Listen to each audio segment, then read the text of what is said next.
Manhattan is one of the 5 boroughs of New York City, and one of the smallest and most densely populated of the United States.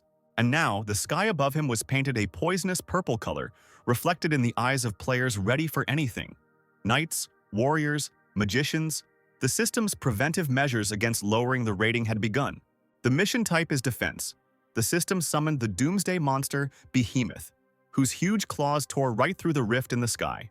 The man, dressed in ordinary city clothes, clutched the sword uncertainly and looked up with his mouth slightly open. Behind him, apparently another magician, screamed at the top of his lungs.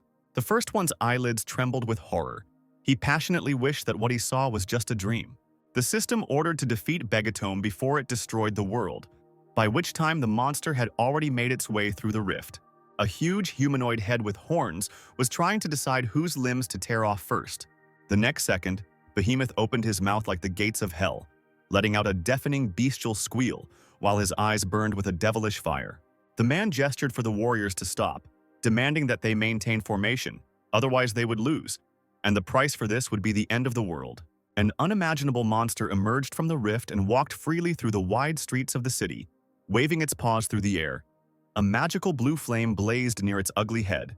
BattleNet started in 2010. At first, it was a simple competitive game between nations, but everything changed with the opening of the Space League in 2022. Then there was a battle for survival against other space creatures. The representatives of the Earth, people, were rapidly losing and dying in whole cities at once. Today, in the year 2023, there are only 10 nations left on Earth, which puts the planet in danger of destruction. The hippopotamus suddenly stopped right in the middle of the road, straightened up and opened its mouth, inside which a deadly funnel appeared. The monster bent its long knees and leaned forward, releasing a tangible ultrasound from its throat that struck all people like waves of radiation, instantly attacking every cell of the body. Something quickly slid through the air, and a man, looking like an ordinary office worker, froze above Behemoth's huge head. The stranger drew his dark eyebrows together, shaking his head to brush unruly strands of hair from his face. A few seconds later, he darted even higher like lightning, and the entire space around him was filled with a bright white light, framed by purple flashes.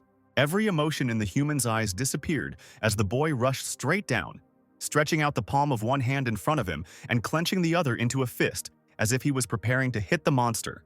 The Behemoth wasn't going to give up that easily, so while the guy was flying down, the spawn's magical flame completely burned one of his arms up to the shoulder, leaving a blurry stump. As soon as the stranger touched the Behemoth's flesh, it sank into the ground with the enormous force of a moving electric drill, destroying the asphalt.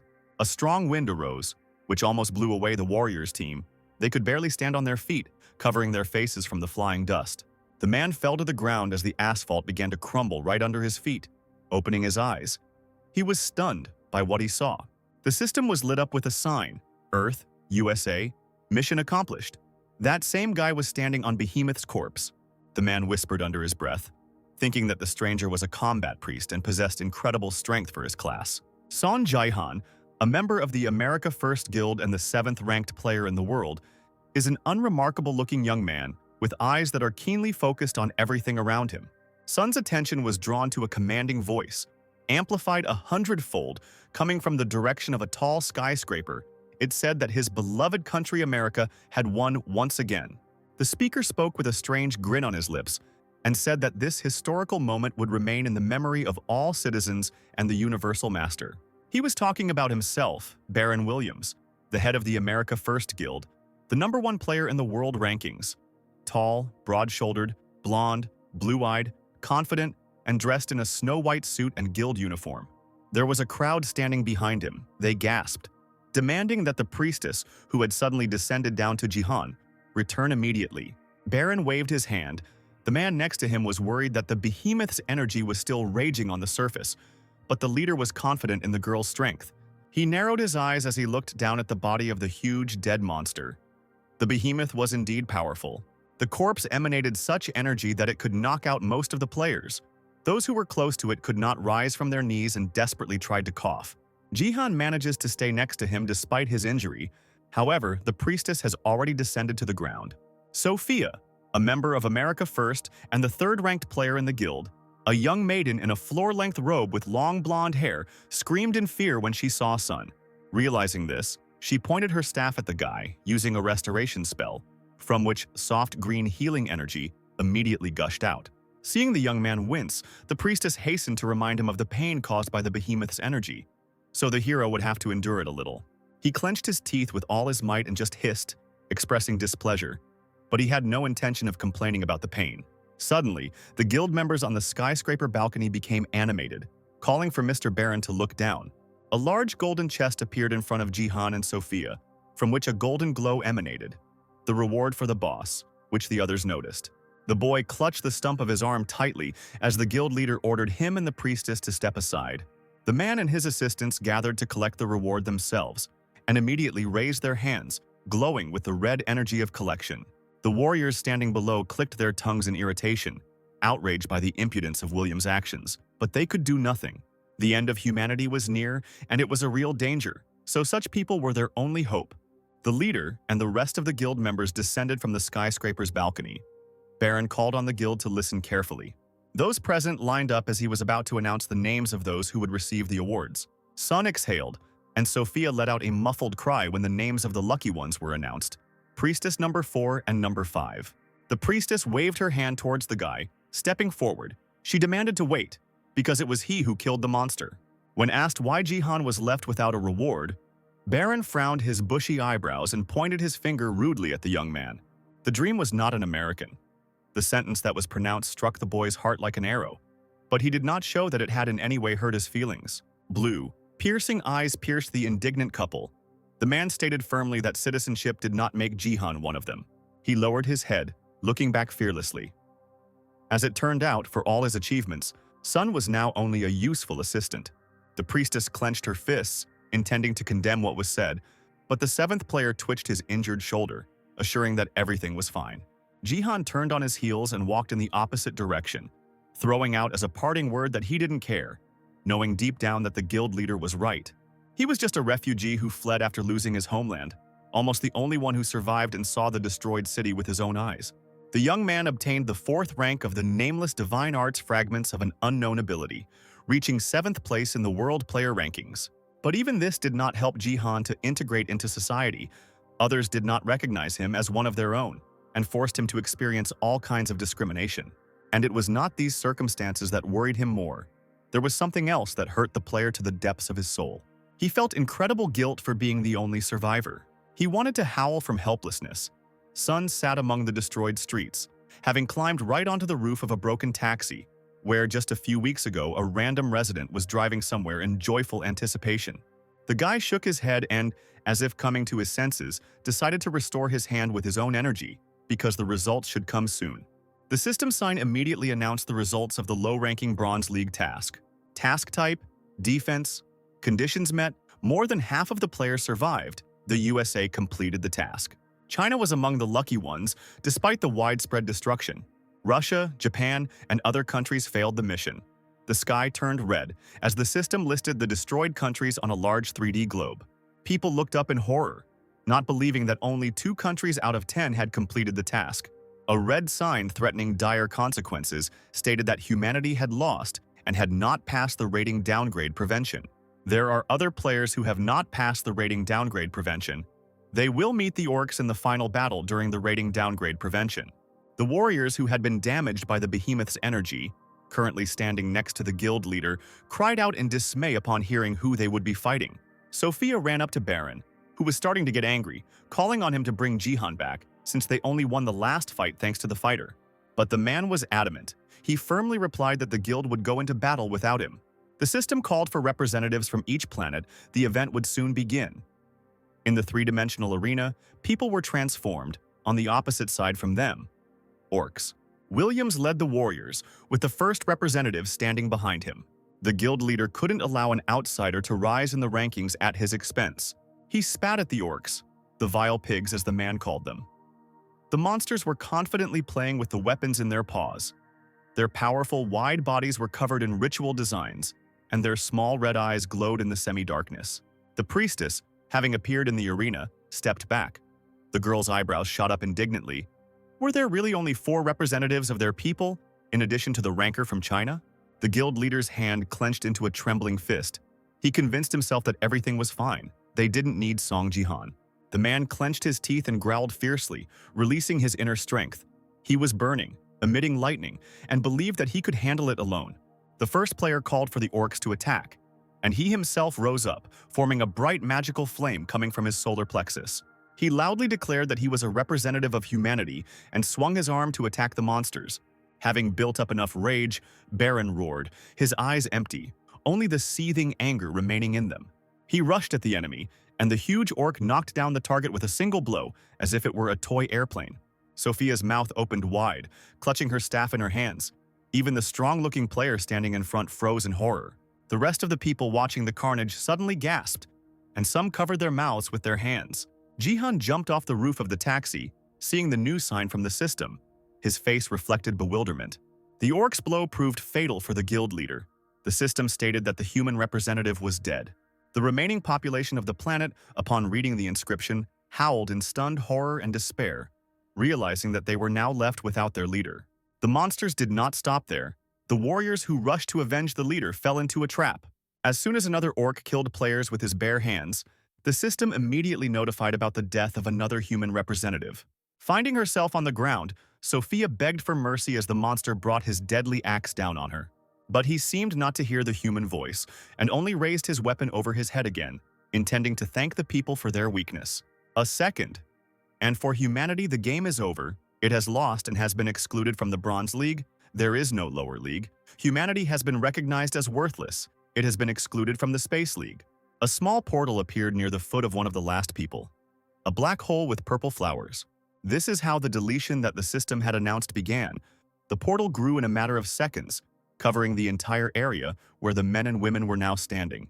Jihan stepped back, looking in bewilderment as his entire body was engulfed in thin clots of deadly energy. Now he found himself in pitch darkness and looked up in horror. The end of the world was coming. A portal, a black hole, formed right in the planet. It seemed that the Earth was destroying itself. People were writhing, screaming, calling for help from their loved ones for the last time, and there was no way to refuse or run away from this. In the cycle of deaths, when the human race was being devoured by energy, the star flared up for the last time, and then the removal of humanity was complete. It was unknown how much time had passed, but the system had detected an error, causing some people to remain, and the nameless divine arts were preventing the deletion. That was what Jihan's consciousness heard. That same fragment of an unknown ability, the user must find out the real name after reworking 3 divine secrets for the player. Then, he will be able to awaken them. His eyes were closing. He wanted to fall asleep. But right now, the system and the higher ones were deciding the fate of the guy who desperately wanted to save and protect his loved ones. The majority voted to have the player return during his first entry into the league. Something seemed to knock the player out of consciousness, and the next second he woke up from loud voices, finding himself sweating, with his heart beating wildly and his breathing quickened. Jihan sat up abruptly and grabbed his head, which was suddenly pierced by thousands of needles. It hurt mercilessly, and several empty bottles of strong alcohol were lined up in a row on the table before his eyes. Gritting his teeth, the boy tried to understand what had happened, because he only remembered reading that he would return during his first entry into the league. Removing his hand from his face, the player looked around in surprise, the pain giving way to bewilderment. He was sitting on a wide sofa in front of a large TV in a spacious room. Suddenly, some cogs in his head started to move, and Jihan shuddered when his hearing focused on the sounds of the street coming from behind the curtained window. The young man ran there and abruptly pulled aside the curtains blocking the view, and then was stunned. A faint note of hope trembled in my soul when it became clear that it was once again 2022, and South Korea still existed with its population, cities, and provinces. Under the windows of Jihan's house, boys played Kings of Swords, fighting with sticks from the trees. A young couple passing by were having fun. The girl was egging the guy on, asking if he would play today too. He chuckled, intending to do it after the training. The player looked at this picture in shock, unshed tears frozen in his eyes. He really had returned. This realization suddenly overwhelmed Jihan with a wave of panic, and he rushed to open the status window. A smile formed on his lips as he saw his name and the second-level designation on the screen, the time when humans first entered the league. It became a little calmer. Adrenaline started running through the blood. The guy had been given a great opportunity. If he uses information from his past life, he can change the future. Jihan slowly turned to the opposite wall, where a large portrait of his family hung. This time, he would protect everyone. Now everything will probably turn out differently, because he himself saw how the game ended and returned. In 2012, people had no idea what was going to happen. Up until that point, Korea was on its own. In the world ranking of players, the top 11 were from here, and among them one was in third place.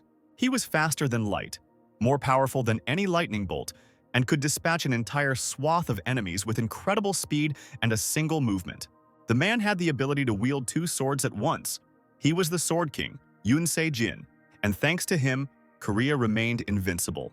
The Sword King is the pride and treasure of the country, the strongest warrior, thanks to whom the country always occupies a high position in Northeast Asia. There was a correction here, it always occupied, since Yoon Se-jin soon made an unexpected statement to journalists.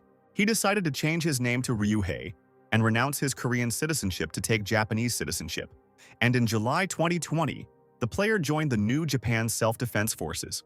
By asking to be addressed as Ito Ryuhei, the man sent the Korean BattleNet into the greatest shock in its history, and his departure plunged the country into chaos. It was on that day that Jihan returned, crossing his arms over his chest. He chuckled, because he never liked this player. The news was all over the place about the Sword King's actions in letting his country down, and concerns about the fate of Korea's ranking in the league were growing. Korea, which was ranked high, has suffered a series of defeats and has fallen down the list at a terrifying rate. But even now, some analysts see little change in the rankings, and news channels optimistically point to talented young people, hoping that the country will remain in the top 20.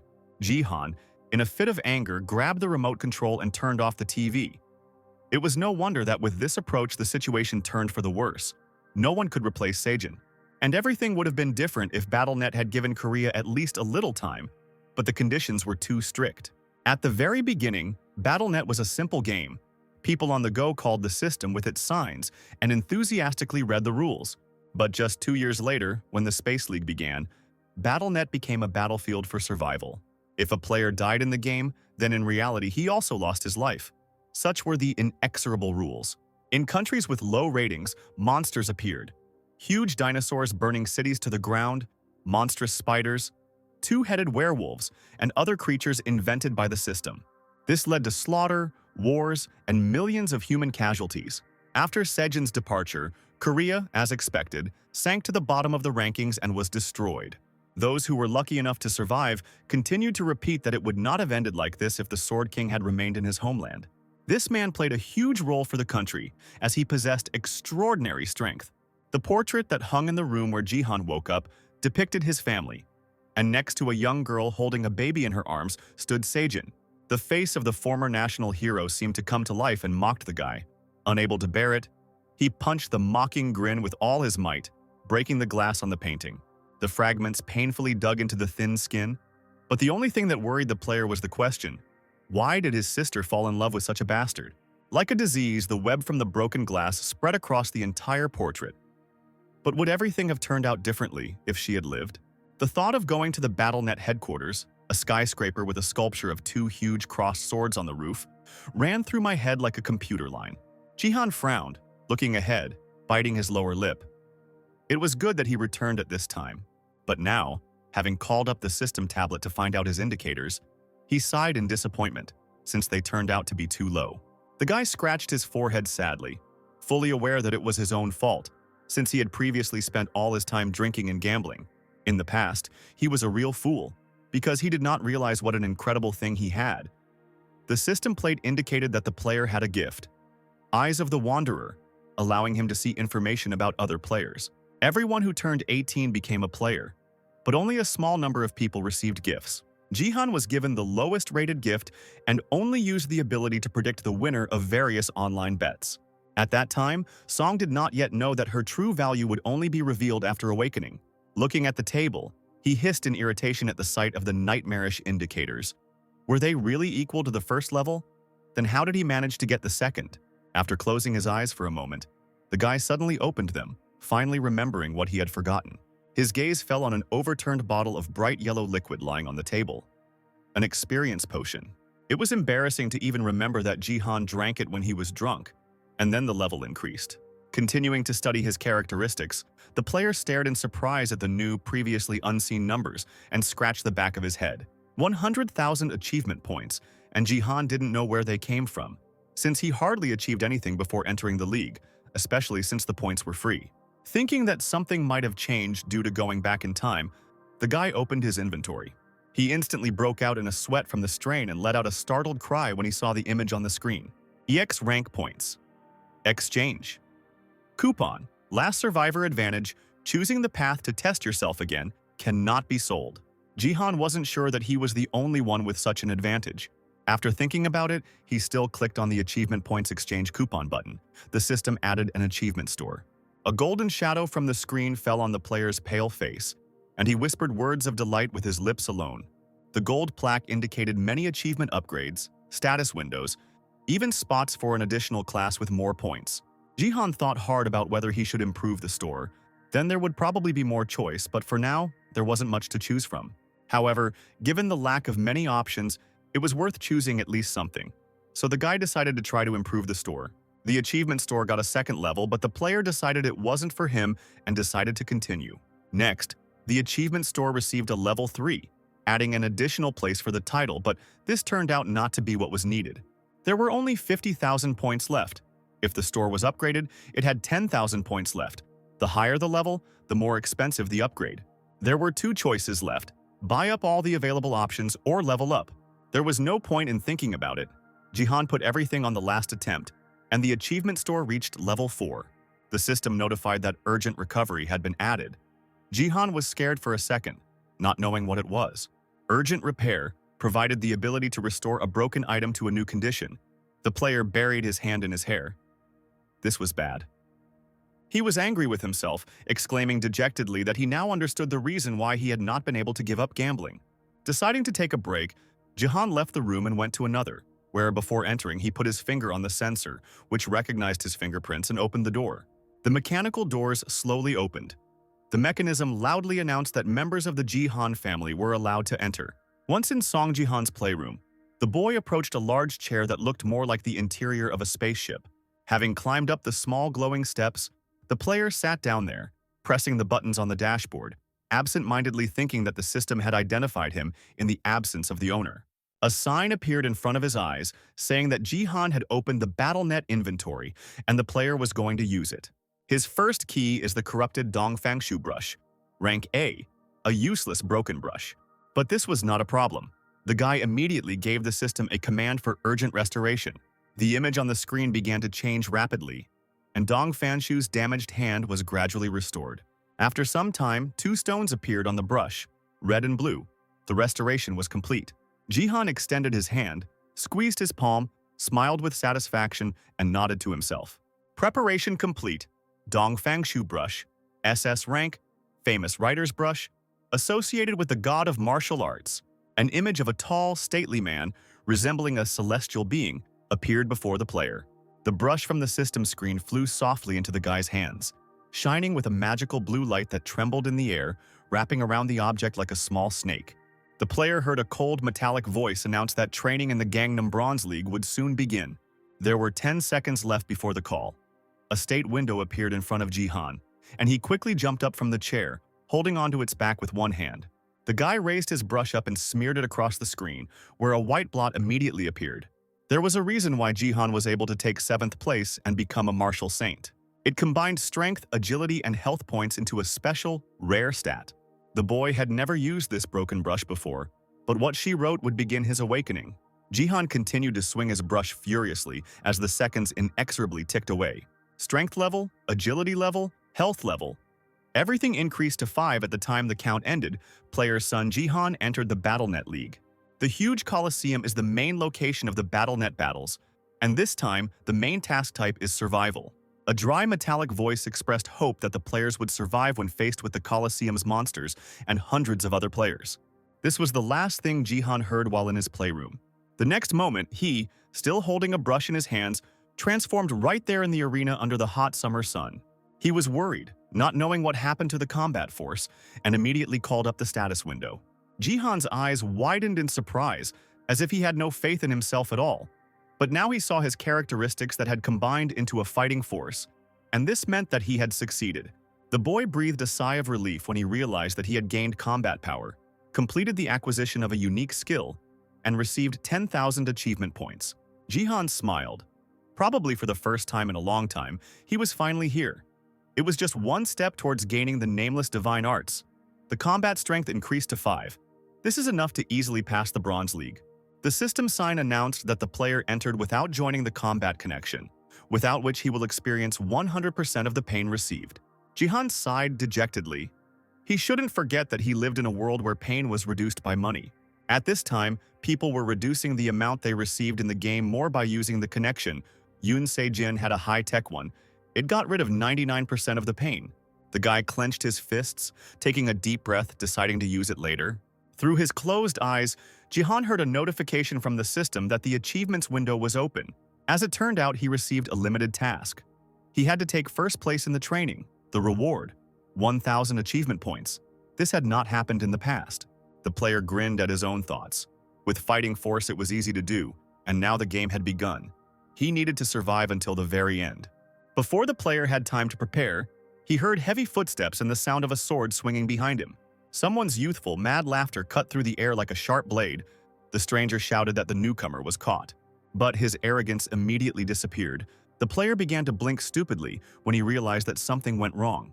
The sharpest tip of his sword was caught in a grip, but not a normal one. It was simply clamped between his fingertips. Jihan didn't even need to turn around completely. He caught the dagger and turned his head slightly to see the attacker. The newcomer's eyes lit up with an unnatural blue light. For some reason, he thanked him for the first murder. The murder of people. The game had a guild, a group of people who trained and managed players. Since everyone in the world was interested in BattleNet, every country started investing resources in encouraging players. Thanks to active investments from well-known enterprises, large and small guilds emerged in South Korea that could prepare strong players for the league.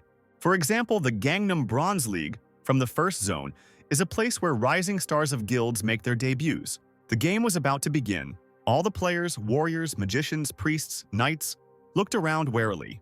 The young man with dark hair and new clothes, bought for the occasion of the game, was noticeably nervous. Do Hyukyo grabbed the hilt of his sword, telling himself to calm down. Everything would be fine, because he was luckier than the others. The guy was from the Divergent Guild, which was run by various groups. Very famous, it was this guild that included many rising stars. Hyukyo is an ordinary young man who was able to join Divergent after receiving the A-rank gift of agility, although only a small number of players received such a gift. Setting himself up for victory, Hyukyo narrowed his eyes, looking around, searching for his first opponent. It seemed he had not expected to see nothing but monsters and thugs around him. Having decided that these guys definitely wouldn't be touched, the guy tried to retreat to a safer area. He believed that the most important thing for completing the mission was to stay alive, so it was better not to run into trouble. Hyukyo continued to look around at the potential opponents, noting that most of those present were from large guilds with good weapons, as if they weren't even in the Bronze League. The player's search was successful.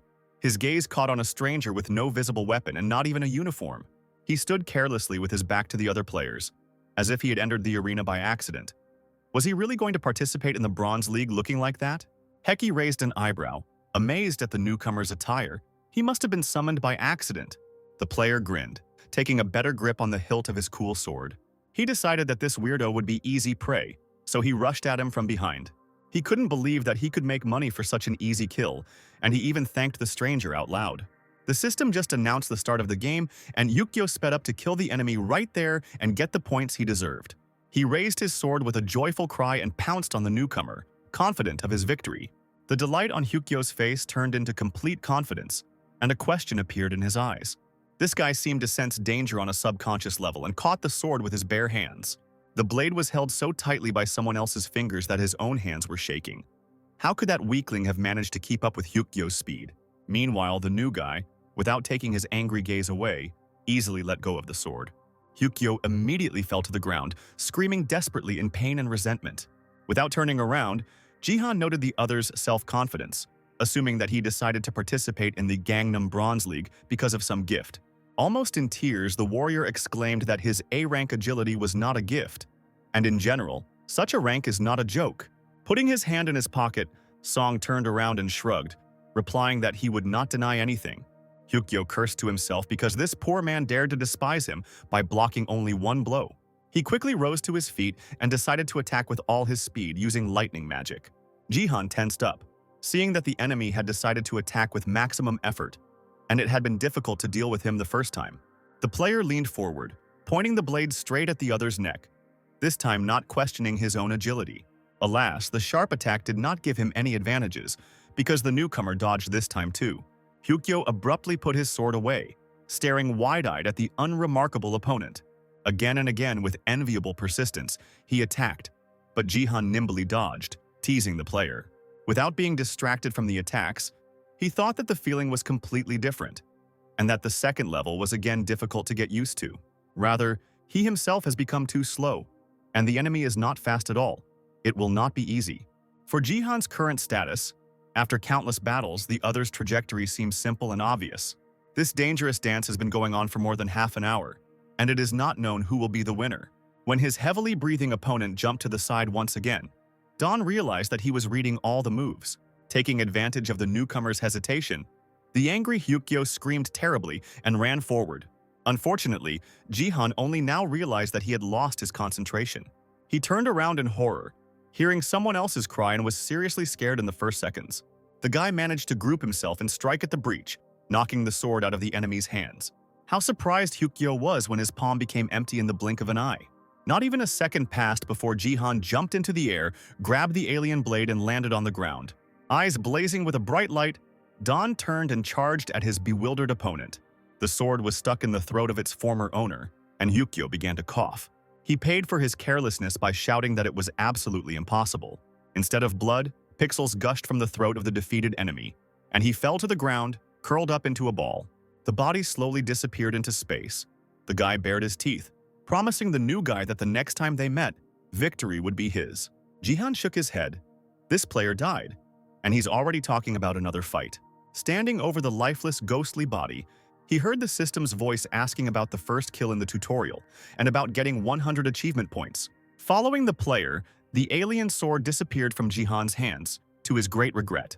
Now he's warmed up, he can continue further because, to take first place for sure, he needs to kill more than 5 participants.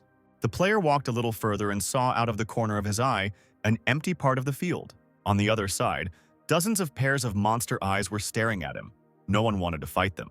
In BattleNet, in addition to players, there are monsters, but killing them is equal to 1/10 of a murder. You will have to finish off as many as 10.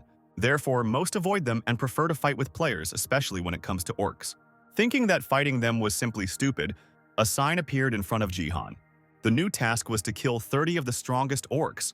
The reward for this was 500 achievement points. Then, the player decided not to give up killing monsters because he would get the same number of points if he had killed 5 players. Don scratched his head. Because monsters are just monsters, they don't even look like real orcs. He stretched his body to prepare for the fight and the well-deserved reward. The guy decided to cross the field to get to the monsters with a few jumps. The orcs, looking intently ahead, began to hum and point their fingers. They couldn't believe that a man without equipment or weapons was running towards them. With a war cry, the monsters rushed forward, threatening to kill the madman on the spot. They swung their sharp axes with gusto, not doubting that they would chop the player into pieces.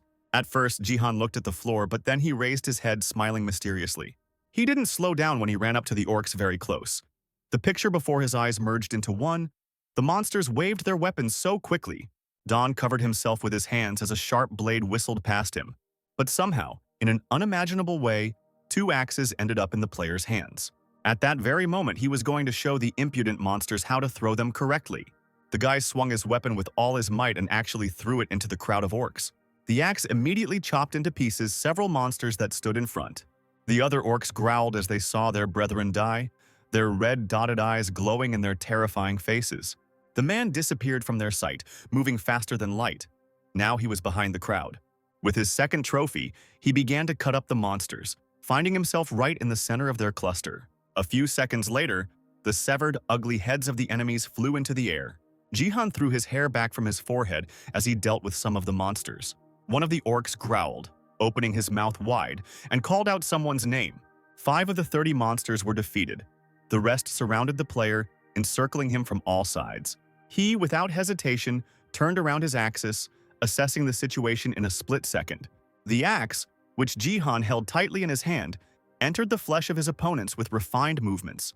The guy moved like lightning from one monster to another, not allowing himself to be touched. Everywhere, one could hear the growling of creatures calling for the killing of man. At one moment, a wooden spear with a sharp tip flew towards the player, and Don deftly intercepted it. Then he broke it in half, which was also not difficult for a second-level player. Scraping the sharp end of the equipment, he turned his head to see the puzzled orc. He stood alone, still holding the broken weapon, and grunted in surprise. Jihan swung his axe, expressing his contempt for the monster, saying that it shouldn't have screamed when attacked from behind.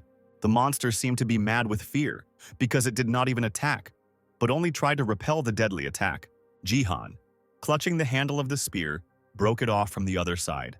Now the almost defeated orc was left with only a useless wooden stick in his hands. Jihan spat to the side, mockingly informing that the orcs needed better weapons, ones that suited their size. The monster howled when he saw that the man's axe had also broken, and the others called for him to be killed finally. A hubbub of monsters rose above the arena. They approached the player again. He considered the orcs too persistent. Finding himself in the ring, he suddenly raised his leg and stepped hard straight onto the ground, destroying it. The blow was so powerful that a wave passed straight from the surface, knocking the monsters off their feet. Pushing off the ground, the player flew above the group of remaining orcs. A sharp, honed blade appeared in one of the guy's hands. In the second, he held the axe tightly and swung his sword in different directions to discourage his opponents. The guy soared into the sky so sharply that magical circles passed through the air, as if through water. Descending a little lower, he pointed the tip of the blade straight at the enemies. A few swings and the figures of half the group glowed blue, signifying a fall. The orcs, like pigs being slaughtered, squealed that they had lost their sight. Jihan got into a fighting stance, raising his weapons in both hands up. One swing of the sword and the bulky figure of one orc flew back. The player's magical wave of power pierced the monsters, piercing their bodies like a needle and thread. Like a sharp arrow, she flew out of the alien body, rushing into the distance. The surviving orc watched in bewilderment as his brothers, one by one, ended up lying on the ground. He opened his toothy mouth again, muttering that this player was not human at all. In the last seconds of his life before Jihan chopped off the monster's head with one precise blow, he screamed that this was a real monster. The system announced the completion of the task, the destruction of the orcs. Jihan received 500 achievement points. Then, seeing that his level had increased, the guy was surprised by such a turn of events right in the middle of the game, because usually experience is calculated at the end. Perhaps this happened because of his low level, but it was even better this way. Now it was worth increasing the stat.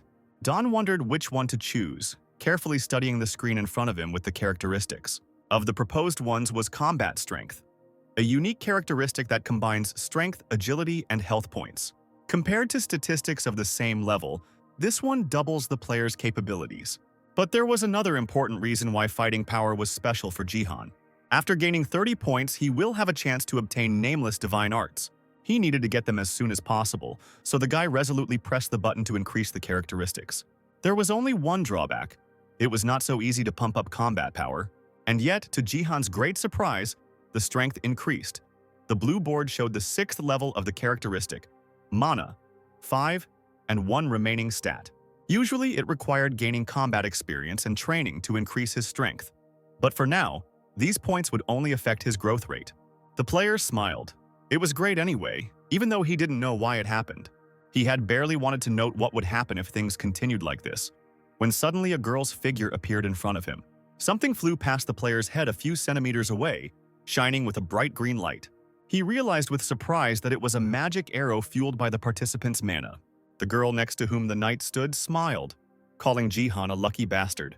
She shook her hair, gathered in a high ponytail, and suggested finishing with the player quickly, because there was little time left, and the man nodded. He was going to be the first to deal with the new guy in order to take the reward. Sun shrugged, noting unsatisfactorily that players from different classes had teamed up, something that happened often. The survival map must be played player versus player, but there are no rules against teaming up. Judging by the emblem on the girl's clothes, she is a member of one of the best guilds in Korea, the Turtle Guild. Warrior and archer, a combination of melee and ranged combat. If they are from the same guild, then everything is clear. Jihan heard the voice of the system. It announced that the training would soon end. There were 60 survivors left. If he just dodges, he will easily survive, but they are clearly in the mood to kill. It seems the couple thinks they have found an easy target. The knight even managed to flirt with the girl, inviting her on a date. A blue scoreboard appeared in front of Don. He had 4 kills. The guy was barely holding on to first place, and that was encouraging. He could definitely get first place. The girl, pulling the arrow onto the bowstring, shook her head with a smile, saying that the knight was much older, he should be ashamed. She snorted in surprise when a bright flash flashed before her eyes. The flash turned out to be Jihan's attack. Unexpected and so sharp that it killed the girl right there. Here it is, the power of 6 points of combat strength. The knight standing at a distance froze when he saw his girlfriend being struck down on the spot. The man trembled, gritting his teeth. He could not believe that a newbie without equipment managed to kill a warrior. Without answering, Jihan instantly found himself behind the player, who until recently had not even been worried that he would not be able to defeat the guy. Don swung his blade and plunged it into the knight's back, who screamed desperately, scared to death. Jihan was surprised when he realized that his attack did not bring the expected result. The knight smiled tensely as he looked over his shoulder. His exclusive B-rank turtle armor was very durable. Gaining confidence, he assured that such a weapon would never penetrate it. But the man started and screamed hoarsely when the newcomer began to cover his back with more and more blows. He aimed at the same place, and even such powerful armor could not withstand the influx of attacks. Clutching his sword tightly in his hands, Jihan mocked the knight who was too arrogant and believed in his own victory. He said with a grin that the player deserved more suffering. The knight's shrill cry came from the computer screen, and 2 spectators calmly watched what was happening. Lee Hyo-yeon of the Divergent Guild, Human Resources Manager, head of the 3rd Department, whistled in surprise.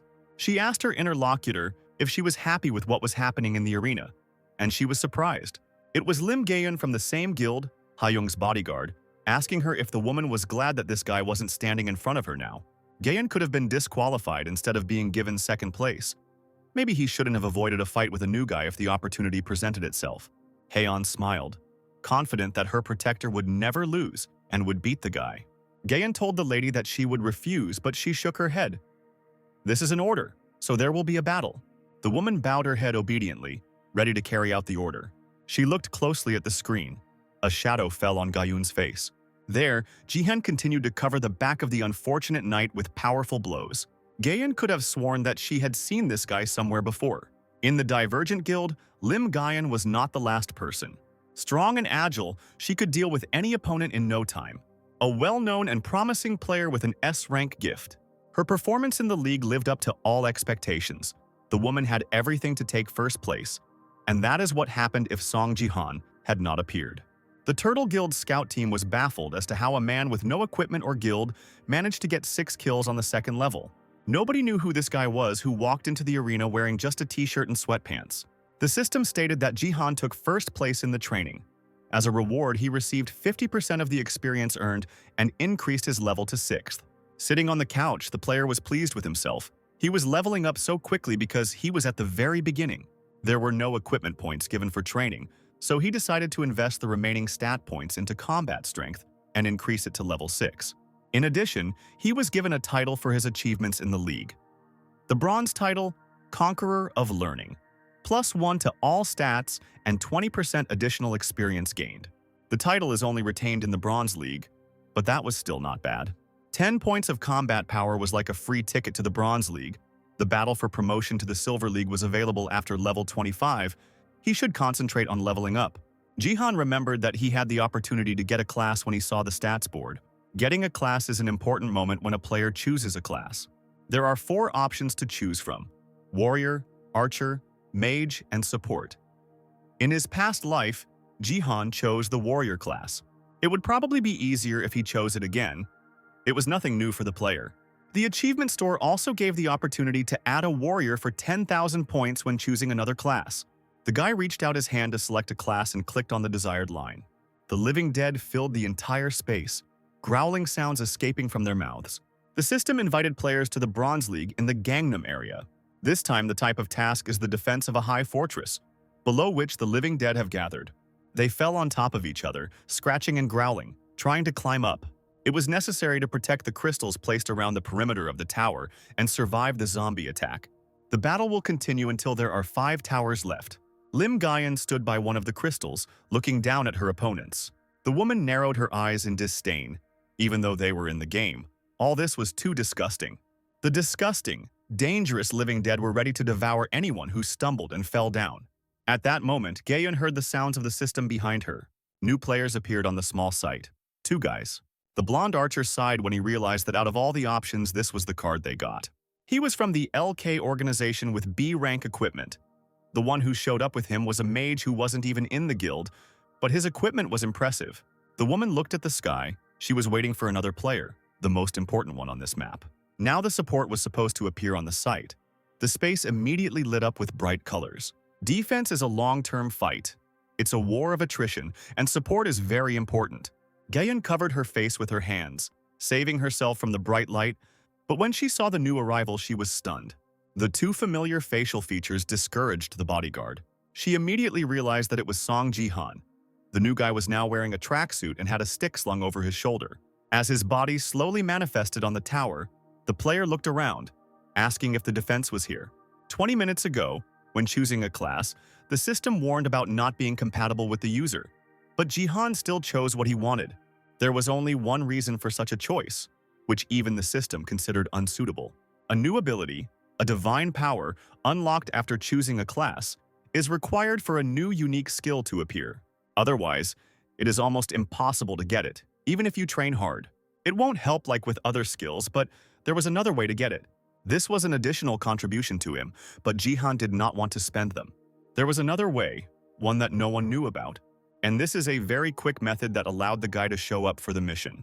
Gayun met Jihan with displeasure, not expecting him to choose such a class. The magician theatrically covered his face with his hand, shouting that this was madness, so he did not want to talk about training.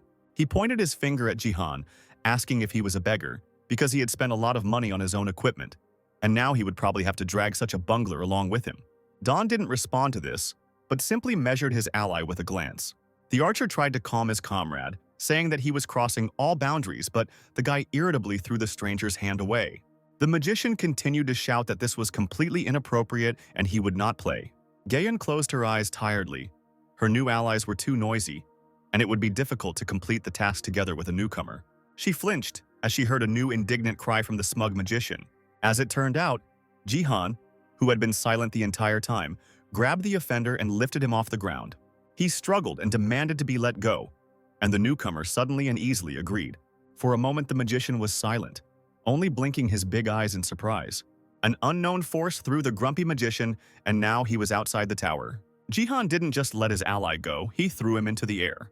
A heart-rending scream filled the entire space as he fell like a stone straight into the clutches of the living dead.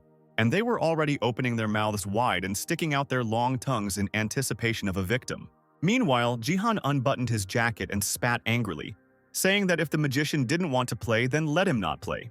The archer and the bodyguard looked in shock at the newcomer, who didn't even change his expression after killing his ally. When the magician transformed again on the platform, the boy reached out to him again. Now the wayward player fell to his knees, begging not to kill him because he would try his best. Kim Gyo-hyuk fell to the ground in his expensive gear and begged for mercy. This annoying mage didn't just start acting differently for no reason. In the Bronze League, you get 3 lives during defense. Kim Gyo-hyuk, after being killed by Son Jihan, was immediately revived. The player then killed him again in cold blood, easily replying that he would rise again. Thus, Go-hyuk had 1 last life left. If he died again, he would take the last place. And this was what the players feared the most. The second time, the magician fell to his knees before his judge, assuring him that he would try his best. Looking at the floor, the guy clenched his teeth. He could not be last under any circumstances. For that, he would be punished by lowering his level. If the player's level does not match the ability level, it is automatically removed. Jihan noted how quickly the mage changed his tactics. As it turned out, last time Go-hyuk tried to attack the offender with fire strikes. Hearing that the blows had worked surprisingly well, the magician suddenly raised his head. Then he smiled ingratiatingly and nodded vigorously. However, fire mages are very useful against entities that attack players. Getting to his feet, Gyo-hyuk, trembling, created a fireball on his palm to show off his skills, and he was level 15. He tried to appease Jihan again, saying that he certainly wouldn't want to lose such a valuable team member. Gayan shook her head, finally remembering where she could have seen this magician. Kim Gyo-hyuk was previously a member of one of the 10 great guilds and was respected by everyone. But he lost the fight for promotion to the Silver League 4 times and caused a massacre. A real loser, that's what this guy was, but he exalted himself above others. He had barely managed to convince his judge when the magician decided to set a condition. Jihan looked at the player with bewilderment, who demanded an apology, and only then would he help the team. The archer supported his comrade, exclaiming that this was a good idea. Feeling the support, Go-hyuk became bolder, calling the offender a bastard in his heart. But he couldn't stand it and grabbed the impudent fellow by the collar again. Without further ado, Jihan once again lifted the boy off the ground and swung him with one hand as if he weighed nothing. He raised his head and smirked, asking the mage if he was sure of his demands. Go-hyuk acted as if nothing had happened, or as if he didn't understand what was waiting for him. The impudent fellow needed to be taught a lesson, and so for the third and final time he flew into the air. Looking at him attentively, Jihan swung his stick like a bat, and he hit the magician with it like a ball. He immediately screamed desperately, flying down. The system announced the death of the player, and Jihan, as if nothing had happened, called the remaining team. Winking at them, he asked them not to lose their heads. Meanwhile, the living dead stubbornly climbed up the slippery rocks. The crowd on the other side of the tower was washed off the wall by the fire. The other teams were successfully completing the tasks. Their fire mage was attacking the enemy with all his might. Jihan's team just looked at the others. The archer sighed heavily, realizing that they had lost the advantage of Hyogyok. Finally, he got angry at the involuntary judge, shouting that he and the magician should have come to an agreement. Without answering, Jihan called up the status window, which indicated that for first place among 10 towers, one could receive 1,000 achievement shackles. The new information surprised him. It turned out that there was also a related task. For killing 1,000 zombies on your own, you could get 3,000 achievement points. Jihan thought seriously. He wanted to get a reward, but it was clearly not easy to complete the task. Guyan assessed the guy for some time, considering him to be the worst in many respects. I did what I wanted and chose the support class without taking into account my characteristics. Even an ordinary player doesn't do such nonsense. The Divergent Guild had no reason to keep an eye on him. The archer did not let up, demanding an answer from the player, threatening to leave him if he continued to behave like this. In response, Jihan asked quite sincerely whether it was possible to do so. His interlocutor did not expect such a reaction and did not even know what to say. Gayan reached for her sword, saying that she would be at the forefront and let the guy stay behind. The result was already predetermined, but the player's duty must be fulfilled. The woman was stunned when she heard that everything was fine, deciding that she had misheard. But Jihan had already rolled up the sleeves of his sweatshirt, saying that everything was fine. He would take care of the zombies. Let the rest stay and protect the crystal. At the very moment when the archer cried out in irritation, a dead man's hand appeared on the edge of the tower. An ugly monster, a bloody zombie, with glowing red eyes, snapped its sharp teeth, slowly climbing towards the people. It was different from the usual one. The creature's head was made of liquid bone. It does not die from physical attacks. Such an opponent was too tough for such a team. He, having torn himself off the ground, rushed towards Jihan. At that moment, a bright beam tore the monster apart. Lightning circled around the player, guiding his homemade weapon. The rest of the team couldn't believe their eyes when pieces of the living dead man's body began to fall to the floor. Gayan followed them with her eyes only, not understanding what was happening. Could it be that this was the white sacred flame of divine power? Several other monsters had already managed to climb up the wall, and Jihan barely had time to wield his staff. Powerful blows pierced the dead bodies, cutting them into pieces. Another bloody zombie was already reaching out with a clawed hand towards the player. But Jihan did not allow anyone to come close to him, cutting the enemy with white flame. Jihan deftly threw the stick into his other hand. He didn't know if he could handle it. But killing another monster? I realized that it was worth trying. He needed to kill 1,000 living dead on his own, because there was a good reward at stake. One by one, the guy attacked the enemies crawling towards the team. After some time, the number of zombies killed decreased, and he managed to kill 26. Jihan thought dejectedly that attacks really didn't work on the bloody zombies. He decided that he would release some divine power when they appeared. This was necessary in order to finish them all off at once. Another bloody zombie fell down, thrown from the tower. The guy's attacks were admired by other players. Even the archer acknowledged his strength. He realized that he was wrong to think that Jihan was an idiot, and he exclaimed loudly what a good job he was doing. Gayan watched in amazement as the boy freely used divine power during battle without any unnecessary expenses. From the very beginning, he hit the heads of the living dead with utmost accuracy. A few minutes later, Dawn stopped, dozens of bodies lying at his feet. The system announced that the condition had been met. The boy fully understood the faith of the other world, but the divine power increased from 6 to 7. He knew another way to increase divine power, and this method fortunately worked perfectly. Divine objects were sacred in the year 2010. When the teaching on Earth began, they were sold at a high price, justifying it by the presence of secrets in the objects.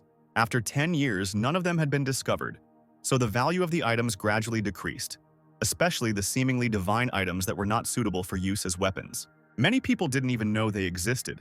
Priestess Sophia, top 3 of the America First Guild, revealed that she had increased her divine power with an item from another world.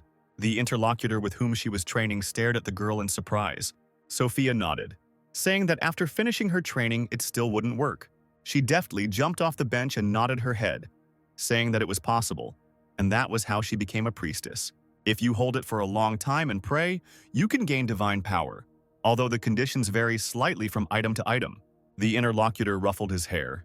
He didn't know about such a simple method, but such items are incredibly difficult to find. Thanks to this, the girl managed to monopolize all divine items. Sophia thought for a moment and replied that this was not entirely true. There was someone who was constantly collecting divine items, Jihan thought. Jihan returned in time to the Sword King's penthouse and saw something incredible in the house. All the divine items were collected there. They were empty due to the power being drained. The Holy Grail, the cross, the medallion. The divine items of the other world have been deactivated. The boy stood by the useless trinkets, wondering if this was the case. The person who collected these items was known to him. The older sister, Songjia, is the girl holding the baby next to Yoon Se-jin. Together with him, the girl was Korea's best support and heroine. Her death is a long story, not the most pleasant to remember. Among the items she left behind, Jihan found a steel staff. Otherworld priests strengthened their faith by hitting cult members on the head with it. Judging by the description, they were supposed to smash the heads of the living dead, which is what Jihan was now doing. The item's rank has increased, and it can absorb just a little more divine power, but its heaviness already makes it great for striking. Gayan noted the guy's amazing physical fitness and how well he controlled everything. The archer excitedly noted that a tower had fallen not far from them, and those players were highly rated, and they managed to enter the top 5. A zombie roared next to him, opening its mouth wide. When the archer, in a trembling voice, suggested joining the fight, the bodyguard did not wait, but began to chop down the living dead with her sword. Noticing the movement, Jihan was briefly distracted from the carnage. He was surprised by the woman's ardor, catching something familiar in her movements. The sword that Gayan wielded was called Plum Blossom. Gayan was famous for temporarily holding the position of Sword King, but she met a tragic end. She died at the hands of Yoon Se-jin, and the guy once had the chance to save her. A woman's voice brought Jihan out of his thoughts. She asked if the player would mind if they helped. Then the team would take a higher place. Without answering, Dawn called up the status window. They were in 5th place with 398 kills, with a little more to go. The player decided that the Plum Blossom sword would do just fine without him. Nodding to his ally, Jihan encouraged her to continue in the same spirit. He left the living dead to the warrior and the magician, soaring somewhere upward. The puzzled players stared at Jihan's back, not expecting such a turn of events. And he was already flying down straight into the thick of the crowd of monsters. The player's gaze was directed straight at the target. He gripped the staff tighter, intensifying the divine fire. If he gathers the rest together, he will be able to tear them to shreds. His mana rushed into the group of normal and bloody zombies. The archer, watching his ally, whistled in amazement. The system announced that the group was the last survivors. They completed the limited quest, Take First Place Among 10 Towers. The game was over. The guy moved back to the tower platform. The archer greeted him with a standing ovation, shouting that this support was amazing and thanking him for his efforts. Jihan didn't pay any attention to him, thinking that he had to try again since he had become stronger. The guy was looking for something on the screen, continuing to think, while the archer was praising him to the fullest. Gayun, also ignoring the cries of her ally, thoughtfully approached the edge. She didn't believe that an independent player was capable of doing something like this alone, especially a low-level support. Was this some kind of error in the system? The woman shuddered when she heard the archer's voice. He said that he was leaving. Jihan buttoned up his jacket, deciding that it was time for him to go out and receive his reward. He froze when he heard Gayun call his name. Plum Blossom's sword. She looked him straight in the eyes. Dawn didn't look away, asking if his bodyguard knew. She was determined to talk, because a person with such potential and achievements was needed by the Divergent Guild. In order to recruit him, Gayun, as a member of the guild, needs to do something. The woman decided to ask the guy for his phone number. She continued to stand and look at Jihan, but a few seconds passed before the warrior herself was surprised by her own request. The player himself seemed not to understand what was wanted from him, perceiving it as a manifestation of a different kind of attention. Gaeun waved her hands, exclaiming in fear that this was not what she meant. Finally, having calmed down, she tried to explain everything in order. But Jihan interrupted her speech, asking for forgiveness. He suddenly announced that he didn't remember his number, which surprised the woman even more. Pressing something on the system screen, Jihan said goodbye, saying that he would give it to him as soon as they saw each other again. The next second, his figure dissolved into the blue color of the system. The bodyguard didn't understand how it was possible not to remember her number. Then she sighed, realizing that the guy had probably turned her down in this way. Jihan walked along the crowded streets of the city, scratching the back of his head.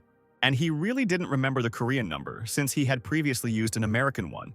The player walked past a cafe where people were quietly having lunch, thinking that he didn't know who to ask about something like this. Don seemed to have just realized that they wanted to accept him into the guild. There was an advertisement on the roof of the neighboring house about joining the guild. He probably distinguished himself greatly. He could have asked for Gaeun's number himself, but the guy wasn't planning on joining the guild yet. He called up the status window, because there were more important things for now. The level increased by 2, and I also managed to earn 1,500 equipment points and increase my divine power. But the equipment store still didn't have anything he could afford. Jihan decided to go home and rummage around in his sister's closet some more. The elevator doors closed behind the guy, barely audibly. The fingers quickly dialed the desired floor combination. Lost in his own thoughts, Jihan opened the door to the apartment. Entering there, he lowered his head, noticing something unusual. The guy's eyes widened in surprise at what he saw. There was a pair of women's boots on the floor which made Jihan freeze in amazement. The bag of noodles fell to the floor with a loud thud from his weakened hands. Everyone has a moment in life that they regret, and Jihan regretted a lot in his past. Now he opened the door to the room with shaking hands. Until now, the guy could not forgive himself for not protecting one important person. Her ghostly silhouette slipped past, casually talking to Jihan about everyday things. There was so much he wanted to tell her when they met. In those moments when Jihan drank himself to death, the girl encouraged him. Looking into the void, the boy spoke of how strong C was. The girl carefully took the bottle from the stranger's hands, promising to protect him. His niece's face shattered into tiny pieces before his eyes. He couldn't protect her and was endlessly remorseful. Jihan clutched the lifeless body in his arms, screaming terribly somewhere into the sky. But now, Sia stood in front of her parents' portrait, smiling broadly at her uncle. He missed her so much, even though it probably sounded shameless. Without blinking, Jihan could not take a step, much less say anything in response. This year marks the 18th birthday of his niece, the daughter of Yoon Se-jin and his older sister. Having mastered himself, the guy swallowed the lump in his throat, asking if the night in Jeju was over. The girl laughed, replying that she had left before everyone else. Jihan looked after the baby from childhood, because she was born when his sister was working to provide for the family. And now, having lost her entire family at an early age, for her uncle Sia is more important than anyone else. She is his family. Pressing his hand to his face, Jihan asked if the girl had called her father. She lowered her head, her thick bangs covering her eyes. As it turned out, he fell in love with a woman and told his daughter about it over the phone. She shuddered, deciding that her father had gone crazy. Would he really abandon her and leave her alone? And this was the condition of that woman in exchange for her love. The daughter did not believe that her closest person agreed to this absurdity. Jihan bared his teeth when he heard this stupid story. However, he could not do anything, because this man had always been like this. Irresponsible, selfish. He abandoned his own daughter and country for a woman. Barely containing his anger, the girl's uncle scolded his father-in-law, while Sia noticed the portrait for the first time. Pointing at him with her hand, she asked if Jihan had broken the glass on him. He cursed under his breath and immediately asked for forgiveness, explaining that he had become very angry at that moment. Just when he decided that he had acted too rashly, Sia smiled and said that she had wanted to do it herself. Jihan's anger disappeared, giving way to bewilderment. The girl assured that she was fine, despite the death of her mother and the betrayal of her father. She never stops smiling and worries about her uncle more than about herself. But the thing is, she doesn't have to be like that anymore. Jihan reached out his hand to his niece, deciding that he could not allow her to take care of him. The boy patted C on the head, saying that she was already quite grown up, and he even knows how to take care of his uncle. The girl blinked in surprise. She knew that Jihan would not let anyone hurt her and would protect her. He asked her not to overwork herself, and Sia agreed for the first time in a long time, thanking her uncle. The girl pressed herself against Jihan's jacket and immediately recoiled. Laughing, she noticed that he smelled of sweat, causing her uncle to gasp and become embarrassed. In the Gangnam area, the Divergent Guild was located in one of the prominent buildings. Gayun stood there, ashamed, staring at the wall. Clutching her sword, she exhaled and asked Mrs. Haeyoung not to hold back her laughter. The woman was indeed trying her best not to burst out laughing. Finally, she burst into loud laughter, asking her bodyguard for forgiveness through tears. Wiping away a tear, Haeyoung noted Jihan's sense of humor, who didn't even give his phone number to the great Gayun, and even said that he didn't remember it. Gayun lowered her head, answering that she was powerless here, because people always judge by appearance and she was not as beautiful as the lady and generally looked like a man. Haeyoung immediately stopped laughing, looking cautiously at the bodyguard. She raised an eyebrow, thinking she had a problem. Doesn't this girl realize how popular she is, and doesn't hear the guys in the guild whispering behind her back about wanting to ask her out on a date? The lady waved her hand, asking Gayun to ask people's opinions. They would clearly convince her otherwise. In the break room, the bodyguard asked Haeyoung what she planned to do about hiring Jihan. She sighed heavily, answering that he needed to be convinced at any cost, because the old people, like madmen, insisted on arranging everything as quickly as possible. The head of the third department's gaze fell on the screen of the phone lying nearby. There was a notification about a live broadcast, a prediction of the winner of BattleNet from Mr. Sun. The woman transferred the image to the screen, surprised by the event since there were no major fights today. Gayun didn't know that Haeyoung was still watching gambling broadcasts, but the lady convinced her that they were just analyzing strategies. Both were stunned when they saw who appeared on the screen. Jihan himself leaned towards the camera, asking Sia if everything was working properly. The bodyguard screamed, not knowing that Haeyoung was watching the players' live broadcasts, but she waved her hand. Now the guy claimed to be the Sword King's son-in-law. The commentators were as shocked as the guild members when they saw the roof of the Sword Palace, which only members of the Sejin family could enter. Jihan asked her niece to stand a little further away, and she nodded. Suddenly, to everyone's surprise, Jihan's figure was illuminated by divine fire, and he raised his leg in the air. And after a few seconds, he forcefully put her on the ground, destroying the floor. From the place where he stood, cracks appeared. They went straight to the symbol of the Sword King. 2 crossed blades. This statue was a landmark of Korea. No one could have imagined that they would decide to destroy it. It was visible that a huge crack had opened up right under the swords. Jihan's figure looked quite small compared to the statue, but that didn't make it any less majestic. With wide eyes, the boy raised his fist straight in the direction of the blades. The space was illuminated by divine fire. Less than a minute passed before the statue was shattered into hundreds of tiny pieces. The system lit up with achievement completion signs, and Jihan was incredibly happy, feeling relieved, saying that he now wanted to talk about the citizenship of the Sword King, Yoon Sejin, a platform that has no equal in the world, the BattleNet streaming platform. Being part of the BattleNet, the number of viewers, subscribers, and views will help the player to get the achievement rewards. With such a loud title for Jihan, there will be no better chance to get all the rewards. He gathered viewers and received 100,000 dislikes on this live broadcast. But this was not a surprise for the guy after all. There is some benefit from Yoon Sejin too. Jihan noticed one particularly active commentator, or rather his profile picture, 2 swords, and he was scolding the player for destroying the statue. The guy was no less angry at the sword fandom, because it was the club of crazy fans of Yoon Sejin that drove Sia to death. People supported the hero. Their anger grew and gradually turned towards his only relative, Yoon Sia. They claimed that the Sword King had abandoned his country because of his disobedient daughter, and that the girl must die for him to return. The frenzied crowd literally devoured Sia's energy and strength alive, exhausting her morally and physically. Like many sharp daggers, cruel words pierced the girl, leaving her no chance to live. Jihan's jaw muscles twitched in silent rage. He knew that people needed someone to blame and take out their anger on. The guy decided that he would gladly become a target for their emotions, and with some inner joy he smashed the statue, causing a surge of angry comments. Sia looked at her uncle in surprise as he announced to everyone on the stream that Ito Ryuhei would not be returning. Jihan walked away from the destroyed swords, taking something out of the inside pocket of his jacket. The commentators were amazed at what a player from the Bronze League was doing.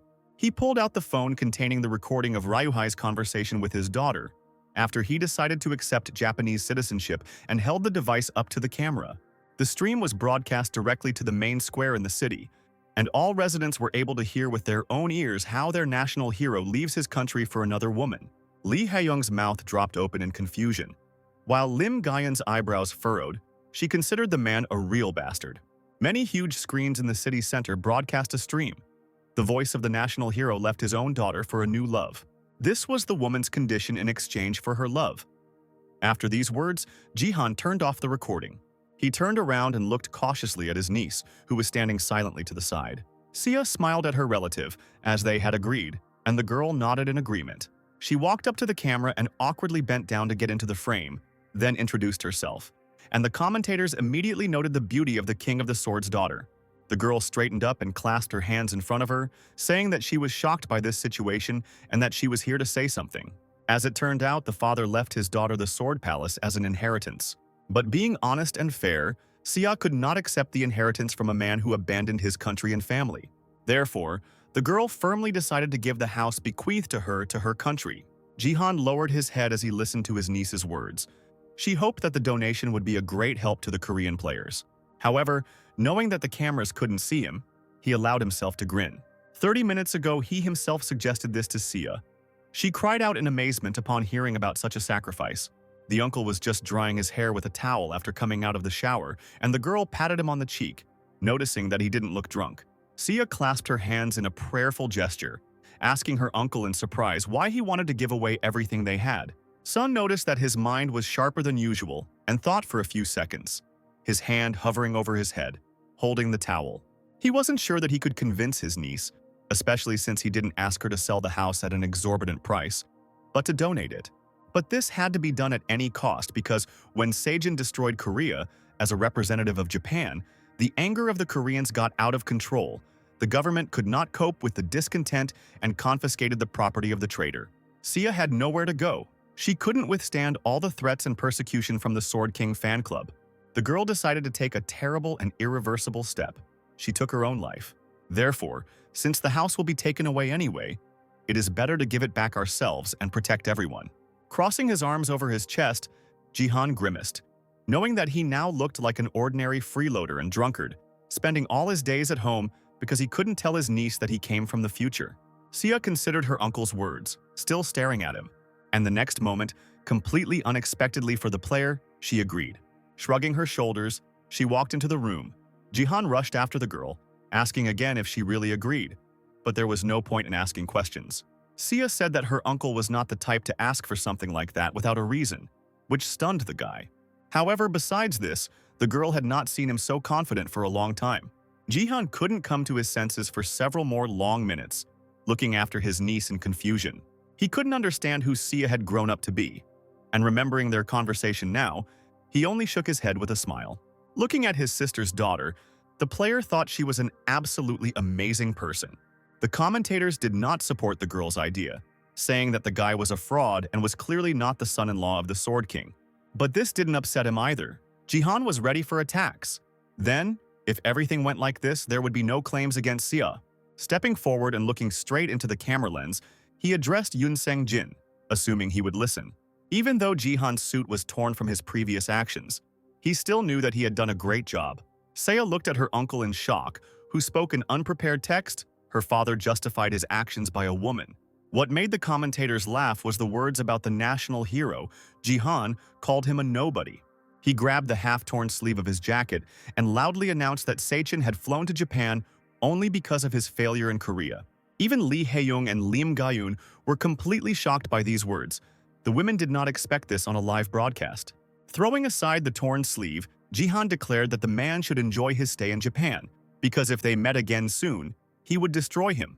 The strange stream ended in the sunset of the city landscape, and the comments continued to discuss what happened for a long time. When the family returned home, Jihan was changing clothes. Sia was immersed in reading comments on her phone and asked her uncle if it was necessary to go so far. Moreover, now both the Koreans and the Japanese are outraged. But Sun replied that everything is fine. There is no need to pay attention to them and worry about trifles. The girl suddenly tore herself away from her mobile phone and quietly said that Jihan was now different, as if he had changed overnight. He rolled his eyes and scratched his cheek, satisfied that his niece had noticed after all, but he clearly wouldn't be able to act like he normally did after dying and going back in time. As soon as the player noticed that he looked like a dependent who drank all day, there was a knock at the door of the apartment. Both residents froze. Sia sat down on the sofa, thoughtfully asking who it could be. Son put his hands in his pockets, expressing that he had not expected such a quick visit, while his niece became worried that they had already come for her uncle. Jihan waved his hand, asking Sia not to worry because it was not what she thought. He needed to earn some money anyway. Meanwhile, in Japan, in Tokyo, where both night and day, the city lights never went out for a second. Sejin watched the news system screen while sitting on his bed. They were still discussing about the Sword King receiving citizenship from another country. The woman, who had been lying quietly until then, moved closer, putting on a robe. She couldn't sleep because of the recent upheavals. Shizuru was worried that Sejin was going through such hardships, and he asked to be called by his Japanese name. His lover's hands closed around Sejin's stomach and she shook her head. Korea's top 1 player, the King of Sword, Yoon Se-jin, and he will always remain so. The man turned around, feeling a touch on his cheek, looking into Shizuru's eyes in surprise. The magic of love hovered around the woman, drawing her lover to her. It was as if she was sharing her own breath with him, confessing her love. Both clung to each other, merging in a kiss. A pink, suffocating aura enveloping the couple. In Korea, Jihan opened the door to the uninvited guest and invited him in with a smile. The man standing at the threshold apologized for the intrusion, but still slowly took off his shoes. Sun said that he expected the government to intervene because the matter was important. The manager of the BattleNet department of the South Korean government, Park Yoon-sik, a respectable middle-aged man, came to visit the family. After Yoon Se-jin left, his department had not come to visit. Now Jihan gestured for Yoon-sik to come in. He greeted Sia. This man made sure that the boy and girl were taken into account. The Sword King's daughter straightened up and lowered her head, greeting him respectfully. The player watched the guest leave, contentedly thinking that now that everything was prepared, he would be able to take what he needed. Yoon-sik was offered tea, and while it was cooling, the man shared his impressions of the show, calling it quite cruel. The government has accepted the fact that the Sword King cannot be brought back, but they cannot let the citizens know about it so quickly. As soon as Jihan heard that a fight between Korea and Japan would soon take place, he immediately asked Yoon-sik to get down to business. The manager took a demonstrative sip of tea when the player asked if he should refuse the donation of the Sword Palace, as it was an official admission that the king would not return. Yoon-sik immediately squeezed the thin handle of the cup tighter and swallowed hard, admitting that it was so. The man peered carefully into the player's face, remembering him as an unemployed alcoholic who was obsessed with gambling. He nevertheless admitted that the government had not yet given up hope for Yoon Se-jin's return, and he offered Jihan to become a contract manager instead of a donation. Sun crossed his arms over his chest, realizing that they wanted to put the responsibility of management on him until the real owner returned. He asked the manager if the house would go back to the returning owner, and the man quickly began searching for something in his folder, nodding. He added that it would be good if both relatives remained in the Sword Palace and placed a contract for the manager on the table. Having pushed the papers towards the young people, Yoon-sik said that all the conditions there were favorable for both parties. They needed to read the contract and think about it. Carefully studying the documents, Jihan decided that it was even better for him if the government wanted otherwise, because at the beginning he was going to give everything. Putting the papers aside, he slammed the table hard, announcing that the family also had a request. Sia blinked her eyes in confusion, not knowing what to say, since she had not been involved in the conversation to begin with. The system announced the beginning of the Golden Light stream, which was immediately greeted by the commentators. Someone was surprised that the player climbed onto the head of the Colosseum statue. The fair-haired knight, a handsome guy, put his hand to his head as a visor, greeting everyone on his stream. He reported that today, everyone had to return to the bloody and dusty Colosseum, where the players were already gathering in the arena. The young man called himself a streamer, a travel specialist who came back to the people smiling happily. He took a running start and jumped down from the statue, landing deftly on his feet. Then he masterfully drew from its sheath a sword, as golden and prominent as his armor, which screamed of wealth and luxury. One of the spectators donated to the player, and he was overjoyed, promising to dance for his benefactor. The guy bent in different directions and even showed the back of his armor, which caused puzzled looks from the other players. They obviously didn't like the local upstart. A player from another class even prayed for him to be hit by a car. Streamer Golden Light didn't pay attention to evil tongues and sidelong glances. A notorious buffoon, he was popular for his hyperactive appearance. The boy was once a respected member of the Golden League until he decided to drop down to bronze, saying he was going to explore the depths of the sea. Space Jester, in fact, he wasn't interested in the game. The streamer only cared about having fun. He was madly interested in sea creatures, more than in real life. His gear and stats are still at gold rank, so he has fun hitting and killing bronze players who are weaker than him. Others believe that he is a real psychopath who burst into the arena and called victims to him, allowing them to choose who would be first. Carefully examining the arena, Golden Light suddenly froze when he saw him. Jihan was standing nearby, holding one of the new weapons, and the streamer saw content in the guy. He rushed towards Sun, pointing a microphone at his mouth, declaring that he wanted to take the Sword King's son-in-law, the smasher of the statue of the two swords that everyone was interested in lately. Jihan looked at the annoying streamer and turned away, remembering that he had only a few achievements left to get. Having called up the system table, he began to move his finger along the table. It was necessary to raise the views. As the stream continued, the player turned to the camera, gave a thumbs up, and stated that he was being completely ignored. Seeing the many comments, the Space Jester's mouth dropped open in surprise, realizing that the Bronze League player was also streaming. Golden Light began to bite his nails in tension when he realized that he had simply given free publicity to an unlucky player. He glanced at the system sign and wondered how he could make people watch only his stream. One of the viewers offered the streamer a deal for 2,000 gear points. Kill Sun Jihan so that he would take the last place. The player was amazed by such generosity. Because 1 point of equipment costs about $1,000, the Sword King fandom was ready to take revenge on the offender and increase the reward. A plan for enrichment was already maturing in the Jester's head. He knew that the fandom hated Jihan, but he didn't think it was that strong. The awards increased with each new commentator more and more often. The guy's eyes ran across the screen, and he himself was beside himself with what he saw. Now the reward was calculated in simply incredible numbers. Golden Light blushed and quickly covered his mouth with his hands. The number of points will soon reach 40,000, and 50 is not far away. The system announced the start of the game and the call for all players. The knight fell to his knees, stuck his sword into the sand and screamed loudly, his mind exploding from the bright prospects. The streamer covered his face with his hands, causing even more disgust among those around him. He couldn't agree until the amount increased to 50,000. One of Yoon Se-jin's fans made a strong-willed decision. He promised to add 10,000 equipment points if the player defeats Sun Jihan. Hearing this, the Jester concentrated so much that he turned black and white and entered the greedy mode. It was a great deal for the guy, and he stated that the determination of the Sword King fandom rubbed off on him. Sun Jihan stood with his back to the knight. The Jester challenged the player to begin to fall into despair. Its active ability, Charge, accelerated the user's body and allowed them to rush forward at high speed. Streamer emitted a golden light and was about to end someone else's game. As the Jester raised his blade above his head, a golden flash lit up the air. He himself shouted that he would become Jihan's personal death, intending to pounce on him from behind. The bronze player, even feeling and hearing the incredible danger, did not even turn around in the first seconds. But then, when his opponent was a few centimeters away, Sun turned around and in a split second made such a lightning-fast move that it prevented the other player from touching him. The golden light froze and raised its head, realizing that its hand had stopped obeying its owner and was simply hanging above.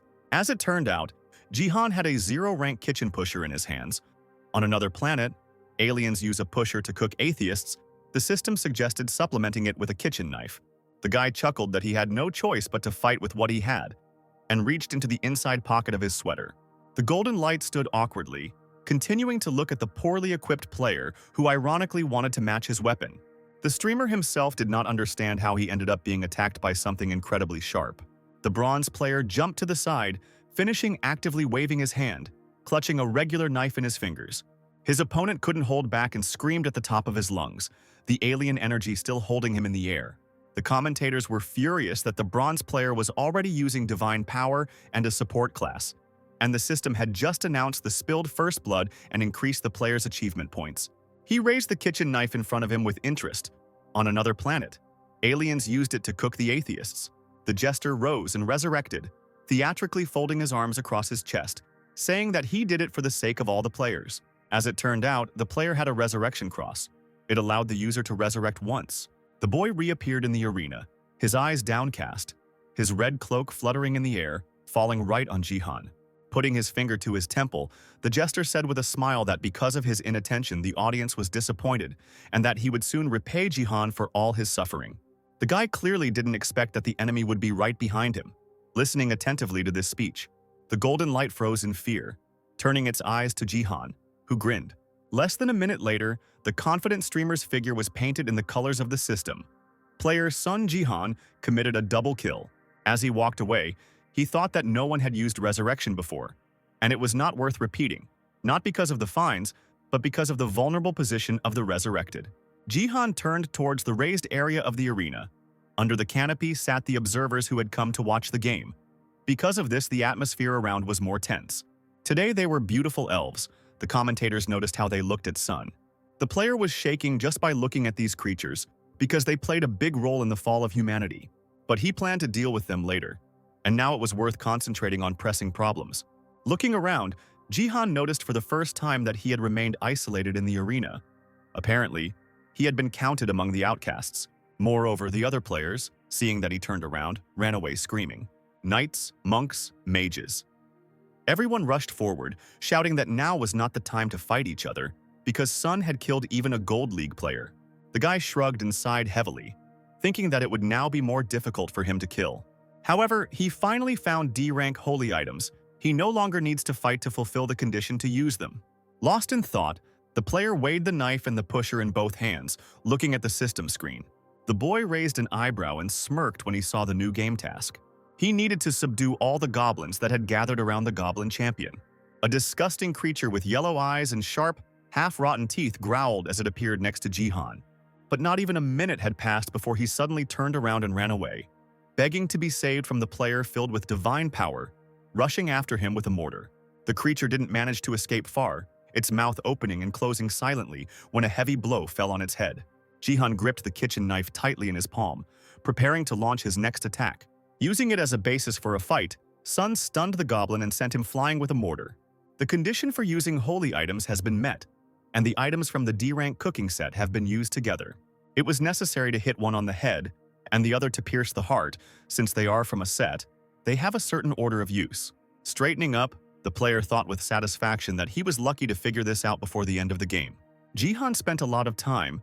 If he could have mastered the weapon earlier, he would have been able to kill more goblins. But, noticing the shadow hanging over him, the guy realized that this was not the end. A huge champion goblin loomed over the man. Compared to ordinary goblins, whose height is only a meter, such goblins have increased physical and mental strength. Complaining that the system had given too long a description, Jihan knocked the goblin out with one blow of the mortar.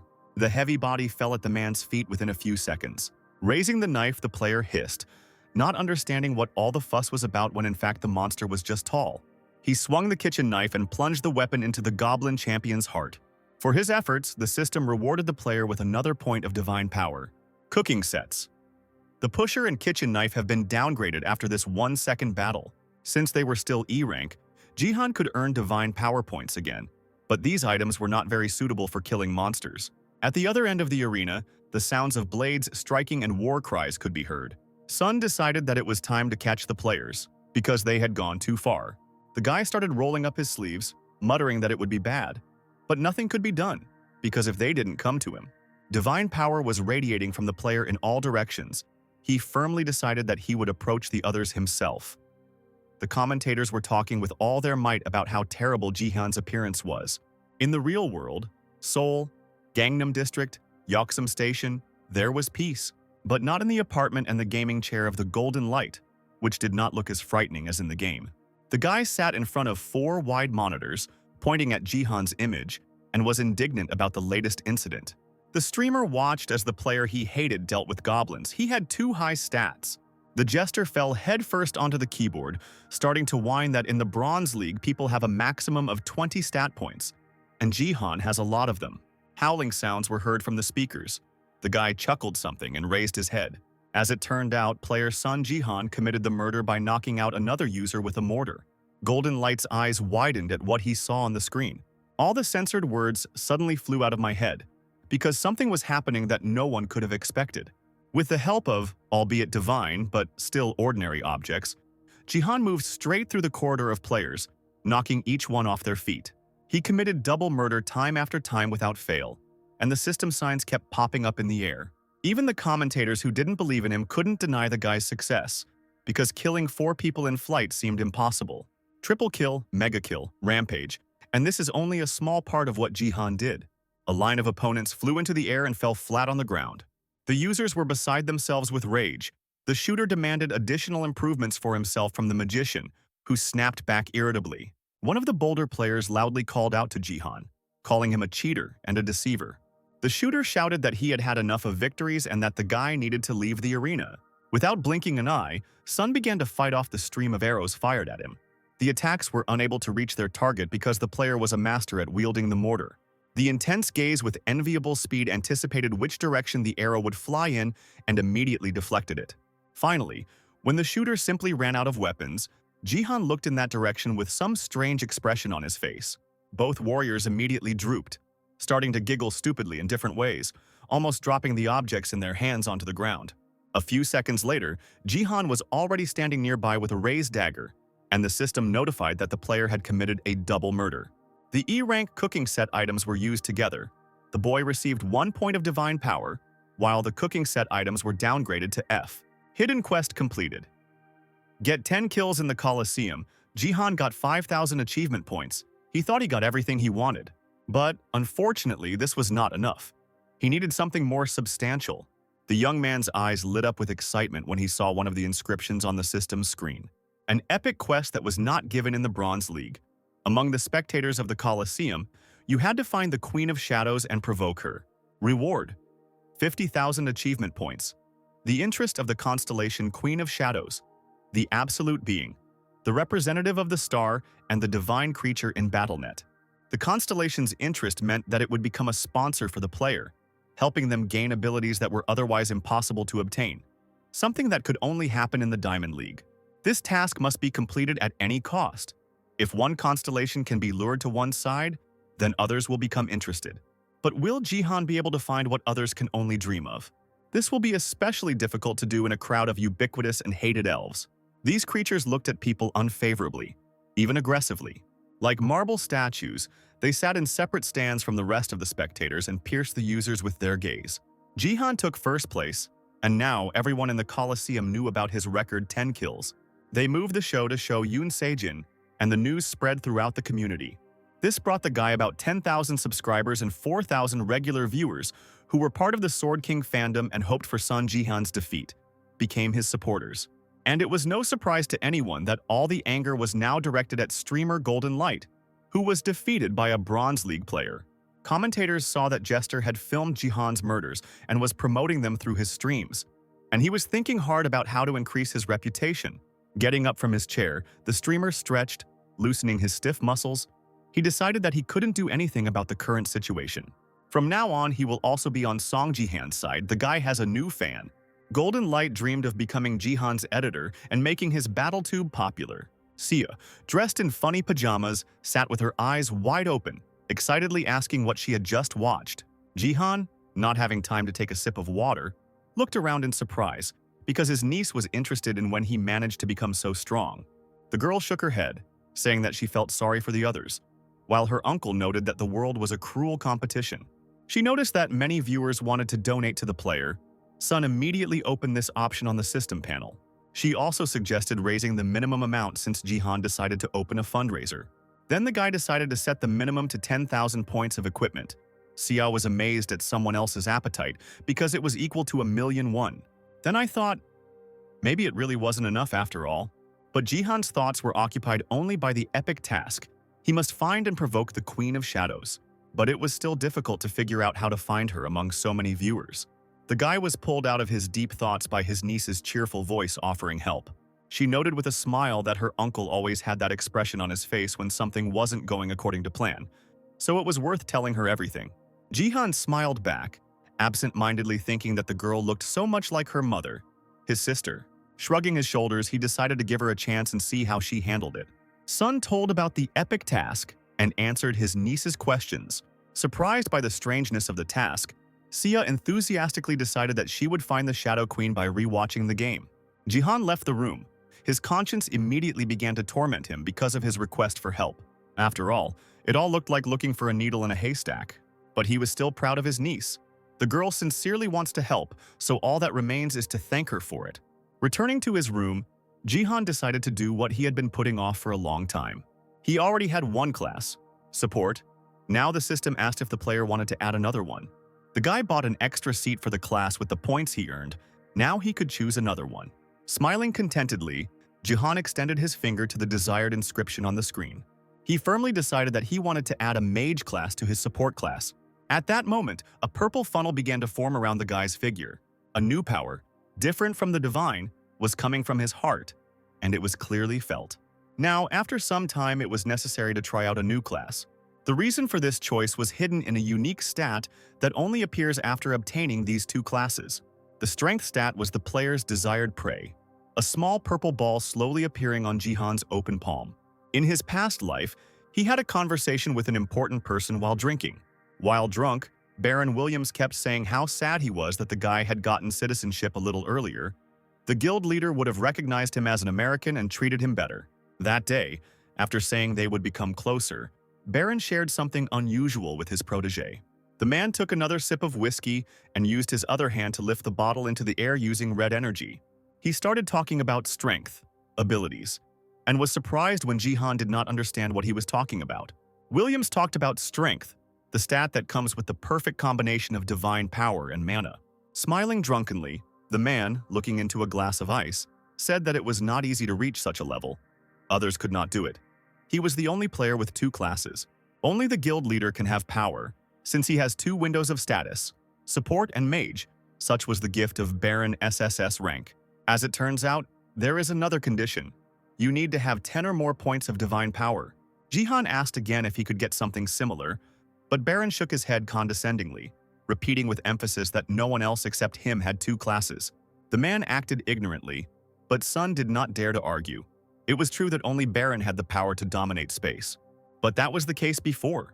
And now, knowing the conditions, Jihan decided to take a desperate step at the cost of his own health. An incredible energy, stronger than the Bronze League, seemed to tear his body apart. This stat propelled Baron to the top spot in the world rankings. Despite his poor development and control of it, Jihan must get it in order to cope with the tests in the future. He must endure. It is necessary to concentrate divine power in the hands and direct mana from the heart there, uniting it with it. It was important to concentrate so that nothing would slip past. Sun clenched his teeth, holding the sphere in his hand with all his might. His eyes were bloodshot, delighted by what was happening. Jihan muttered something, looking at his hands. The space was illuminated by bright red flashes. A deafening explosion threw the player back somewhere. Jihan hit his head painfully against the wall, unable to hold back a scream. As it turned out, he was thrown back against the door when the guy slid down a few seconds later. Breathing was still difficult. Jihan rubbed the back of his head, closing his eyes. He couldn't do anything. He couldn't just hold them with his hands. Leaning back against the wall, he took a deep breath, thinking that he should have increased his mana reserves, since they were used up after the first attempt. Looking at his own palm, the player doubted whether he would be able to combine the two energies in his hands, because holding them was definitely not an option. A crazy thought struck his head. Would he really have to do this forever? Jihan jerked to his feet, ignoring the nagging pain in his head. The player decided to calm down and think logically to help himself in a difficult decision. Let's say, if there is no need to hold the force, especially if it is not so tame. What happens if you put it into your own body? Take the divine power that originates in the upper dantian and combine it with the mana of the middle, holding the layer of the lower one while they mix. Taking the ideal shape, you can try to compress them in this state. The sphere, surrounded by other particles, grew larger and burned even brighter. Jihan closed his eyes tightly, sweat trickling down his face from the strain. The player's deafening scream filled the room, a red stream of energy bursting out from his body. The system announced that Jihan was trying to unite the three dantians. The danger was great, because the player had exceeded his limit and a threat to life was detected. Sia, who was calmly listening to music on her headphones, jumped when she heard some noise coming from the side. The girl watched the game with fascination, looking for the Queen of Shadows, but she could concentrate more on the matter, turning away from the table. Combining the three dantians, Jihan tried to merge the divine power and mana together to use the power. I also subconsciously added another combat power to them. But the conditions for combining the three dantians are very strict. It is necessary to be able to use each of them perfectly. They had their own distinctive nature, and the stats had to be at least 100 points. If a person is far from this level, then when trying to unite the three dantians, there is a chance of losing his life. Sia screamed in fear and pulled the headphones out of her ears when she heard a heartbreaking scream coming from her uncle's room. She dashed down the corridor, asking what had happened as she went. The girl, beside herself with horror, abruptly opened the door, imagining the most terrible pictures. She fell silent, staring in surprise at the basin of ice water on the floor and the towel. Jihan sat leaning against the bed and put a wet towel on his burning forehead, saying that he was screaming from a headache. Seiya asked suspiciously why he felt better so quickly, and the boy replied with a chuckle that the human body was incredibly amazing. The niece moaned something, covering her face with her hands. Son immediately apologized because he didn't want to anger her. Seiya wiped away the tears that had appeared from the recent tension. She was really scared. She thought that something bad had happened to her uncle. Jihan looked at the girl with confusion. He was inattentive. It was worth thinking about Seiya. Still not removing her hands from her face, she tried to calm down, asking again and again if her uncle was okay. He awkwardly scratched the back of his head and looked down, assuring her that there was no need to worry. Looking at the player again, Seiya sobbed again, wiping the moisture from her eyes. A few seconds later, she burst out laughing and punched the guy in the chest with all her might, screaming that she wasn't worried because he himself said that everything was fine. He bent over from the blow, muttering his gratitude, and Seiya went on to look for the Queen of Shadows. And even though Jihan's head was still splitting, he would never show his weak sides to his niece. The unification of the three dantians failed because the guy had a low level and did not have enough points. The towel from the basin suddenly rose into the air, radiating furious energy. Clenching his fist, Jihan cried out in victory. He had received the power after all. After the fusion, divine power and mana are replaced by the unique stat strength. Three dantians could not be combined, but the fusion created strength. Jihan was surprised by the inscription on the screen. The connection was weak, and the PowerPoint was too strange. There were 12 of them from the start. The combat strength and strength stats interact and share their value. This means that if one stat is pumped up, the combat strength increases by 2 points, and the strength points also increase due to the interaction of the forces. Jihan even felt embarrassed for a moment, wiping the sweat from his forehead. What he saw was a pure deception. The fact that he has strength is already very good, but how effective will the three combined dantians be? Realizing that he was completely tired, the player decided to leave this issue. If he tried to do it at the current level, he would definitely die. He got what he wanted anyway. It was time to try out the mage's ability. Raising his hand, he opened his palm and called for fire. A small flame immediately appeared in the air. The system immediately announced that the player did not have enough mana. He smiled weakly.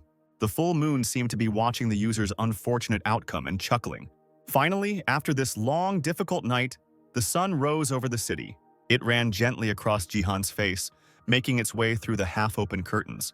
The guy didn't feel rested. He just muttered discontentedly that it was already morning, and immediately received a notification that 10 points of divine power had been added. As it turned out, he couldn't absorb divine power from D-rank sacred items and below. He had to use C-rank divine items and above. Yawning, Jihan glanced at the hand acupressure device and the game ball. Fortunately, they were cheap. He managed to buy them with glasses. He decided to sell the rest at the second-hand market, then went to see. He called the girl, asking if she was awake, but received no answer. A few minutes later, he saw his niece, who obviously had not closed her eyes all night. Sun was struck by Seiya's appearance, and she replied that she had been persistently watching replays of the game, and her efforts were not in vain. Seiya pointed her finger at the screen when Jihan leaned over the laptop monitor with a frozen heart. This was a fan video. There were people who got the zoom as a gift. They only film representatives of other species. For Jihan, it was very strange that people would use such an amazing gift for secret filming. His niece immediately distracted him from his thoughts, urging him to take a closer look. A replay of Jihan's fight was broadcast. The commentator pointed to a group of elves, noting that they had very clear skin without any imperfections. The two elves sitting on the thrones looked like high-ranking elves. Among them was one drow. The title of queen would suit her. She should be the Queen of Shadows. Seiya turned to her uncle with a smile, asking what he thought. The guy praised her for a job well done. But still, the player doubted to himself that the constellation could be found so easily. The girl promised to watch videos from foreign channels. She even made an edit video especially for her uncle. Jihan was surprised that Seiya knew how to edit, and she replied that she used to make videos from her father's games for fun. Hearing this, the guy froze in surprise. He immediately narrowed his eyes, using an unkind word towards Yunsei Jin. Straightening up, without removing his hand from the back of the sofa where Seiya was sitting, the player turned his head towards the portrait. Even through the broken glass, this man looked at his relatives mockingly. Left his daughter alone, a real infantile bastard. 2 days earlier, when Park Yunsik came to the family, he assumed that he knew the Sword King's girlfriend. It was Ito Shizuru. the owner of the SSS rank gift, unparalleled beauty. Jihan exclaimed that Yoon Se-jin might have fallen in love with the girl because of this ability, and Yoon Sik said that the department thought so. And now, the player suddenly remembered this person, looking at the Sword King. Something similar has happened before. It is not the first time that rising Korean stars have taken Japanese citizenship. If this gift has no limits, she can switch to another player at any time. Since that day, Jihan has been searching for information about Ito Shizuru, a woman of incomparable beauty. Unfortunately, the search has not yielded any results so far. Japan must be hiding her identity. Now it's impossible to find anything. As Manager Pak said, you need to be extremely careful. The player turned his back to the window, deciding that he needed to prepare in advance. If he was right, the opponents had already begun to act. The Japanese self-defense forces had already arrived in Korea. Sia, dressed in a business suit, was a little nervous as she asked her uncle how much longer they had to wait. Looking at his watch, Jihan replied that he was almost ready because they might be late. Both felt great, ready for new achievements that awaited the family beyond the threshold of the house. Jihan straightened the collar of his jacket, grinning as he said that it was time to greet the guests. The elevator descended slowly, passing the 32nd floor. The uncle asked his niece if she was nervous, noticing her thoughtful look. The girl shuddered. After the incident with her father, this would be her first appearance in public. Jihan hastened to reassure her. He asked Sia to be confident and brave, because there was no need to think about what others would say. The Song family had done nothing wrong. The niece forced a hesitant smile and nodded to herself. Several bells from the elevator alerted passengers that they had arrived at the lobby. No matter how much Sia tried to calm herself down, she still couldn't contain her emotions in front of the open elevator door. Jihan told her in a barely audible voice that many already knew what they were going to say. As soon as they both had time to leave, a respectable man turned to Jihan, saying that everyone was waiting for him. All the guy's requests were fulfilled. He smiled, thanked, and asked to make sure that the event went well. Manager Park Yoon-sik didn't answer, but simply nodded in response. He admitted that at first Jihan's request caught him by surprise. He hadn't expected at all that Song would want to put the Sword King's collectibles up for sale. But now the idea is clear. So the auction of the former Sword King, Yoon Se-jin's favorite items and other belongings, was organized. The manager asked if this was necessary to attract Japan's attention. Jihan confirmed his guess. He specifically chose such lots. They need Yoon Se-jin's connector and the data stored on the server. Japan will certainly try to take possession of them. Perhaps something unexpected will happen. The owner of the items may secretly enter the country and interfere with the auction. But whatever he does, citizens will be forced to face reality and realize that they have no choice but to accept it. Park Yoon-sik took a new look at this seemingly simple-minded guy, thinking that he seemed to see the future. Jihan added that this was their last chance to change the public's mind and asked the manager to ask reporters to keep an eye on the Japan Self-Defense Forces table. Suddenly, loud shouts were heard in the hall. Someone was calling Sia by name, calling her relatives, but the security did not let them in. The girl turned around and shuddered when she saw her aunt and uncle. The richly dressed woman called Sia a madwoman who stooped to holding an auction. She immediately switched to Jihan, calling him a swindler who had the audacity to sell someone else's inheritance. Sia firmly stated that it was her relatives who were thrown out, because they used her father's name to deceive people. The uncles and aunt were stunned and froze, seeing such a harsh rebuff from their always submissive niece. The girl asked if they thought she was stupid, the one who couldn't see who was actually looking at her father's money in his absence. Sia said that now all of her father's things are hers, and only she has the right to decide the fate of the inheritance. Turning sharply, she demanded that security remove her relatives, who did not belong there. Jihan looked at his niece with admiration, calling her cool, and she proudly threw her hair out of her face, saying that she could stand up for herself. The manager opened the heavy doors and informed the family that they had arrived. Sia and Jihan walked straight onto the auction stage, and were already noticed by reporters. The savvy journalists immediately turned on their cameras and flashes, ready to capture the sensation. Jihan glanced at the crowd with indifference when he heard them ask him why he was holding the auction. Sia was also attacked, claiming that her decision to give up the Sword Palace and hold an auction was provoked by public pressure. As the girl and boy walked towards the podium, reporters pounced on them, asking if they believed the Sword King would return and if Song was trying to profit from a relative's property. Jihan got tired of this pretty quickly, and unnoticed by the others, he gathered bloody energy in his palm, then made a circular motion with his fingers. A few seconds later, the lens of one of the photographer's cameras burst, scattering into small pieces on the floor. Then the same thing happened with the cameras of other reporters. The crowd looked at the equipment in a daze, not understanding what had happened. The player, reaching the podium with a microphone, asked the crowd to be quiet because they were at an auction, not a press conference.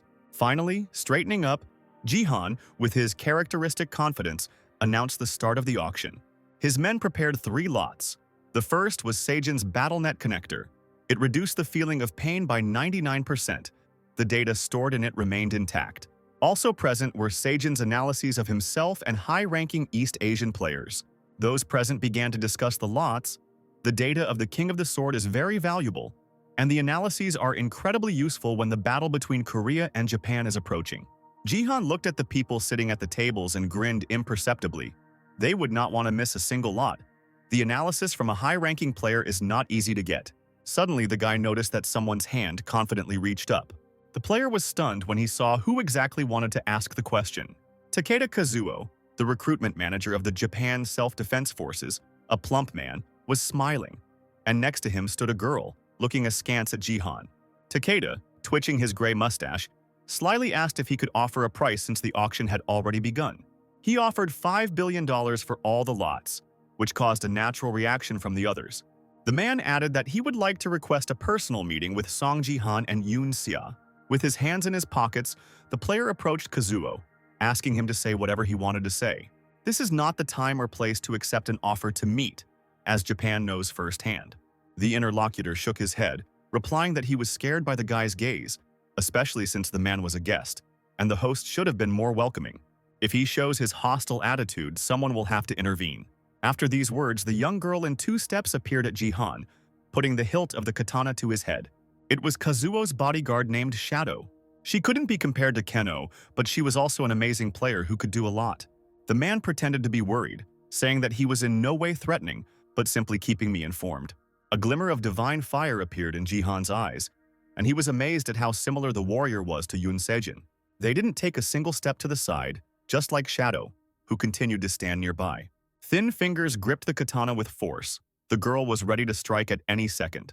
A shadow appeared in front of Song Jihan, and he fearlessly attacked it.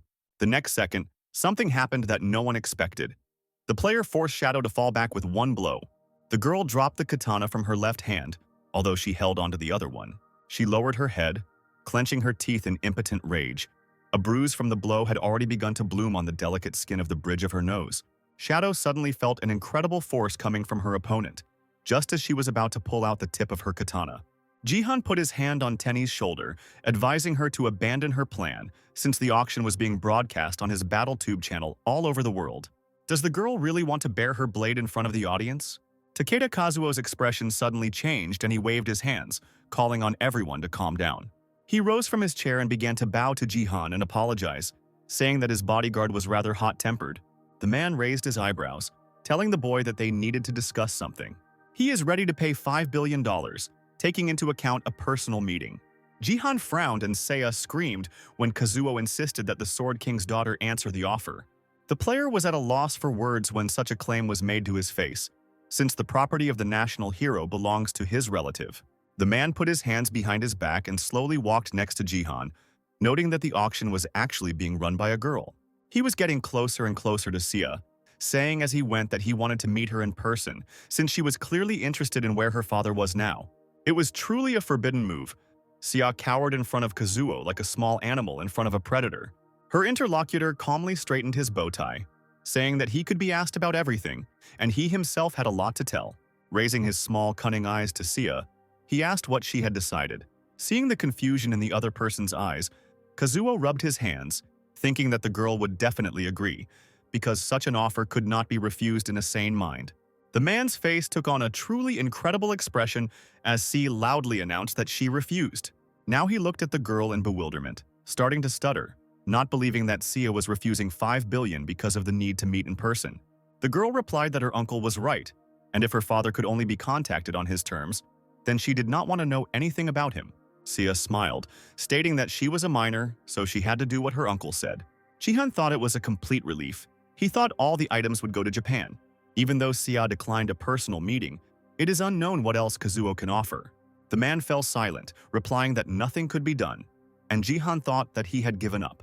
But the Japanese man suddenly beamed and exclaimed that he was still offering $5 billion. The offer of a personal meeting was optional, his own whim. The player was angry listening to this deception, but Takeda took something out of his inside jacket pocket, saying that he had received orders from the very beginning to offer money. Smiling widely, he placed an envelope with the seal of the Sword King on the table. Then Sia said that this letter was personally for her, written by her father. He asked again if they had come to an agreement, and the girl bit her lip, not knowing what to do. On the envelope there was a seal with a flower and the name written, Ito Ryuhei. Unable to resist, Seiya picked up the concerto, and Kazuo happily turned to Jihan, saying that it was too easy to get the Sword King items, and didn't the Korean BattleNet have 5 billion? The man spread his arms, deliberately mocking the player, singing as the auction ended quickly. Jihan recalled that the recruiting manager of the Japan Self-Defense Forces in his past life was banned from entering America, and he was good at recruiting foreign players, which earned him the nickname Japanese Disaster. Now, confident of his impunity, Kazuo clasped his hands together, offering Sia to sign the contract right now. Jihan thought that the man must be directly related to the player who uses the incomparable beauty. This was a man to be wary of, especially since Japan had received all the items too easily, as if the participants had agreed on everything in advance. It would look bad on screen. Those present were indignant. Why did they come at all? It was pointless. 5 billion from the very beginning. But all was not lost yet, we just had to turn the momentum around. At that moment, Seiya entered the game. She began to read a letter from her father into the microphone, which stunned everyone. He wrote that his daughter's decision to give away the Sword Palace was a real shame, because it was the last thing left of him, and the property should have been managed wisely. And finally, this is the end of the relationship between father and daughter. Let Sia not expect anything more from him. The guests invited to the auction began to whisper loudly when they heard the cruel words. Wiping away stinging tears from her eyes, the girl forced a smile and said that it was his handwriting. And this is what her father wrote. Jihan turned away, physically feeling the pain of his niece's betrayal. From what he heard, the woman was of incomparable beauty and knew how to influence the mind. He hated Yoon Se-jin from the beginning, but to Sia, he was a good and reliable father. He couldn't do this to her. A loud sound of paper being torn in half was heard through the speakers. Seiya, in a low voice, as she tore the letter into pieces, told Kazuo to convey the following words from her to Mr. Ito. His daughter read his last will and was glad to end their relationship. The scraps of paper fell to the floor. Sia pretended to be upset and said that she shouldn't have shredded the letter. Now the cleaner would have to work harder. But at that moment, the pieces began to rise upward, circling around the girl's face. Jihan declared that everything was fine. He would take care of it, and with one movement of his hand, he lifted the paper into the air, and it headed towards the shining sphere. The boy clenched his fist, summoning fire, and the pieces of paper burst into bright flames right in the air. Like so many phoenixes, they blazed and immediately turned to ashes. The rest of them opened their mouths in silent surprise. The auction participants were amazed by the player's possession of both combat techniques and divine power. Jihan stopped using energy and immediately heard an admiring cry. Kazuo's face shone brighter than the sun. A man like this was needed in Japan. He didn't immediately realize that a whole crowd had rushed towards the player, leaving him far behind. Representatives of various guilds vied with each other to offer Jihan to join them under any conditions. He looked at the business cards, raising his hands up, asking them to wait, because he was uncomfortable with everyone crowding around him. He stepped back, deciding that now was not the time to talk about such things. Jihan heard his niece's weak voice. She said that her uncle could go without her. The girl seemed to be suffocating.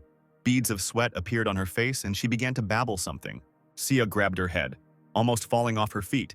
She muttered that her head hurt too much. The next moment, the niece moved to the side and fell to the floor. Jihan froze in horror for a second, forgetting about everything in the world. His dear relative lay on the stage and did not move. Jihan ran up to the girl, lifting her in his arms and begging her to open her eyes. When Sia woke up, she was mumbling something as the guy kept asking her if she was okay and urging her to hold on. The girl was clearly trying to say something to her uncle and grabbed the collar of his jacket. Pressing herself against Jihan, Sia whispered in a completely calm voice that she was pretending. The girl thought that it would be difficult for her uncle to cope with the guests, so she played along.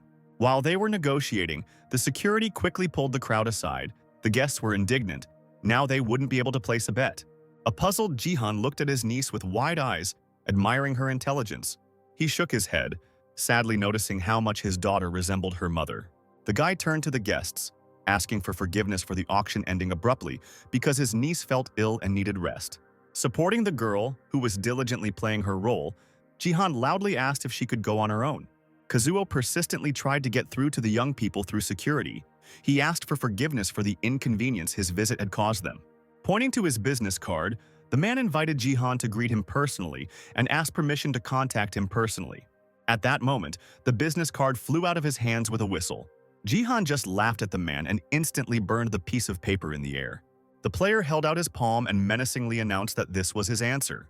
Commentators could not believe that the bronze player had rejected such an offer, while the manager stood silently, clenching his fists. He straightened his bow tie again, smiling strangely, muttering that Jihan was the best. The unknown force that can tear a business card to shreds is real. He deserves it even now, being only at the Bronze League level. Kazuo must get his hands on this rising star at any cost. Meanwhile, hidden from prying eyes, Jihan gave his niece a high five. He praised the girl for her excellent acting skills, and she brushed her bangs from her face, replying that she was good at everything she did. The player froze when he heard from the system about an unread message. He read the notification. It said that he had a sponsor, who even with the broadcast turned off sent 10,000 equipment points. The writing style was similar to Takeda Kazuo's. While the uncle and niece were talking, Lee Ha-young blocked their way and greeted the family. They froze when the woman said she was glad to meet them.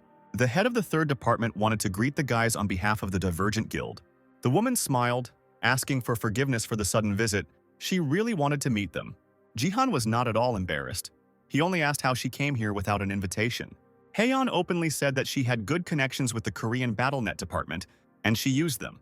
The player was surprised to hear the revelation that at work the head of the third department was known as a spoiled child. This confidence, shamelessness, and tone of voice were definitely familiar to him. Their owner extended an elegant hand. Looking closely at the woman, Jihan saw a completely different figure before his eyes. That one from his past life, a sly woman in a mask and revealing outfit, coquettishly said that she was his fan. He looked at the head as if enchanted. Sia cast a questioning glance at her uncle. She did not understand what had happened to Jihan, who was silent, and blinked her eyes in surprise. Turning her gaze to Lee Ha-young, she shuddered, deciding that the guy had fallen in love with the stately woman opposite him. The player said that in everything there is a line beyond which it is dangerous to cross, because once you cross it, it is impossible to turn back. The head and her bodyguard were stunned when they heard a quote from the writer Dostoevsky, who was known for his gambling addiction. Lim Gayan frowned and became angry as she looked at Jihan. Unable to hold back, Plum Blossom's sword pushed her mistress back with her hand and stepped forward. The woman almost threw herself at the guy, asking who he was and how he knew Lee Ha-young's motto. Only a couple of people knew that the lady was a real gambler. No one from outside could know about it. Jihan smiled, realizing that there was no longer any doubt. This woman's nickname was Zero, and she was the manager of America First. The only Korean besides him, this scoundrel was always drinking and gambling, but became the guild's deputy thanks to the capabilities of her voice, an ability that is used for amplification. After finishing the training, when people pay attention to pumping other aspects of stats and gift ranks, she reveals herself in a new light. And the strongest was she, Zero. Continuing to smile, Lee Ha-young gritted her teeth and ordered Gayun to shut up. Jihan thought that the guild was doing well, and he met Zero on one of his previous broadcasts. What she wrote in the chat was imprinted in his memory, so he decided to clarify. The guy apologized for catching them by surprise. Lim Gayan was surprised that her mistress was also writing in the chat. She didn't know what to do with herself from embarrassment. The woman coughed, feeling awkward at being suddenly called a gambler. Jihan thought with a smile that this was a fact, and Sia, looking at him, was sure that he really liked the chapter. Lee Ha-young smiled and shook her head, saying that she didn't mind talking in a more casual setting, and that they would see each other often in the future. Sia covered her mouth with her hands when she saw the guild leader take out his phone. She must have really liked her uncle. She confidently handed over her mobile phone, offering to meet in person since the Divergent Guild needed the guy. Sia almost squealed with delight, painting in her head the rosy prospects for the development of her uncle's relationship. Lee Ha-young fixed her hair, thinking that she was good, and was good at setting the tone of the conversation while separating business and personal relationships. The woman glanced at Gayun, showing with her eyes that she needed to learn. This is exactly how you should manipulate men. The atmosphere changed. The air seemed to be filled with the scent of flowers coming from the flirting Lee Ha-yeon. Jihan sheepishly apologized, replying that he still didn't know his phone number. Both women froze in shock when they heard the answer to all their efforts. The guy turned to Sia, asking what her number was, causing his niece to look confused. Sia suddenly decided that her uncle was playing the prude. She thought that Jihan was up to something and needed help, so she pretended to feel bad again. Jihan told the women that his niece was not feeling well and that they had to go. Hyan held out her business card with trembling hands, and the player promised to use it to contact the guild leader. When everyone left, Sia was proud of herself. Now she didn't have to worry about her uncle's relationship. Hayoung turned to his bodyguard, who was trembling slightly. The woman saw that Gayun was overwhelmed with emotion and was barely holding back the laughter that was bursting out, and she ordered her not to hold back. Uncontrollable laughter echoed through the corridors, and the head of the guild grumbled something in response. Jihan was brought out of his thoughts by his niece's question. She noticed that something had come as a big surprise to her. With a smile, Sia noticed that her uncle was wearing his father's suit. The player shrugged. His own had already become too small. He straightened his jacket. The guy noticed that the suit was not to blame. Sia nodded. If it suited her uncle, then everything was fine. She suddenly added that Jihan's answer was simply terrible. He looked at the girl in surprise. She shook her head, saying that it was too old-fashioned and tasteless. The "I'm the first one to reject you" tactic has been around since prehistoric times.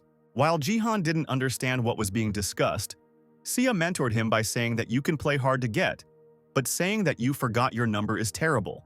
The player was lucky that his niece was nearby and saved the situation, but she was incredibly surprised to hear that he had not planned anything like that. The hand with the index finger extended hung in the air. Sia asked incredulously if this was true. Jihan nodded. The next task in BattleNet involved moving to the Bronze League in the territory of Gangnam. The task type was protection. It was necessary to protect the crystal and survive the zombie attack. Moving into place right in the suit, Jihan shook his head wearily. He remembered how difficult it had been to calm Sia down that evening. The girl immediately burst into tears, deciding that she had ruined her uncle's chance for a relationship because of her stupidity. Did his niece really think that he liked Lee Hae-young? Who would pay attention to a gambling enthusiast? Still, he hadn't expected to meet Zero under these circumstances. In a past life, he was sitting in a bar and watching a sports match where Argentina's Diego Maradona won. Jihan became close to Zero because they both lost their homeland, and on weekends they bet on sports. The woman was obsessed with them. The player's victory upset and angered Zero, but Jihan knew that he would win. He advised her to pay attention to the rank of the gift God t-shirt, but the woman did not listen to him. Jihan advised her to stop playing games, but she just waved her hand. Then she said her motto, that very quote from Dostoevsky, and it really irritated her. Sun asked if Zero was going to get rid of the scar on his face. The woman pressed the mask tighter, answering that it was the price for the deal with the devil. The couple had a lot in common besides sharing the same nationality. Zero asked why Jihan became strong only now. If she had been as strong in the past as she is now, she would have stayed in Korea, and then her friends wouldn't have died. So what united them most was guilt and self-hatred. The woman shook her head drunkenly, saying that she had no right to say that it was all her own fault. Both felt guilty for failing to protect their loved ones. Jihan looked at the amber drink in his glass, wishing he could drown in it and not feel anything anymore. Now he looked at the bloody sky in the game space, remembering these moments. Commentators watching the game were puzzled as to how long the player would remain standing there. In Jihan's right hand was a sword that pierced the horse, Pontiff Urk, an alien sacred object. The guy was curious why it was so cheap despite its rank, but it turned out that it was because it was too big and heavy for most people. Jihan decided to try the dagger in action and swung it widely. Then, raising the weapon above his head, he swung. It wasn't difficult for Jihan to handle such a blade. The user heard strange voices asking him to show the status window. The ground shook as a huge weapon descended upon it. The number of spectators grew, and they began to ask questions about the origin of his power. 12,000 people were already looking at the player. Jihan didn't know if he should show the window, but it would be unwise to ignore the request of regular viewers. It was worth deciding whether to answer directly or lie. Finally, the guy took a deep breath and addressed his viewers directly, greeting them and introducing himself. If they are so interested in his status window, the player will show it when he gets 200,000 subscribers. That was his promise. Commentators began to complain that such a number would not be reached anytime soon. But Jihan decided to add one more condition. If he loses even one game, then he will immediately show the window. The audience didn't expect this, but everything would have changed if the guy had met the troll. Jihan gripped the hilt of his blade even tighter. Blue beams appeared behind him, signaling the arrival of his teammates. The guy turned around sharply, raising an eyebrow. The players that appeared were not the ones he expected to see. It was simply impossible. Golden light, Argentina player Diego Matzid and the hated Kim Gyo-hyuk. The jester theatrically wiped a tear from the corner of his eye with a handkerchief, exclaiming that fate itself had brought him to Song Jihan. The fire mage turned red with anger, clenching his teeth, threatening to kill the player with one look. Jihan met the Argentinian in person for the first time. Diego Machid seemed oblivious to everyone as he continued to play with the ball. He was Argentina's best player until Jihan's return in time. But now he was nothing special, and besides, he looked vulnerable and stupid. Suddenly the guy thought about something, realizing that it was strange. If he himself is a support, Golden Ray is a warrior, and that disgruntled third one is a mage. Could it be that the football player here was an archer, considering that in his past life he had the mage class? Jihan couldn't even imagine what had happened. Meanwhile, Gahuk was terribly angry when he met his offender. Because of him, he lost his ability, and now he didn't even want to see. A system board appeared in front of the magician's face. Someone registered a reward for the task.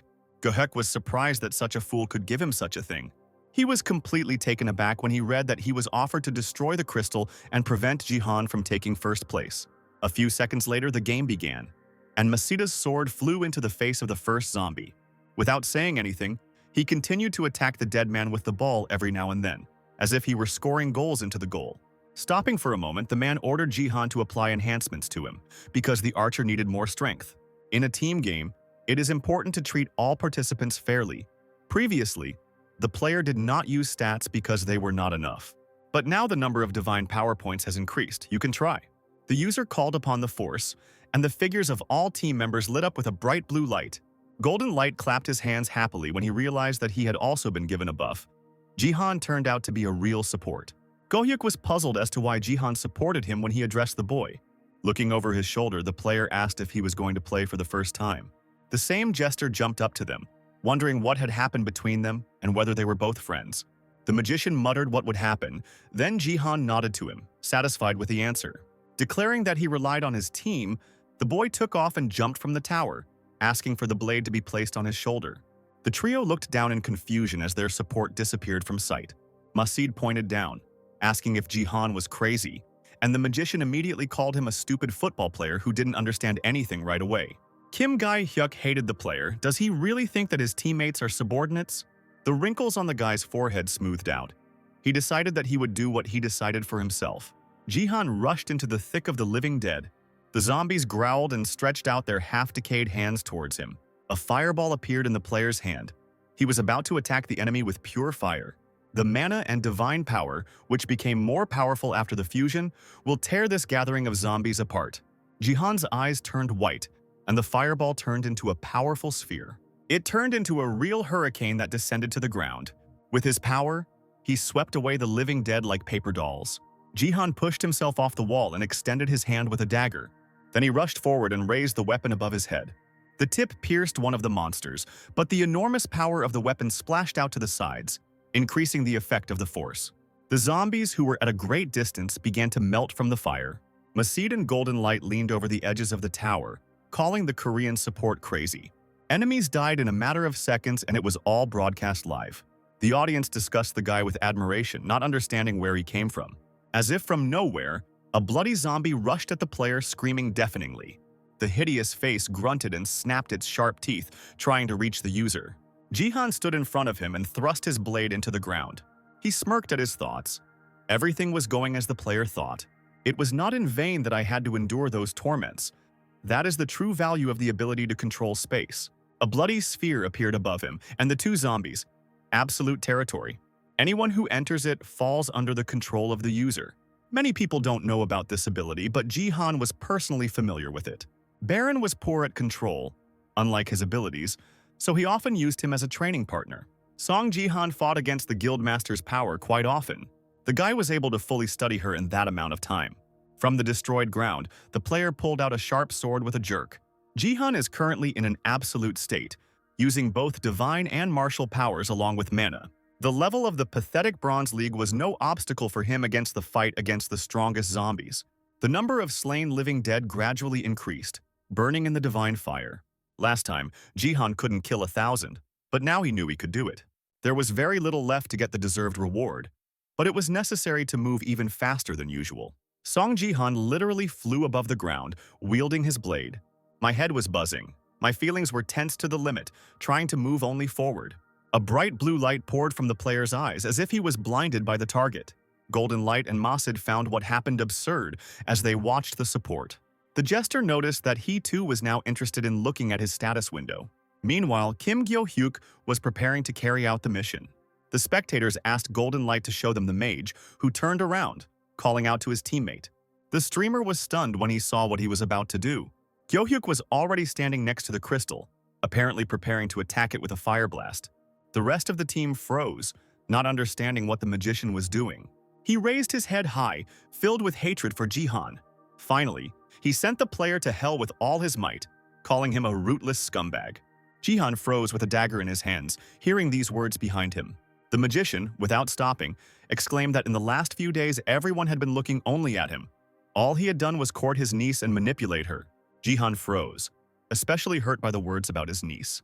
Kim Gyo-hyuk didn't stop, wondering what the player had done to make the girl obey him obediently. The audience understood that the magician was testing Jihan's patience, because the impudent man even doubted the player's intentions towards his niece. Now the reward of 50,000 equipment points for Kim Gyo-hyuk reflects the degree of hatred of the Sword King's family towards Jihan. Millions of dollars helped the magician gain courage. Jihan himself stood, clutching a sword in his hands with fallen living dead lying under his feet. And in his ears there was the insane laughter and insults of the former team member. He breathed deeply, trying to calm down, thinking that this bastard had acquired patrons, or that he was being forced to do so. This guy is a complete loser, hoping only that he will have time to do everything since Jihan is far away.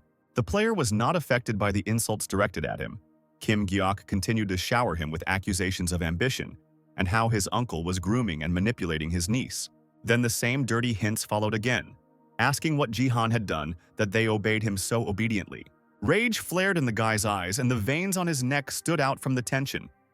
The magician had no right to say anything about Sia. After returning in time, the player could not help but remember what he tried to forget. Like his worst nightmare, he was haunted by Sia's death, her lifeless body hanging like a rag doll in his uncle's arms. Jihan choked on his own tears, which continued to flow, soaking into his shirt, already stained with his niece's blood. To hide the scars left by the attack of the Sword King's family, she had to bandage her face, but her body lost the warmth of life forever. He allowed this to happen and could do nothing more.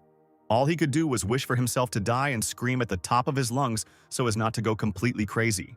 And that is why now, standing on the deceased zombies filling with divine fire, Jihan swore that such a thing would never happen again, that he would protect her from everyone and everything. At the moment of gaining power, the player realized something while trying to unite the three dantians. He could use nameless divine arts, and the gentle blue color of the power would change to a bloody hue. Until he had 30 points of combat strength, it would only be an imitation.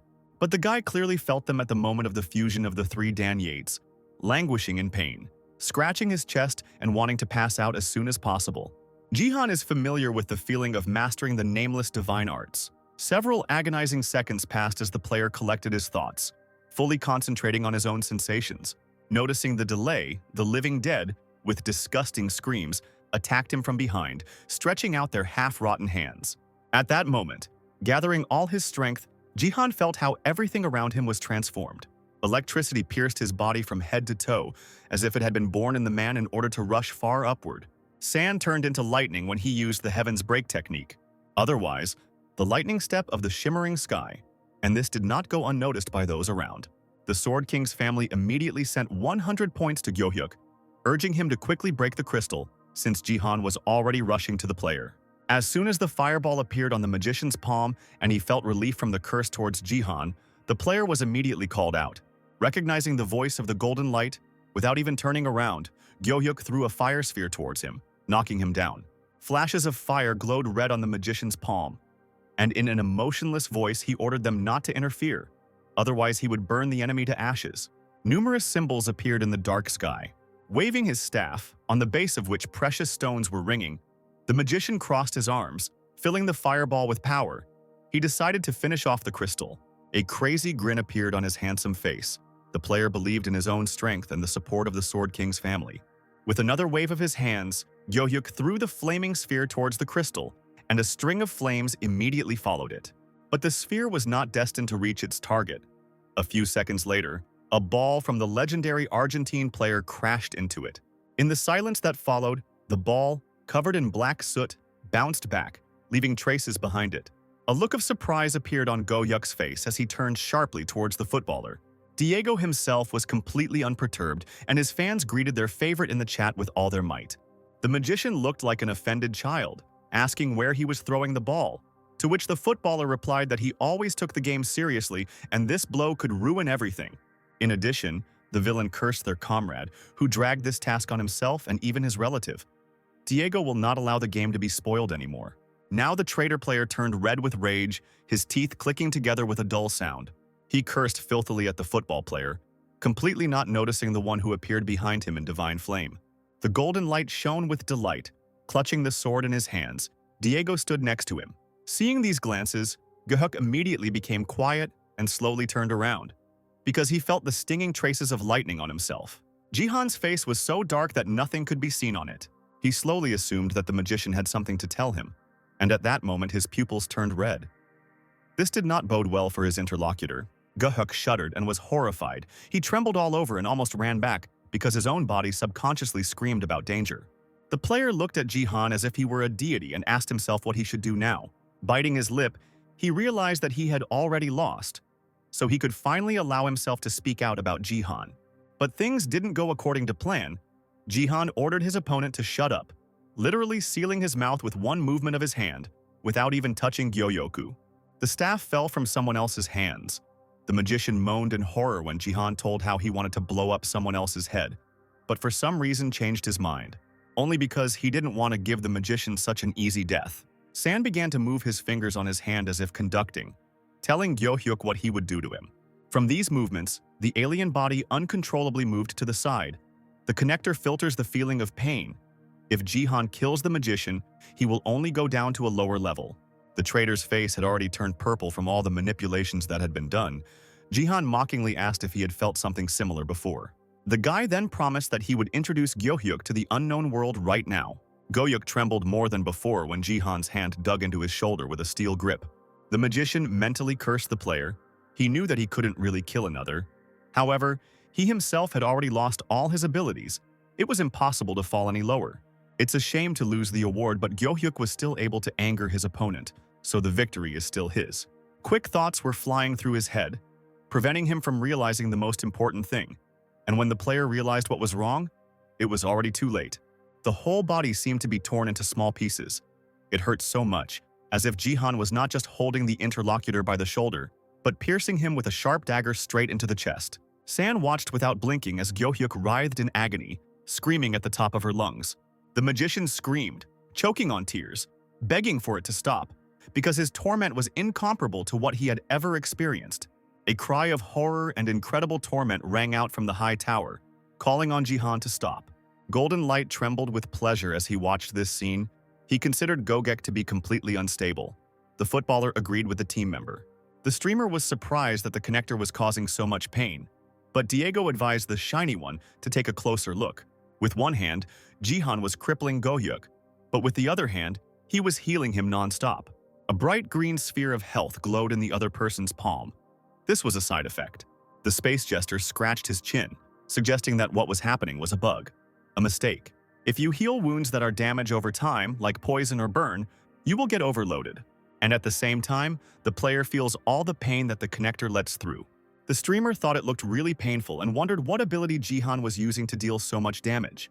Muscle tension and bone cracking, bone fracture and muscle rupture.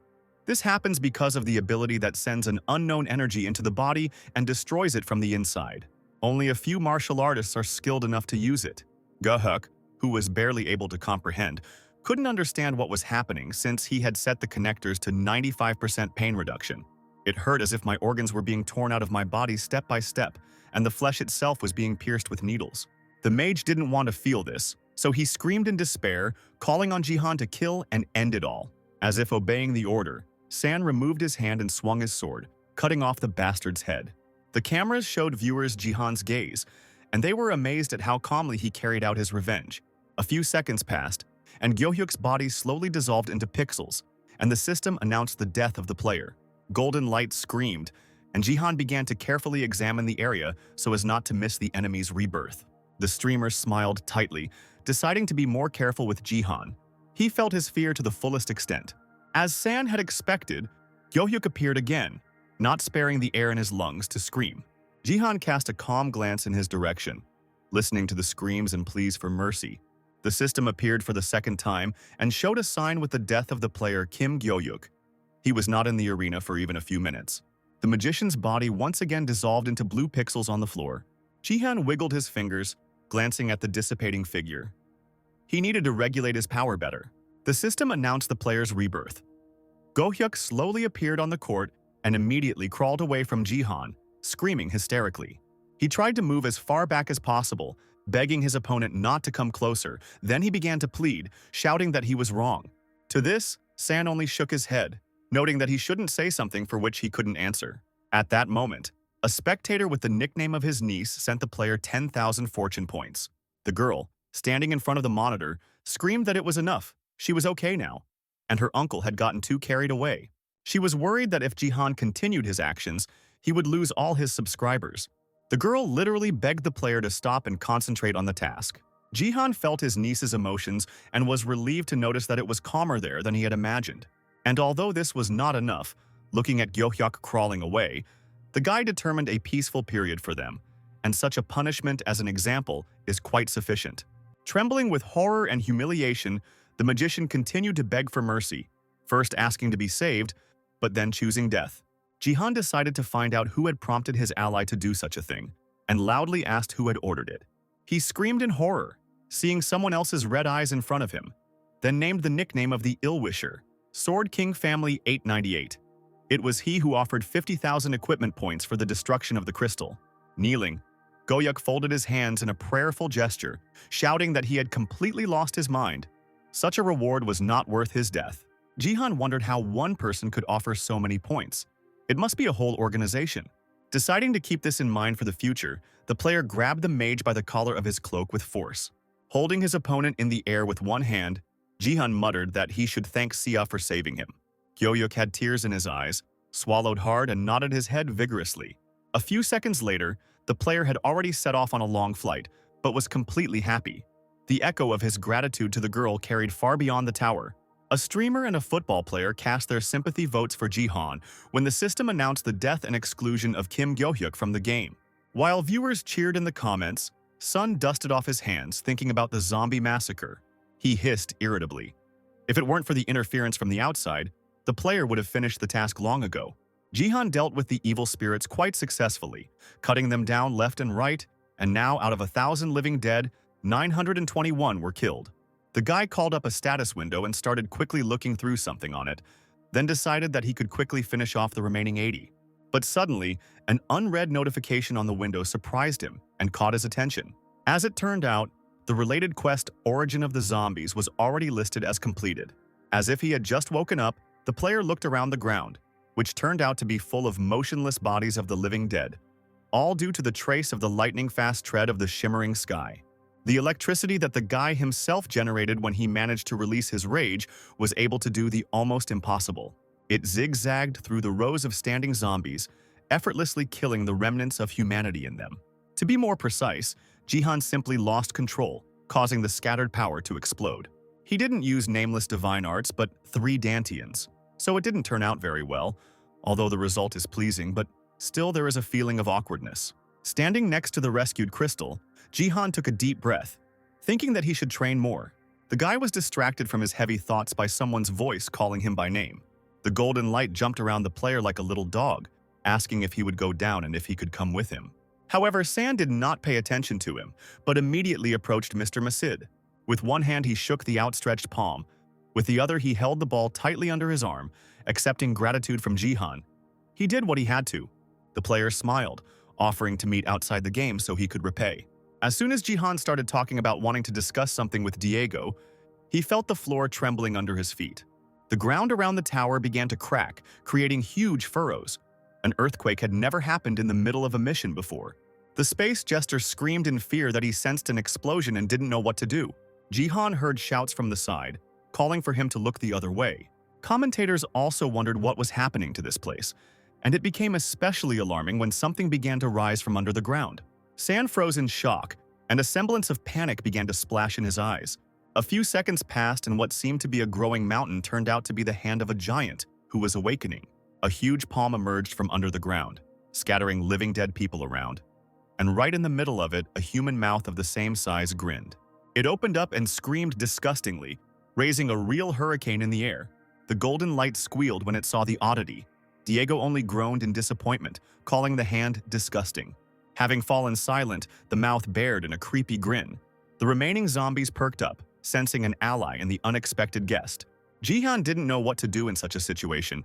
He could only look helplessly at the giant. The player gritted his teeth.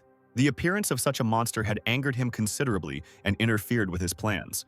The zombies that tried to get close to the hand immediately felt its evil intentions. Jihan, watching the monster, grimaced, feeling disgusted by what he saw. This thing, whatever it was, simply devoured the living dead, scooping them up into its palm like food. The huge mouth smacked as it chewed on dozens of bodies, the sound of crunching bones echoing throughout the valley. Having dealt with the next batch, the palm straightened above the ground and the mouth opened wide. Something that the mouth couldn't handle slowly slid from the middle of the tongue onto the tip of the tongue. A large lump of zombie remains. Having fallen to the ground, he began to move, as if a new monster was being born right from him, only vaguely resembling a human. Golden Light was puzzled as to why this monster appeared on the Bronze League map when it should only be in gold and above. Jihan swallowed hard once again, because before them appeared an evil monster created from pieces of different bodies, a corpse golem. These creatures slowly rose above the ground, slime slowly dripping from their heavy bodies. The streamer was right. They had no place in the Bronze League. San immediately called up the status window to find out the reason for the zombies' appearance. Was it because of a related task? The system explained that the goal of this task was to defeat the corpse golem without the help of the crystal, which the guy didn't quite understand. He was slightly surprised by the new notification. It said that the player had cleared the map 10 towers. Next, the system gave Jihan a bonus task: stop the corpse golem. Other teams from different parts of the tower looked at the sign in bewilderment. They also did not understand his presence in the Bronze League. The game required stopping a corpse golem created by the follower of destruction, Black Hand. There were more and more of these incredibly strong living dead, because the mouth continued to eat the zombies. The system, as if mockingly, suggested using the blessing of the crystal so that it would be possible to reduce the difference in strength. Looking at the horde of newborn corpse golems, the streamer groaned. How can they complete this task if even the Golden League players can barely cope? Jihan closed his eyes in dismay and shook his head. The game can't wait for the teams to cope. Suddenly something dawned on the guy. He thought that otherwise they would not have been able to offer a reward of 10,000 achievement points and a crystal fragment to boot. So the gift was rare, which means it was at least an epic rank quest. Diego started training with the ball, and Golden Ray sighed heavily, moaning that since the task was a bonus, they should give it their all. He suggested that Jihan be the first to receive the blessing, and he was already pulling his blade out of the stone surface of the earth. Both teammates looked at their leader in surprise when he replied that he would not need a blessing. Taking a step forward, lightning bolts shot out from under the player's boot, a trace of shimmering sky's lightning-fast gate. They sparkled as Jihan moved towards the corpse golem. This is a dead man with an incredible amount of health. It can only be defeated by destroying the core in the center of the body, and it was located deep in the monster.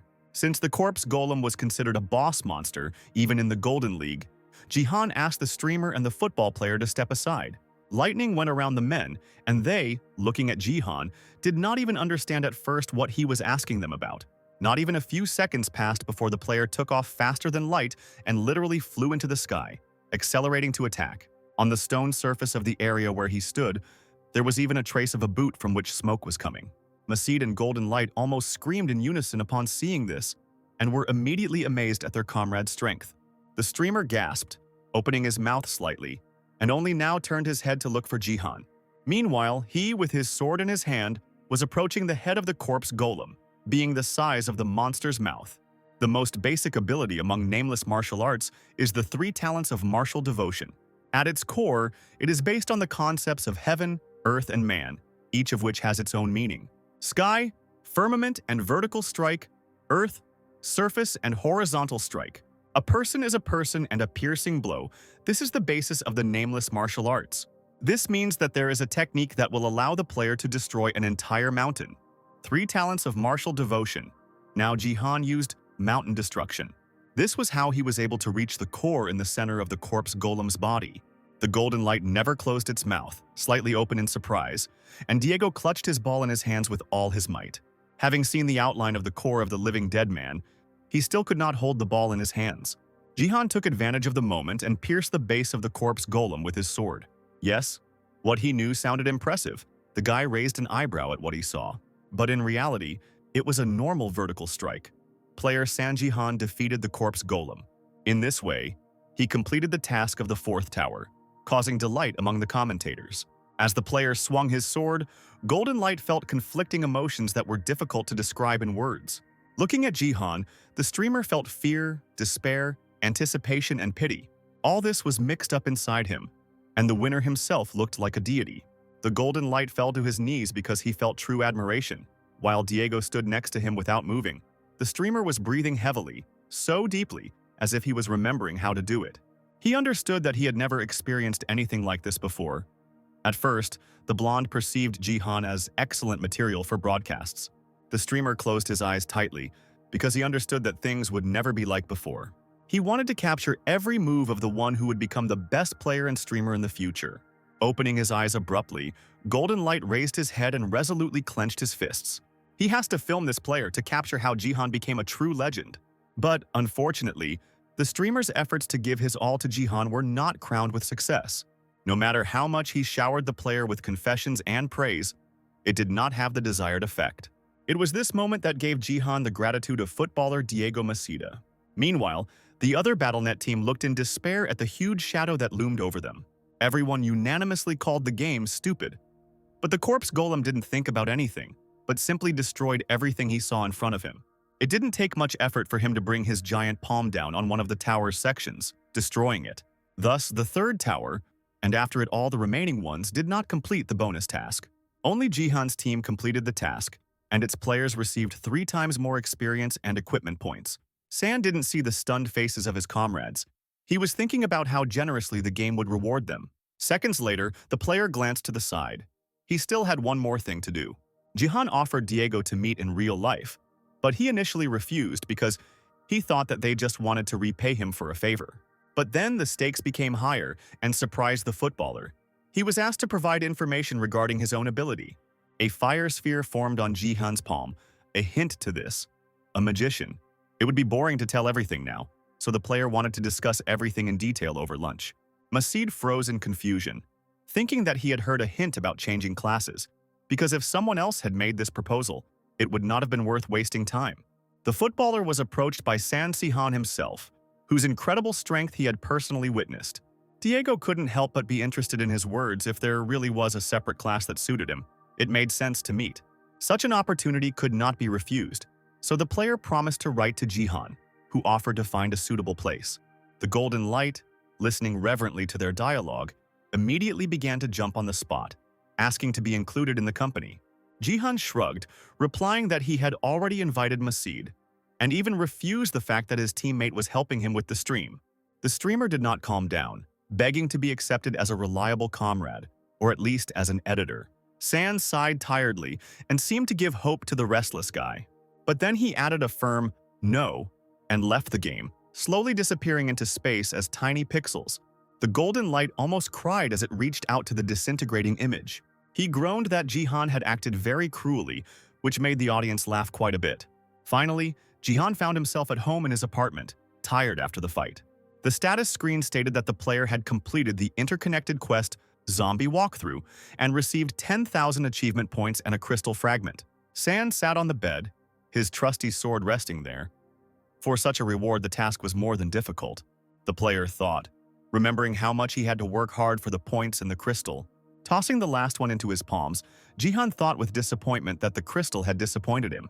It bestowed a divine blessing on the player and can only be used in the bronze and silver leagues. Divine blessing can only be used by saints who play the support role to the maximum. This is a top-rank buff that increases all stats by 50% and is considered mandatory at the top ranks. But this item can only be used once and only in the bronze and silver leagues, which did not suit the player. Next, there will be rewards for the defense itself. For first place, Jihan was given 50% more experience and equipment points. The guy's level has increased 3 times. Now the level has risen to 13, and the combat and normal strengths have 17 points each. There are 12 levels left before the game to move to the Silver League. The system then announced that the player had fully understood the religion of the other world, and his divine power had increased by 2 points, merging with the Force. Then the equipment rank dropped from C to E. Seeing this, Jihan raised an eyebrow. The characteristics did not increase, and the sword, piercing the horse of Pontiff Urk, could not withstand its remaining power and began to crack right before the eyes of the owner. The system warned that the equipment would be destroyed, and the next second, pieces of the weapon flew around the room, casting a bright yellow light around. Jihan tried to hide from the flying fragments and the detonation of the explosion. The power of the 3 dantians inside was leaking out. The player couldn't understand why the dagger couldn't withstand the destruction of the mountain. The lightning flashes were so strong that they damaged the player's shoulder, cutting through it as if with a sharp blade. Jihan gritted his teeth and stretched his hands forward because it was too dangerous to leave this sphere like this. He needed to absorb the power into his own body. The glow was so bright and blazing that it could be seen even from the windows of neighboring buildings. Finally, the glow of the sphere died down slightly, and a lone window lit up in the building opposite. Takeda Kazuo and the Sword King 898 family. The manager tried so hard and even moved into the next apartment, but his plan failed. It was he who acted on behalf of the Seojin family and instigated Gyohyuk to frame Jihan with a generous reward. Kazuo sat at a table filled with numerous monitors and watched the magician. He had finally found an assistant who fully shared his goals. He was incredibly happy, because when Jihan was avenged, he would be able to see his status window. Takeda rubbed his hands in satisfaction, calling people fools who, having lost their strongest player, continue to quarrel with each other. Thanks to them, it is easy to engage in incitement. It is enough to pretend to be one of the fans of the King of the Sword to interfere with Jihan. Now the manager looked slyly at the screen. The guy was on guard thanks to Takeda. But he needs to fear not the man, but his compatriots. The Japanese man laughed villainously, imagining how San Jihan would feel the taste of his helplessness. Now the manager wasn't too upset as he ate the crispy chicken. His plan had failed, but it wasn't worth spoiling the game yet by pretending to be a fan of the Sword King. It would be great if everything worked out the first time, but Gyohyuk turned out to be an incredibly pathetic player. He failed to master the game at any level, dying every time from Jihan's attacks. It would have been better to break the crystal right away. The magician only needed to do this. Then, according to Takeda Jihan's plan, he would have had to show his status window. Still, the manager was indignant, furiously chewing the chicken meat. Because of Gyohyuk, the man was in trouble. He almost fell out of his chair, furiously threatening the screens with his fist, because at this rate he could lose Jihan. A second later, the man slammed his fist on the table, cursing everything under the sun. Takeda Kazuo finds himself in a difficult position. He understands that Jihan is a talented player whom he must lure to his side, but he will only be given the go-ahead if he has proof. The bosses are considering firing the man because he cites his intuition as the reason, which is why Takeda needs Jihan's status window, direct evidence of the player's value and potential. The manager had little time. He had enough of these amateurish strategies. Jihan doesn't have long to wait until a professional takes him on. Kazuo will get his window and permission to present all the evidence to Seijin. Jihan can be recruited using a special method that was used on the King of Swords. Meanwhile, Jihan saw that his divine power had increased by 1 point. It had merged with the Force, and it had also increased by 1 point. The boy sat on the floor, wounded by shards from the dagger, realizing that strength received 1 point for every 3 divine. Thanks to their connection, the combat strength indicator increased to 18 points. The sword piercing the horse was destroyed, and the remaining divine power in it must have been absorbed by the player's body. The system announced that the strength had exceeded 17 points. From now on, the player can only absorb divine power from divine items of A rank and above. Jihan was amazed by this news because now he could completely forget about increasing his divine power. He shook his head sadly, thinking about how cheap a trick it was, when the door to the room slammed open and Sia appeared in the doorway. She excitedly pointed to the screen of her mobile phone, bragging that she had received a 50 billion deposit. Jihan looked there with interest, while the niece herself breathed out in confusion when she saw the state her uncle was in. She immediately asked why he was like that, and the guy looked at his own palm and briefly replied that his sword had exploded. Then he forced a fake smile, assuring her that he was fine. Sia grabbed his hand and dragged him out of the room, finding Jihan unbearable. She was indignant that her uncle remained a child. He urgently needed to wash and treat his wounds. Jihan allowed himself to be led away, but looked at his niece's back in surprise. He thought how touching she looked, considering herself an adult, but still appreciated the concern hidden under the grumbling. A little later, already washed and with his wounds treated while eating meat, the guy looked in surprise at his niece, who asked if he was okay. The uncle and niece were sitting in an inexpensive cafe. Sia said that since they now had so much money, perhaps the family could afford much more than the usual pork tenderloin. Sia loved this kind of food, but Jihan, as far as she remembered, always preferred Western food. But he still ate enough to stop admiring her. Jihan had really missed eating in such a cozy atmosphere, and now he had eaten properly for the first time since returning. Smiling happily at his niece, the guy declared that he still preferred Korean cuisine. Sia pursed her lips, saying that since she was paying, her uncle could have ordered something better and more expensive. But he waved his hand. They would still have time for dinner. He didn't even have time to bring the drink to his mouth before he stared at the girl in amazement. She said that there might not be time. In response to Uncle Sia's questioning look, she replied that she planned to return to school. She was the head of the student council, so it was strange for the girl to be absent for so long.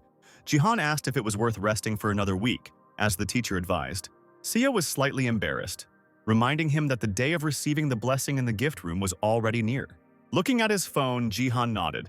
His niece was right. On August 22nd, Sia will turn 18. Even in hellish and difficult times, she waited for this day. The niece dreamed of receiving a blessing in the school gift room. She hoped that she could change the situation if something good happened to her, but hope quickly faded. She received an F-rank gift. It was a turning point after which the strong C broke. Jihan lowered his head. The wounds from what happened to his niece in her past life still tormented his soul. The girl will probably be upset if you tell her about this in advance. It's better to gradually lower her expectations. When her uncle asked her if she would be back tomorrow, the niece nodded happily, because there was no better time than Monday. Jihan straightened up in his chair, saying that he would take the girl to and from her, and she immediately screamed. She waved her hands, screaming that she was no longer a child, but Jihan shook his head, asking her not to resist. Sia, knowing her uncle's stubbornness, sighed dejectedly, asking why he had suddenly started behaving like this. She pursed her lips again, crossing her arms over her chest, saying that it didn't suit the guy. Unable to contain himself, Jihan burst into laughter into his fist, looking at the expression on Sia's face, again asking the girl to agree as long as he offered. The next morning, when they arrived at the underground parking lot, the family couldn't believe their eyes. It was empty, and at first they both thought they had been robbed. After all, the Sword King's family used to have all kinds of sports cars and supercars. Sia assumed that they had been sold. Jihan rubbed his face with his hand, and he had been wondering where all the keys had gone. The girl was happy that she would be going by bus, but then the player noticed a small car nearby. Jihan told his niece about this half-heartedly, and she screamed as soon as she saw the vehicle. Sia ran up to a rather battered small car of bright yellow color. Her mother's car? Jihan said that it was not sold because of the low price. Pulling the handle, the guy discovered that it was still unlocked. He immediately sat down in the driver's seat and saw the keys. His niece asked incredulously if her uncle wanted to go in this particular car. Instead of an answer, she heard strange sounds and clouds of smoke from the exhaust pipe. Jihan asked if Sia was uncomfortable riding such a vehicle, but she immediately waved her hands. She replied that she was a little worried, which surprised her uncle. An unfamiliar man with an unpleasant and menacing appearance appeared in front of the car and immediately demanded that the car be removed from the road. It was precisely these situations that Sia did not like, but the stranger continued to shout with a threat in his voice, demanding that this trough be removed. BattleNet School was located in the Gangnam district of Seoul, and the conflict flared up in the school's parking lot. Jihan raised an eyebrow. He knew the cheap car would attract attention, but he didn't expect others to openly pick a fight. He calmly asked what was going on, but the man aggressively continued to insist that such a car had no place there. Jihan, having heard in a rude manner that he had taken someone else's seat, immediately got out of the salon, saying that he was the guardian of a student of this school. The parking lot guard who had come out to hear the noise was talking to another man. Both of them screamed when they recognized Jihan, the bronze assassin from BattleNet. The security guard began filming the conflict on camera, telling his interlocutor that the player had brought his niece, who was on academic leave, to school. The video quickly went viral online, with the headline stating that the Sword King's son-in-law had arrived at BattleNet School and was arguing with the owner of a Rolls-Royce. Meanwhile, the Divergent Guild headquarters was also following the news. Lee Ha-yeon, the head of the third department, called her bodyguard, Lim Ga-yoon, who was playing a game during her break. The boss was already hiding the phone with the news about Jihan in her bag, answering that they were sent to the BattleNet school. Gayan asked what happened there. The manager chuckled, taking out a bright red lipstick from her purse. Without even hiding it, the woman continued to go crazy from what she thought was Jihan's contempt. She even growled quietly, anticipating revenge and the feeling with which to repay the player when they met. Meanwhile, the impudent stranger continued to throw mud at Jihan, calling him a pauper. The man raised his fist back to strike, ordering the boy to bow his head. San didn't answer, but it was clear from the sparkle in his eyes that the stranger would not go unpunished. At that moment, he roared, repeating his order, and fell upon the guy with blows. Sia quickly got out of the car, calling out for Jihan in fear, realizing that she couldn't help in any way. The men standing to the side were in no hurry to help, but they also did not expect to witness anything strange. The stranger's fist magically stopped in front of the boy's face. The impudent man's body began to flicker red, emitting electrical impulses. He stood motionless and clearly could not move. The mouth was sealed by an unknown force. No matter how hard the stranger tried to open it, he couldn't do it. The next moment, San suddenly lowered his hand back, and the man's heavy body fell to the floor. He found himself on his knees. Jihan called the stranger rude, suggesting that he was someone's driver. The player scolded the man as if he were a guilty child, saying that his behavior was a bad example to follow and resembled the habits of a bandit. Sia ran up to her uncle, asking him to stop, when suddenly someone called out to the girl. Kim Hiso, the vice president of the BattleNet School Student Council, was looking out of the window of a nearby expensive car. Sia became quiet and greeted her friend, whom she had not seen for a long time. Hiso got out of the car and saw a man on the floor, her uncle, and immediately asked what he was doing there. The man rose heavily from his knees, starting to ask for forgiveness, as Kim gasped, asking her friend where all her cars had gone. Turning to her mother's car, looking at it with confusion, Sia hesitantly extended something in response. Scratching her chin, Sia told her that her father had sold all the cars, to which Hiso continued to chatter excitedly that her friend could call her. Looking devotedly at her classmate, the girl promised that she would give her a ride to school because her car stood out too much. Hiso assured her that it was no burden, but Sia continued to mutter about how awkward she felt. Looking at the girls, Jihan wondered if Sia had a close friend in her past life. It seemed to him that something was wrong, and it was unknown where this feeling came from. Lee Hayoung's rage and Lim Gayan's humility were difficult to convey in words. The head of the 3rd Department of the Divergent Guild even stamped her foot when she didn't find San Jihan in the parking lot. The parking attendant cautiously noted that they had passed each other, but the woman did not understand how a fight between two men could end so quickly. Hayoung began to bite her thumbnail, worried that foreign agents would come for the player. At that moment, her hand was gently covered by someone else's palm, and a low female voice softly asked her to stop. Gayan reminded the lady of her own words. Biting your nails doesn't help matters, so she stopped the manager. Hayoung looked up at the bodyguard, catching herself thinking that such actions could make her fall in love. Then, shaking her head, she turned sharply, walking towards the car. Gayan asked after her what she was going to do. The woman summoned the system window, where the stream with Jihan was being broadcast. She joined the broadcast, slyly revealing that she now intended to stalk him. San Jihan was called a predictor of victories, and he really was one. Watching the guy in the office suit defeat another warrior, the audience had no doubt that he would take first place. The next person to be hit by the player's foot was a man dressed in armor. From such an attack, he, with a muffled cry, flew far back along the entire perimeter of the arena. Jihan used the nameless divine arts, the gate technique. Lightning gate of the shimmering sky. Now the rest of the participants had no choice but to be attacked by the guy's energy. Having stopped, Jihan straightened up. Rare discharges hovered around his body, and behind his back the players groaned in defeat. San clenched his fist, thinking that he had done a good job. Concentrating on sensations really helps to adapt faster. The guy glanced to the side and flexed his fists, deciding that he could deal with a couple more. There were warriors there who had encountered Jihan before and recognized him. This player defeated the Golden League Corps Golem in one hit, and now, standing in front of the Bronze League players, he was instilling in them a great deal of fear. Moreover, the guy was not someone who could be easily defeated. He was like a natural disaster that could not be prepared for. The system announced the end of the game, and Jihan left the battlefield arena. San slowly transformed into reality. He took first place again. The player won for the 5th time in a row. The experience and equipment points received were increased by 200%. The level was increased twice. Jihan reached level 15 and unlocked the dungeon map. The guy was surprised, and taking off his shirt, he realized that you can get into the dungeon after level 15. This type of map is available from level 15. Here, unlike other maps where you just need to fight, there are different conditions. The player is required to avoid traps, navigate mazes, and solve puzzles. Even in BattleNet, it is recommended to cooperate with other players because in the location it is very important to work as a team. But Jihan understood that many did not like him. If he enters the dungeon with someone who plans to take revenge on him, it will be difficult. As he descended the elevator from the roof to the floor, Jihan shook his head because such allies would start to become annoying when he decided to leave. It will be difficult, but it is worth being patient. Soon he will reach the Silver League.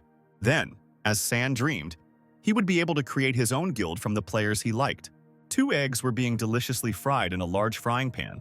Jihan was preparing food and asked Seiya to set the table at that time. When the dishes and cutlery appeared beautifully arranged on the table, the guy invited his niece to have breakfast.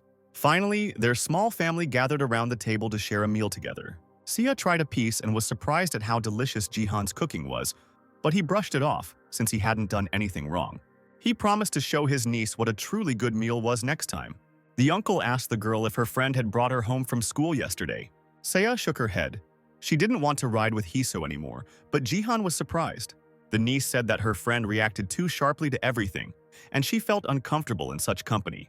The classmate pestered Seiya the whole way with questions about her family, her situation, and tried to ask how she was feeling.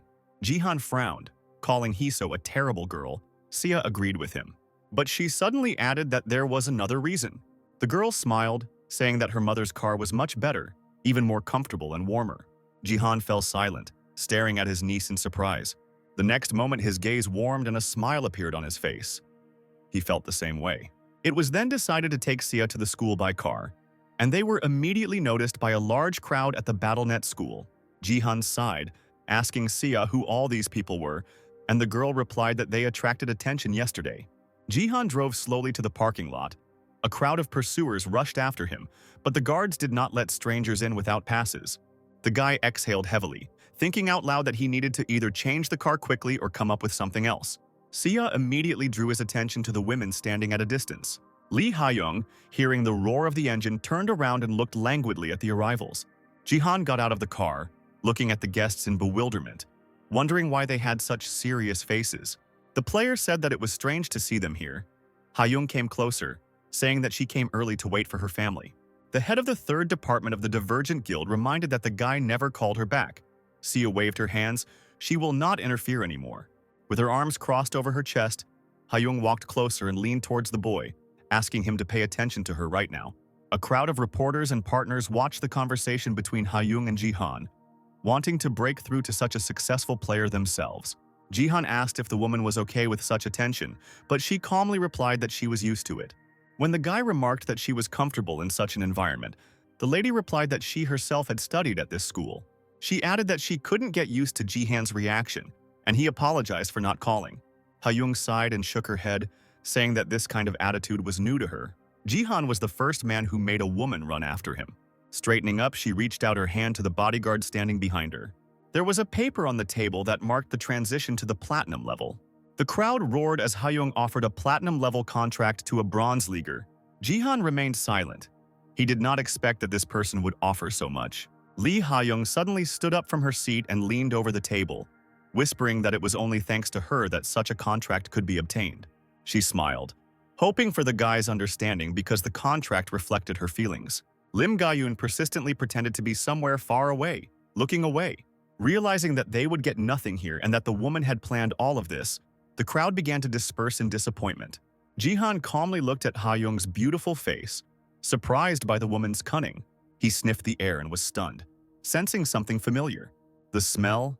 The guy felt the same perfume that Zero wore in their past life. Ha-young couldn't understand what was going on in Jihan's mind and how he managed to stay calm. The smile slowly slid off the woman's face. She felt her self-esteem begin to crumble. Finally, she sat back down in her chair, letting out a sigh of disappointment. She still hadn't managed to get the player's phone number. Having calmed down, Lee Ha-young asked the guy to look over the contract, and then she would send him the original with her signature. After asking how to contact him, Jihan asked if he should give her his phone number. She raised an eyebrow and nodded, and San immediately offered to make a deal. He smiled mysteriously at Haeyeon's surprised question. When she heard that the player had reached level 15 and would be going to the dungeon, she rose from her chair again. The manager expected Jihan to start going on raids and had no idea that it would take the guy less than a month to reach level 15. Jihan rose from the table, announcing that he was going to the dungeon right now.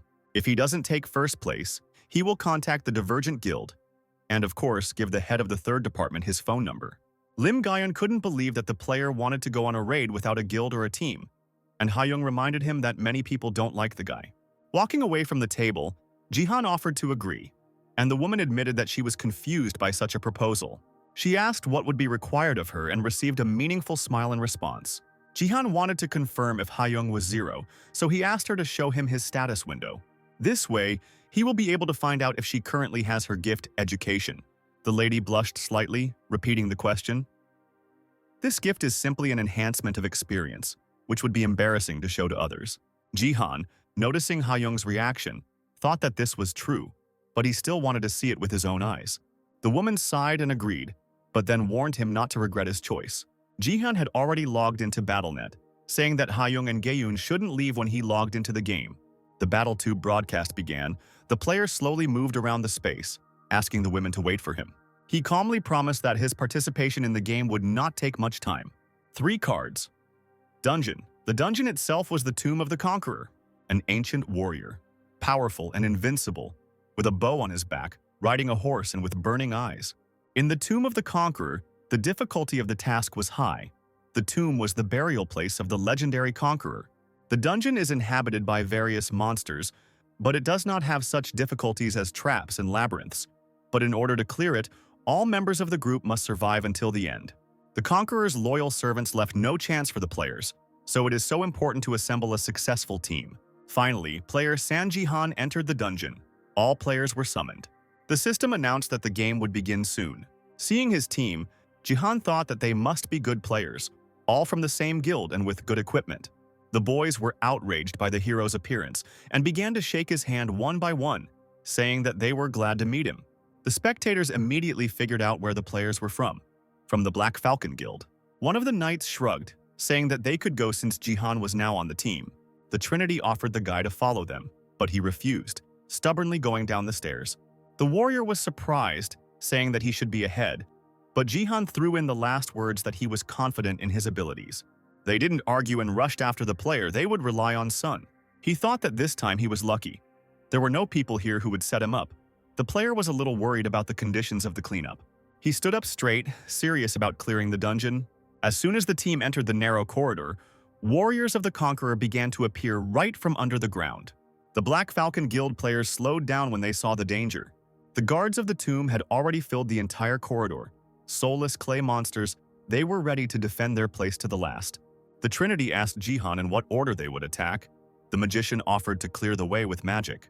The player shook his head, saying that there was no need to do that. Stepping forward a little, the guy demanded that they just stand still. As if understanding what the man was talking about, the clay guards perked up, taking a fighting stance. Several of them immediately pounced on Jihan, swinging their swords, but he dodged. In revenge, the player smashed the warrior into tiny pieces with his bare hands. He rushed to the side and hit the second man on the head with his fist, and it broke, and the stones fell down with a loud noise. In just a few short jumps, Jihan crossed the corridor, leaving a mountain of stones behind him. The whole head of one of the warriors at the end of the corridor remained resting on the guy's palm. Approaching his team, who were dumbfoundedly looking at the one who had dealt with a bunch of warriors in a few steps, Jihan asked why they were so frozen. Winking, the boy crushed the clay head in his palm, asking her to follow him. There are 10 paths in the Conqueror's tomb. Each team is given their own. All paths lead to the 7th level of the dungeon, where the final stage takes place. The 8th path was determined for San Jihan's team, and they successfully pass it. In the Conqueror's tomb, on the 3rd level of the dungeon, Jihan was dealing with the guards with all his might, and the other players were amazed at his strength. The player crushed the guards so deftly as if they were made of sand. The guy himself was only thinking that the dungeon guards didn't look strong at all. There was one among the viewers who sent a flirtatious letter asking the player to check his mail, where a large donation was waiting for the player. Without paying attention to extraneous things, Jihan crushed several guards with one kick. He walked on, casually shoving his hands in his pockets as the figures behind him fell to the ground. Jihan assured his fans that he would stay in Korea and not go to Japan like his father-in-law, then brought up the system window to block the annoying viewer. His team was glad that the third level went so smoothly they would not have been able to defeat the guards on their own. The knight dropped to one knee, still amazed that their leader was crushing the guards with his fists alone. The mage lowered his eyes, thanking the player and asking for forgiveness for the fact that he had to fight alone. Jihan asked him not to apologize. It helped him a lot that his own team wasn't playing against him. The magician added that it would be great to collaborate with the guy again. Jihan didn't answer, but he tensed up as he turned the next corner. The team found themselves on the fourth level, and the corridor looked rather deserted. The rest of the warriors flinched as they took in the situation. Small holes could be seen on the walls and on the floor all around the perimeter. There were traps everywhere. The magician heard that there were almost none here, but he didn't expect to stumble upon them all at once. Jihan asked if the others would mind speeding up a bit, and the guys immediately agreed. Stopping at the beginning of the corridor, the player announced that he would also go first here. The rest had to cover their leader. Jihan did not see how the warrior knight hid, starting to nod to him in a rather strange way. As it turned out, the members of the Black Falcon Guild received identical tasks from Takeda, who was blocked in the chat. He, of course, wanted his teammates to betray their leader. A viewer with the nickname Sword King Family 898 promised to donate 1 million points for this. Takeda was delighted as he sat at his desk and looked at several monitors. He calmly drank tea, thinking out loud that he would not like to resort to such a method, but there was no other way to figure it out. Kazuo narrowed his eyes and smirked as he mentally talked to Jihan, proud of himself for bribing a few people. And these warriors will not give themselves away, because there is a good reward at stake. The trio stood in a row behind the player, calculating his every move, ready to attack at any moment.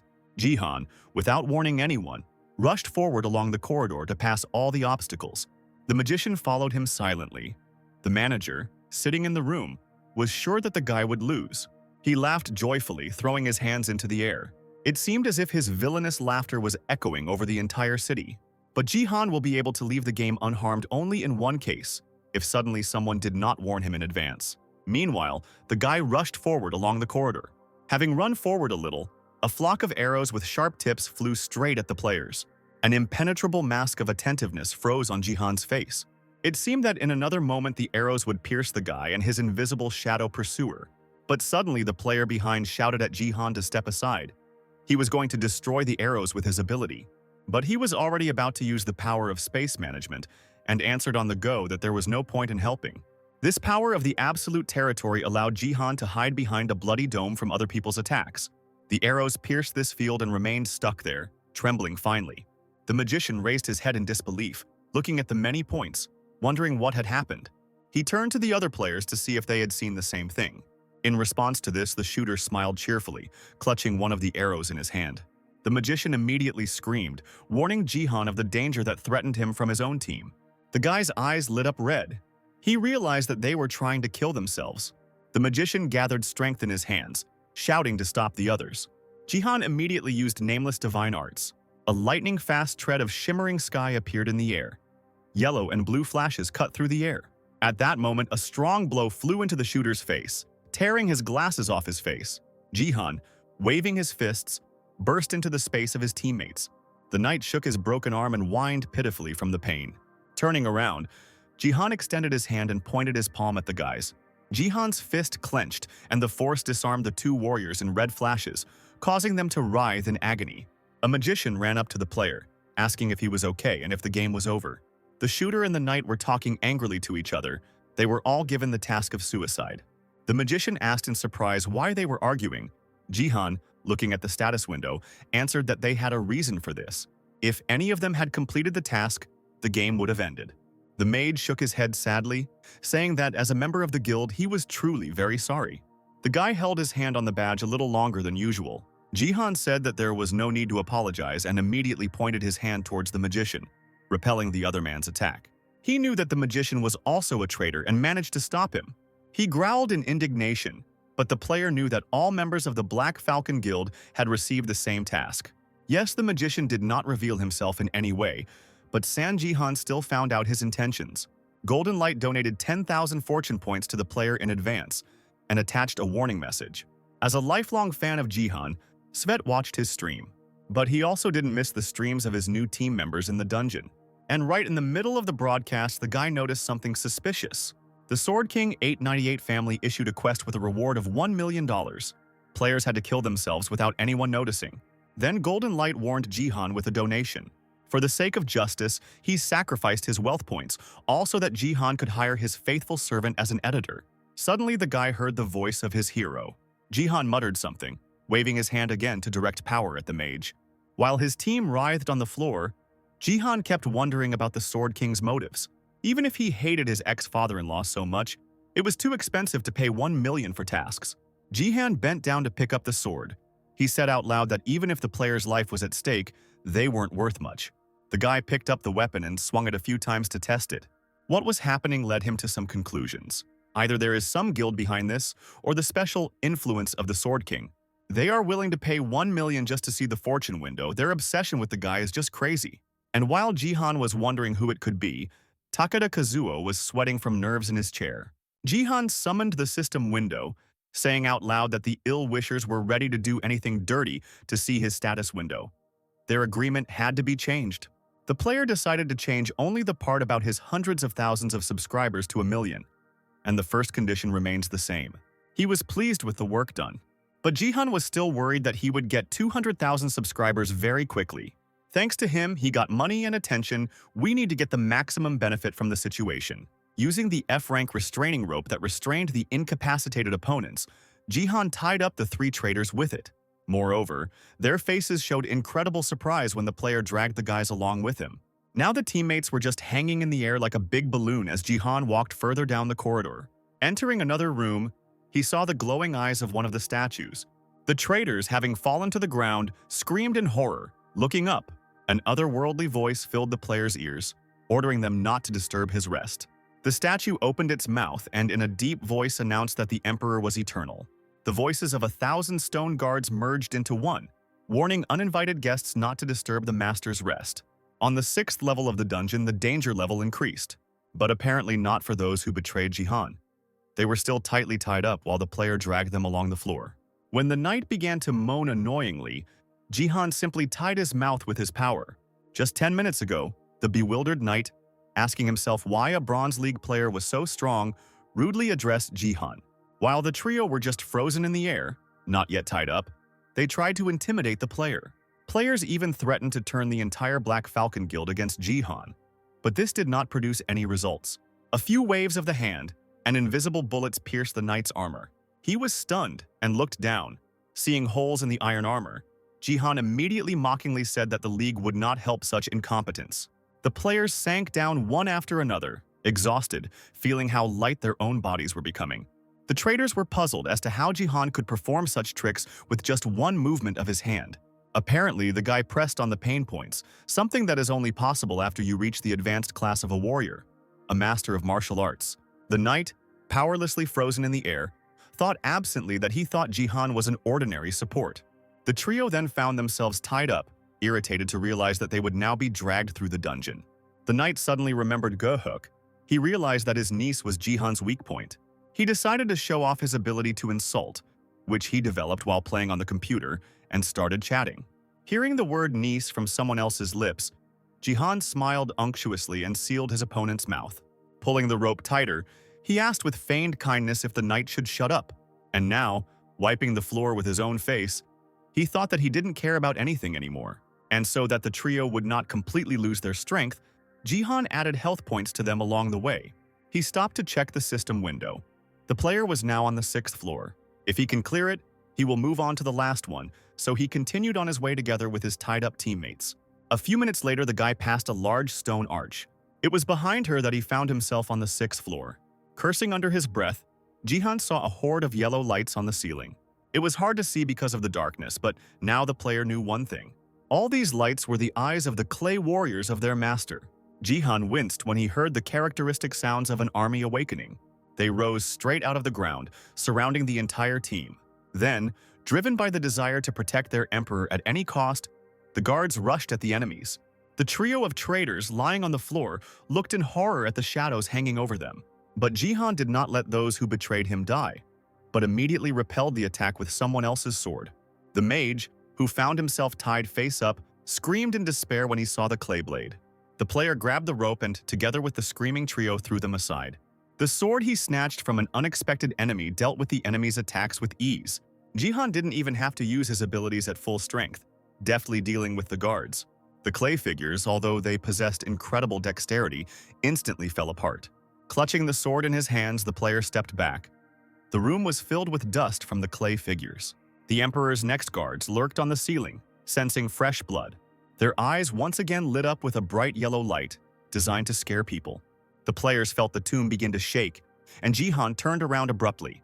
The tied-up archer couldn't help but let out a startled cry as he looked ahead.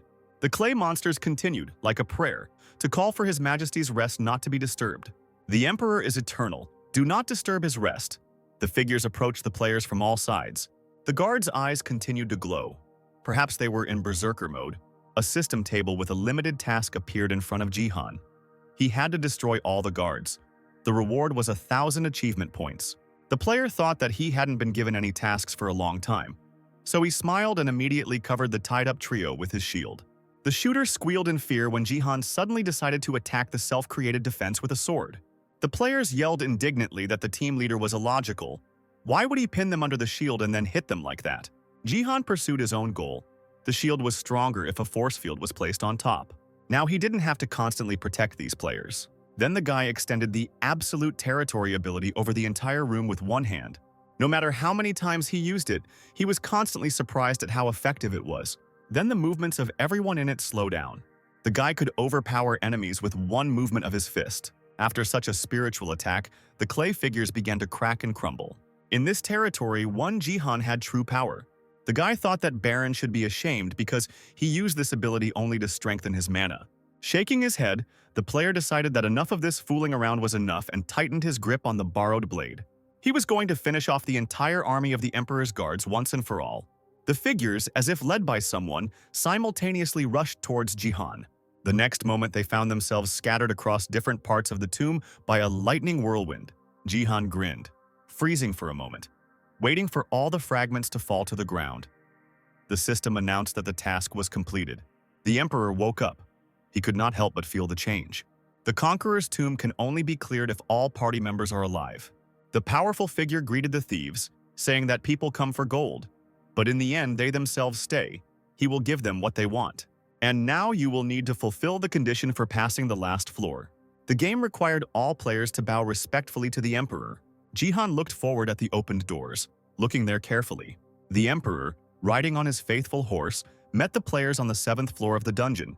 This was the last stage. A bright circle appeared in the center. Apparently, this is where they should stand and bow.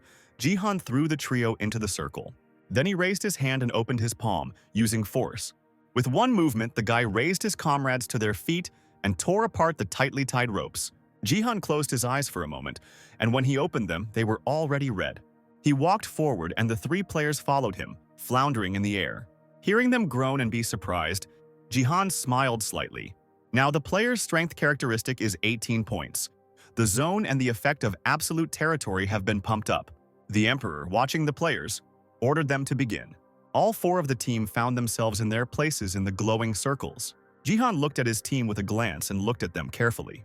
Although the distance between them was great, as long as he stood in the center, he could control everyone, mentally ordering them to fall to their knees. Then Jihan was the last to bow to the Emperor. Now the cleansing had gone perfectly. He dropped low to the ground, showing his gratitude to the man. Forged from pure gold, the Emperor nodded in satisfaction, informing the plunderers that they could now return to where they came from. The system announced that the 7th floor of the dungeon had been completed. Now the gates of return were open. There was a portal inside, ready to transport players into reality. The remaining members of the team who found themselves free thought that they were happy to have passed, even though they had not earned 1,000,000.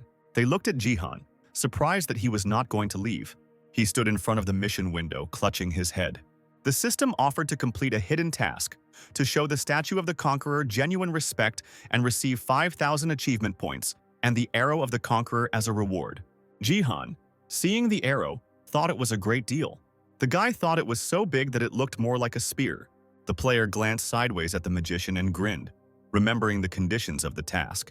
He was angry, not understanding why Jihan was hesitating, because now the guys from the second group could enter the portal.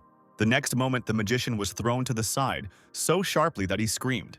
He found himself next to Jihan, the player holding his teammate tightly by the collar of his coat. Jihan informed the conqueror that this was a sign of true respect for him. It was impossible to read anything on the statue's serious face. It was silent for several seconds. The magician opened his mouth, looking at the conqueror with horror, not knowing what reaction to expect. But what the magician certainly couldn't predict was that Jihan would swing and throw him towards the statue. The mage hit the golden head of the horse statue with force, and it began to chew on the player. The knight, whose mouth was still sealed by magic, trembled slightly as he looked at this.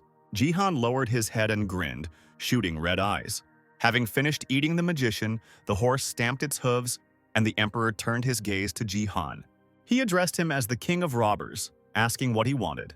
The boy replied that the invader was the personification of a plunderer, and he would show the emperor his true respect. Instead of all the gold lying on the ground, the player will take what is truly valuable. Jihan pointed at the emperor's arrow with a smile. The golden tip shone brightly, reflecting the beautiful glow around it. The conqueror's arrow is included in the reward, and the fact that Jihan recognizes its value and takes it is a demonstration of respect. This was the true condition of this assignment. Suddenly, the emperor bent over, right on his horse, and burst into laughter. The tomb shook with loud laughter. The statue could not stop. He even clapped his hands, exclaiming how much he liked it. It was magical and magnificent. The emperor declared that he would reward the player, and he summoned a dagger to himself. It flew into the owner's hand, and the statue declared that the act was very touching. He will give Jihan his treasure so that he will show true respect. Swinging his blade, the boy declared that he would gladly accept the gift. Then the emperor launched an arrow from his golden bow and called on the boy to catch it. He smiled widely, because this was no ordinary arrow. It was the arrow of the phoenix. The statue was engulfed in something resembling golden fire, and the horse immediately reared up. The shooter, one of Jihan's teammates, suddenly felt like he couldn't breathe. He realized that he was literally burning alive, just like the knight on the side. Jihan was also burning in the fire, but he held on steadfastly, not showing pain. Looking sideways, he saw how quickly the health bar of the rest of the team was falling. It doesn't matter that they die. The problem is that when they do, their weapons will disappear along with them. Jihan, standing with someone else's blade in his hands, realized that he needed to prevent this. The large room of the tomb was filled with fire, as if hell itself had descended upon it. It was so hot that even the gold began to melt. The shooter fell to the ground. The system declared him dead. Jihan felt a fierce heat throughout his entire body. Even through his closed eyes, he saw the emperor's grin. Hot sweat was running down the player's face from the heat of the phoenix arrow. Jihan was holding on with all his might. He was not a good counter to this weapon. The statue's golden bow flashed in the semi-darkness, leaving only one option: to aim at it. Jihan was going to attack the emperor with his own bow before he decided to shoot. The story goes that long ago, a wise man appeared before a wandering boy who had lost his way. He stopped, tightening his grip on the straps of his bag. The sage extended his hand and pointed in a certain direction, saying that he would show the way. The long-bearded stranger said that this was the only direction in which the traveler should go. He turned around, looking at the road behind him, on which a barely noticeable white haze had appeared. From the battle devotion of the 3 talents, one unusual technique has reached people. It was called the Ultimate Advanced Super Speed Strike, and that was what Jihan decided to use now. Grinning evilly, confident that an ordinary man would never comprehend his plan, the emperor pulled back the bowstring. The heat coming from Phoenix grew stronger and stronger with each passing second. Jihan, however, lunged forward and actually used his super speed to reach the emperor. It didn't take more than a few seconds before the bow in the statue's hands was split in two by the tip of Jihan's sword. With the help of the Immortal Sage technique, the player managed to turn the tide of events. The Phoenix arrow, emitting fiery flashes and giving off heat, pierced the ground. The emperor no longer smiled, his hands frozen in the air, holding the broken bow. His eyes, glowing with a bright golden light, narrowed. He asked what the name of the robber was. Jihan gave his name with a grin. The emperor lowered his hands and sat up straight in the saddle, looking straight at the player.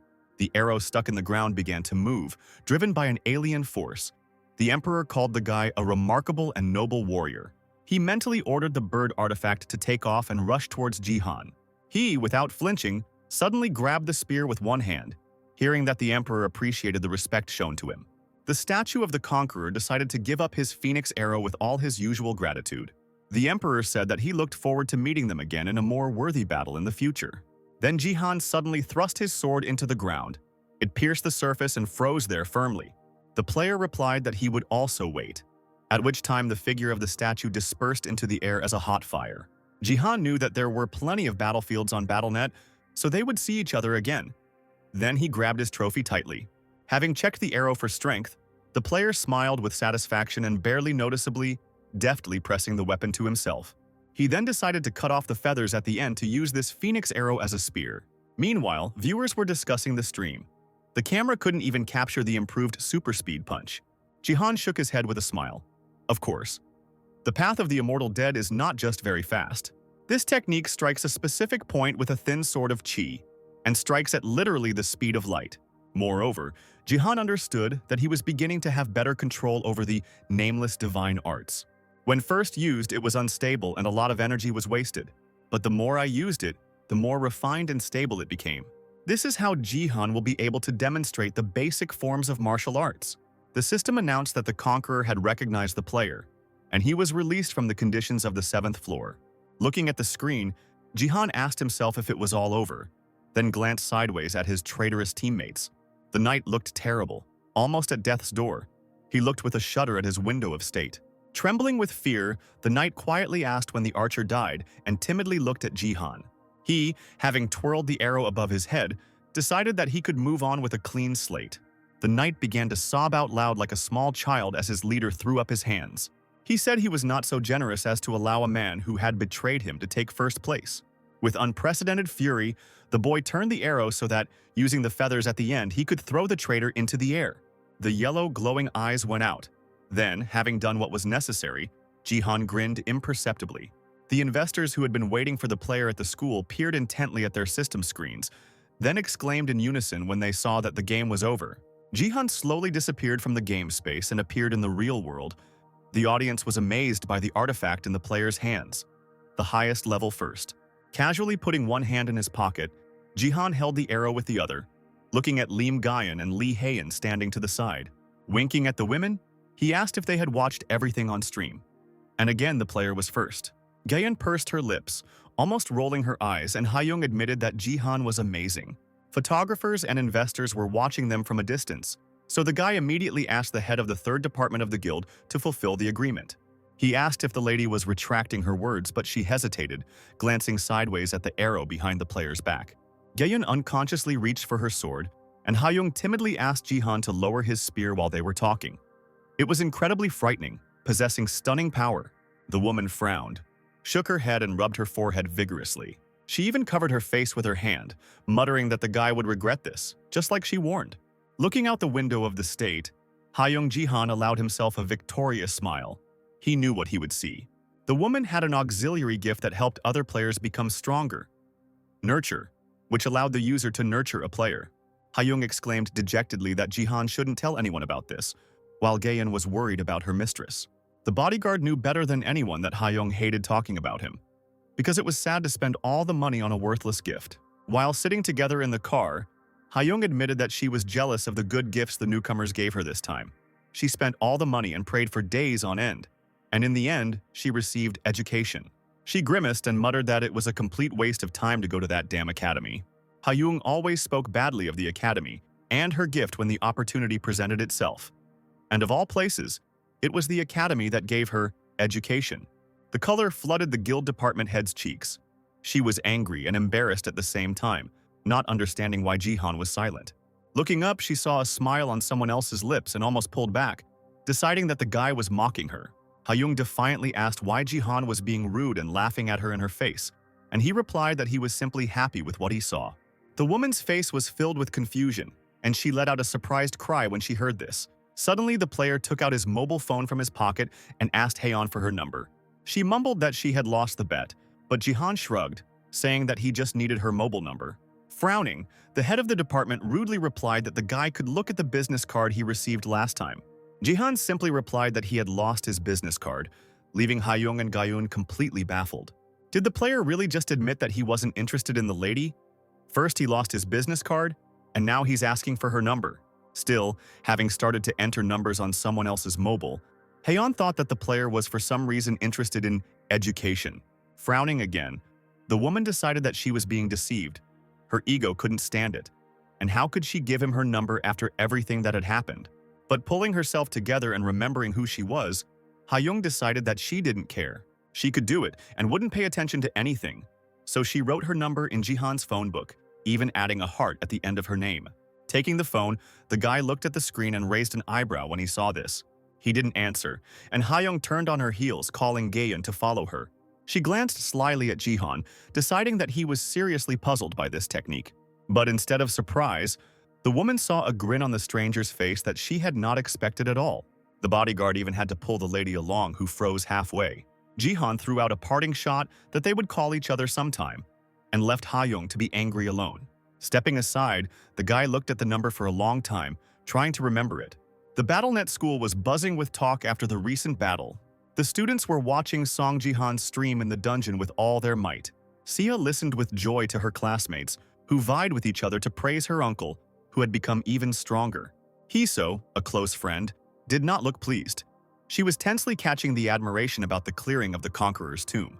She was deep in thought about something, and a strange voice pulled the girl out of her thoughts. The classmate noticed how Jihan had changed since their last visit to Sia's house. The short-haired girl looked at the screen with loving eyes, and even asked Sia to introduce her to her uncle. She sat with a blissful look and almost cried from happiness, thanking her uncle for becoming like this. Suddenly, someone asked her about a special day that was coming very soon. Hiso called the system screen, saying that soon the girl would be 18 and would officially become a player, because then adults could see their status window. The students of the academy are eagerly awaiting the day when training and various tasks will begin, and they will all be able to go to BattleNet. The gift room is the main reason for the academy's existence. It interests all the students. Classmates assumed that Sia would receive a gift of at least S rank. After all, her father was an SSS rank, something that the Seijin family was very proud of. The beautiful mother had an SS rank, and what's more, a saint class. There were even rumors that my uncle's gift was at least an S class. Sia waved her hands, saying that it had long been proven that gifts had nothing to do with kinship. Her classmates objected, since statistics say otherwise, and the girl lowered her eyes, hoping that something good would happen to her. Her birthday was approaching, a few days left, and lately Sia had been feeling uneasy. Someone else's palms lay on the girl's hands, clenched into fists from tension, gently stroking them. Hiso assured with a smile that she was confident in the best outcome of events, so that her friend should not worry. She added that Sia had better wait for the gift she had prepared for her, and the girl immediately became embarrassed. Hiso smiled back and shook her head, pressing something on the system screen. Adding that Sia should accept it, Hiso grinned slightly. Meanwhile, in the first training hall of the Japan's self-defense forces, a powerful player cut up all his opponents with 2 swords at once. The 2 observers spoke to each other in Japanese, asking if the Sword King had always been so strong, but as it turned out, it became clear after the staged round. The Sword King, Yun Seijin, has now become much stronger than he was before. The scientist monitoring the player's condition flipped through the documents, saying that Seijin's condition had improved. They were all eagerly awaiting the first performance of the renewed man. The international BattleNet competition, Korea versus Japan, was about to begin. At night, the Divergent Guild headquarters in Seoul was restless and noisy in the office of the head of the 3rd department. Haeyeon screamed into the phone that someone wanted to marry his own daughter to some man, even if he didn't expect the woman to allow him to control her destiny. She raised her voice again, saying that this was exactly why she left, because she was making the decision to get married on her own. Looking angrily at the screen, Haeyeon screamed that she was not going to get married now. She was talking to her father and then pressed the call end button hard. Then, hiding her mobile phone, she lowered her head and exhaled heavily. At that very moment, Gaeun entered the office, asking if the lady was okay. She didn't expect her boss to angrily respond that something was definitely wrong. Haeyeon turned around and started screaming that she was furious. The bodyguard nodded because the woman looked upset. The head of the department remembered her unsuccessful date with the old man from the self-defense. She was already enraged by the fact that she had to be there. And how could her father consider his candidacy? Gaeun supported the lady, saying that it was terrible and wealth did not make life easier. Haeyeon sat down heavily in a chair, saying that only the bodyguard understood her. She, seeing the lady's fatigue, suggested that she go home, but Haeyeon refused. There was nothing more to talk about, and the women fell silent. looking thoughtfully out the large panoramic window. Finally, Hyung broke the silence, suddenly asking her interlocutor for forgiveness. After all, because of her work, she has almost no time for herself. With the S-rank gift and talents, Gayun could cope perfectly well on her own. The bodyguard shook her head. It was her duty. She would wait until Hyung inherited the company, but she grimaced. She didn't want that. The woman wanted to remain independent, earn money herself, and live the way she wanted, so that her parents could not find fault with her about the wedding. Gayun noted that this sounded good, but it was a pity that the lady's way of earning money was gambling. Hyung rolled her eyes, saying that there was nothing illegal about predicting the winner, since it was a form of investment. The bodyguard threw up her hands, rightly answering that since this is an investment, the person should receive something in return. Hyung jumped up and put her hands on her hips, declaring that she was in for a big win this time, referring to Korea's fight against Japan. Gayun tried to warn the lady because it was quite a dangerous investment. It was sad that all Koreans were betting on Japan winning with a score of 3-0. Unfortunately, no matter what anyone says, everyone knows that Japan will win. At that moment, Hyung's cheeks turned pink. A message from Jihan arrived at a rather late hour. What she read made the woman even more surprised. The next day, Jihan managed to invite Diego Masuda to the promised dinner at an expensive restaurant. The man was a little embarrassed. It was the first time he ate such expensive beef, but Jihan assured him that everything was fine. Diego then asked if he could order a drink, and the player agreed, giving his friend the choice. A few minutes later, the establishment's guests were served aromatic soju. Then the footballer poured beer into glasses, one portion for each. A few seconds later, both players made toasts, ceremoniously clinking their glasses. Jihan, taking a sip, could not help but praise Diego for the wonderful drink. The proportions were excellent. In turn, the footballer tried a piece of beef and was beside himself with delight. The dish turned out to be so delicious. Then the players agreed to switch to informal terms to make communication more comfortable. A little later, when all the food had been eaten, Diego suddenly said that he felt a little offended. Having had a fair amount of drink, he decided to open up, putting his head in his hands. The man admitted that without BattleNet, he would not be able to live like this, because he was once a football star, and now he found himself at rock bottom. He could no longer earn money, so his wife took the children and left her husband. Jihan listened attentively to his teammate and was also surprised that he spoke Korean well. After all, Diego Masuda from Argentina was once a world football star. He had everything you could want. But with the advent of BattleNet, people stopped caring about sports and he lost all his fans. Then people forgot about football, Jihan sighed dejectedly, because now a world-class footballer teaches children in Korea. After a few seconds, Diego gathered his courage and raised his head, saying that he had complained enough and needed to get down to business. Even when drunk, Masuda remembered Jihan's proposal to change his class. The footballer should become a magician. The interlocutor smiled and nodded. That's exactly what he meant. Having opened the system window, the player asked the football player whether his gift would enhance any equipment that resembled a football. Diego had the characteristic of the god of football, but he was not happy about it, because that is why he always walked with the ball. Besides, he does not have anything that a magician needs, and his mana indicator is very bad. Jihan was not upset at all by this. He again began to look for something on the screen. A screen and a projection of an object similar to a ball also appeared in front of Diego. The interlocutor asked him to look at all of this. The footballer's face lengthened as soon as he saw the characteristics of what was depicted in front of him. Arachne's B-rank sphere, a magic item used by Arachne of the spider tribe, wrapped in spider webs. This holy relic was very elastic thanks to Arachne. Spiders only have legs, so the sphere was used as a ball. Diego looked like he had just seen the salvation of his life. Such an item suited him perfectly. Jihan asked with a smile.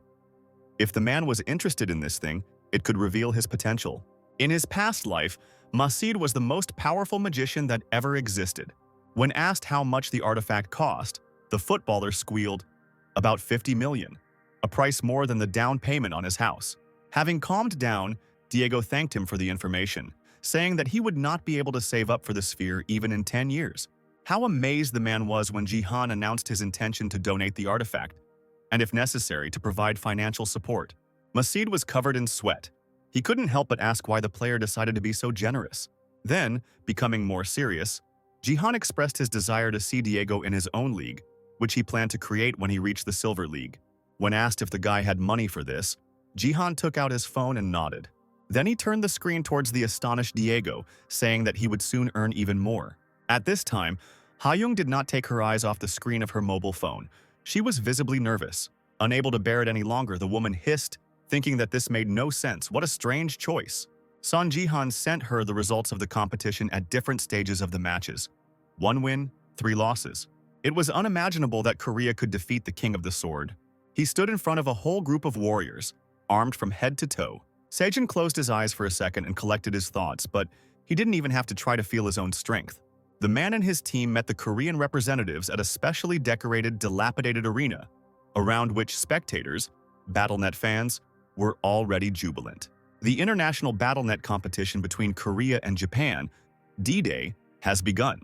Jihan, with a confident smile, showed Diego the bets on his phone for the match, where Korea was listed as the winner. Masid warned that he did not disdain the Korean team, but asked if Jihan knew who the Sword King was. He is so strong that he can take on an entire team single-handedly. Jihan replied that it was hard to believe and picked up the remote control to turn on the TV. Diego still looked warily at the guy, who was sure that it was easier to see than to try to convince. The faces of Team Japan ready for battle appeared on the big screen in front of the interlocutors. They looked more than majestic, knowing that the leader of the team was the King of the Sword himself, Ito Ryuhei. Finally, the two teams looked at each other carefully. The system determined the victory condition: defeat all players of the opposing team. There are only 5 rounds. The one who wins 3 times will be the winner. Sejin walked forward confidently, the hem of his robes fluttering in the wind, loudly telling his team to listen to his instructions. The 3 young men looked at each other without saying anything. One of them, the bravest, immediately turned to Ryuhei, who turned around. The gunner guy stepped forward, declaring that the team was not going to obey. They do not acknowledge the Sword King as a member of their team. The man immediately asked if this was because he was Korean. The shooter frowned and angrily exclaimed that there was a more important reason. After all, this place was not Ryuhei's, but Seiji's, who had already arrived on the team a long time ago. But because of the King of Swords, he was removed. The guy simply became an innocent victim. The shooter asked how Ryuhei could be so impudent, and if he planned to apologize to Seiji. While there was disagreement within the team, a brunette from the Korean side watched the players from afar. The Sword King closed his eyes tiredly and shook his head in response to all the accusations. As soon as he opened his mouth to say something, a beam of fire flew straight into the man's head at that very second. A glow filled the area where the Sword King stood, causing clouds of dust to rise into the air. The Japanese team perked up, letting out a muffled cry. It was a divine ray. It seemed the Korean side had already begun the massacre. Even the Korean support who attacked Ryuhei was surprised that he hit a man. The other players also didn't believe that the support managed to hit the Sword King. It seemed like he didn't notice the attack while arguing with his teammates. At this time, the victim himself almost lost health points. His body was strewn with broken pixels. He turned slowly, scanning with a dangerous and frowning gaze the opponents who considered this an opportunity. After all, by weakening the Sword King in the first place, they could turn the tide of battle in their favor. Ryuhei sighed, muttering that the players were making too much noise, then swung his sword with one hand, and a crack in the asphalt immediately appeared in front of them, cutting off their path. Seeing this, the opposing team froze, everyone mentally trying to calculate the next move. A few seconds later, something happened that no one present could have expected. The shooter of the Korean team was stunned, looking at the Sword King with disbelief, asking what he had done. The man shrugged, replying that they themselves refused to carry out his commands. Right in the middle of the game, he fearlessly and calmly plunged his own sword into his chest. Ryuhei slowly scrolled through it, adding that he understood everything, but in that case, he would simply refuse to participate in the competition. The spectators, having witnessed with their own eyes the first kill in the Korean team, could not hold back a collective cry of disappointment. And how amazed Diego was, having become convinced of the truth of Jihan's words, because the commentator announced a suicide in the first round. The murder was counted by Lee Jinwook from the Divergent Guild for the damage inflicted. Then the footballer began to ask his interlocutor how he had found out everything in advance. Moreover, the man jumped up from the table, hitting the surface with his fist, but Jihan only spread his hands. He could not tell the whole truth. But he was able to quickly divert all suspicion from himself by focusing Masid's attention on the ongoing match. The guy then looked at his phone screen again to make sure everything was exactly the same. Fortunately, the dividend amount did not change. The bet came in 37 times. Before going back in time, Jihan thought it was a setup because the stakes remained small. Taking advantage of the confusion of the Japanese team, The Divergent Guild defeated its members. The first round ended in a Korean victory. Thanks to Ryuhai's unexpected behavior, South Korea won. As stated, the best player was Lee Jinwook. The commentator was sure that the players of both sides were now confused. The next round marked a change of scenery. Now the players would have to fight in a space with a long, narrow bridge. Before the round, the Japanese players who had re-entered the arena began to sort things out with the King of the Sword. The shooter grabbed him by the chest and shook the man, rudely asking what he was doing.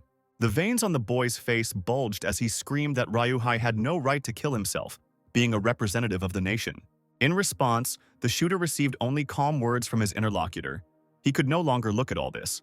Ryuhei fearlessly declared that the Japanese team was a bunch of nobodies with no sense of professionalism.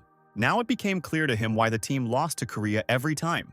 The Sword King boldly told the shooter that he didn't care about the players' childish friendship. He would kill himself every time they didn't recognize the man as the leader. Let them choose. Victory with Ryuhei, or a miserable loss, as was usually the case. The shooter gritted his teeth, not knowing what to answer. But he understood perfectly well that his hated interlocutor was right. The guy cursed and forcefully released the Sword King, stepping back. Finally, the system announced the start of the second round. Team Korea was approaching the designated place. They were confused.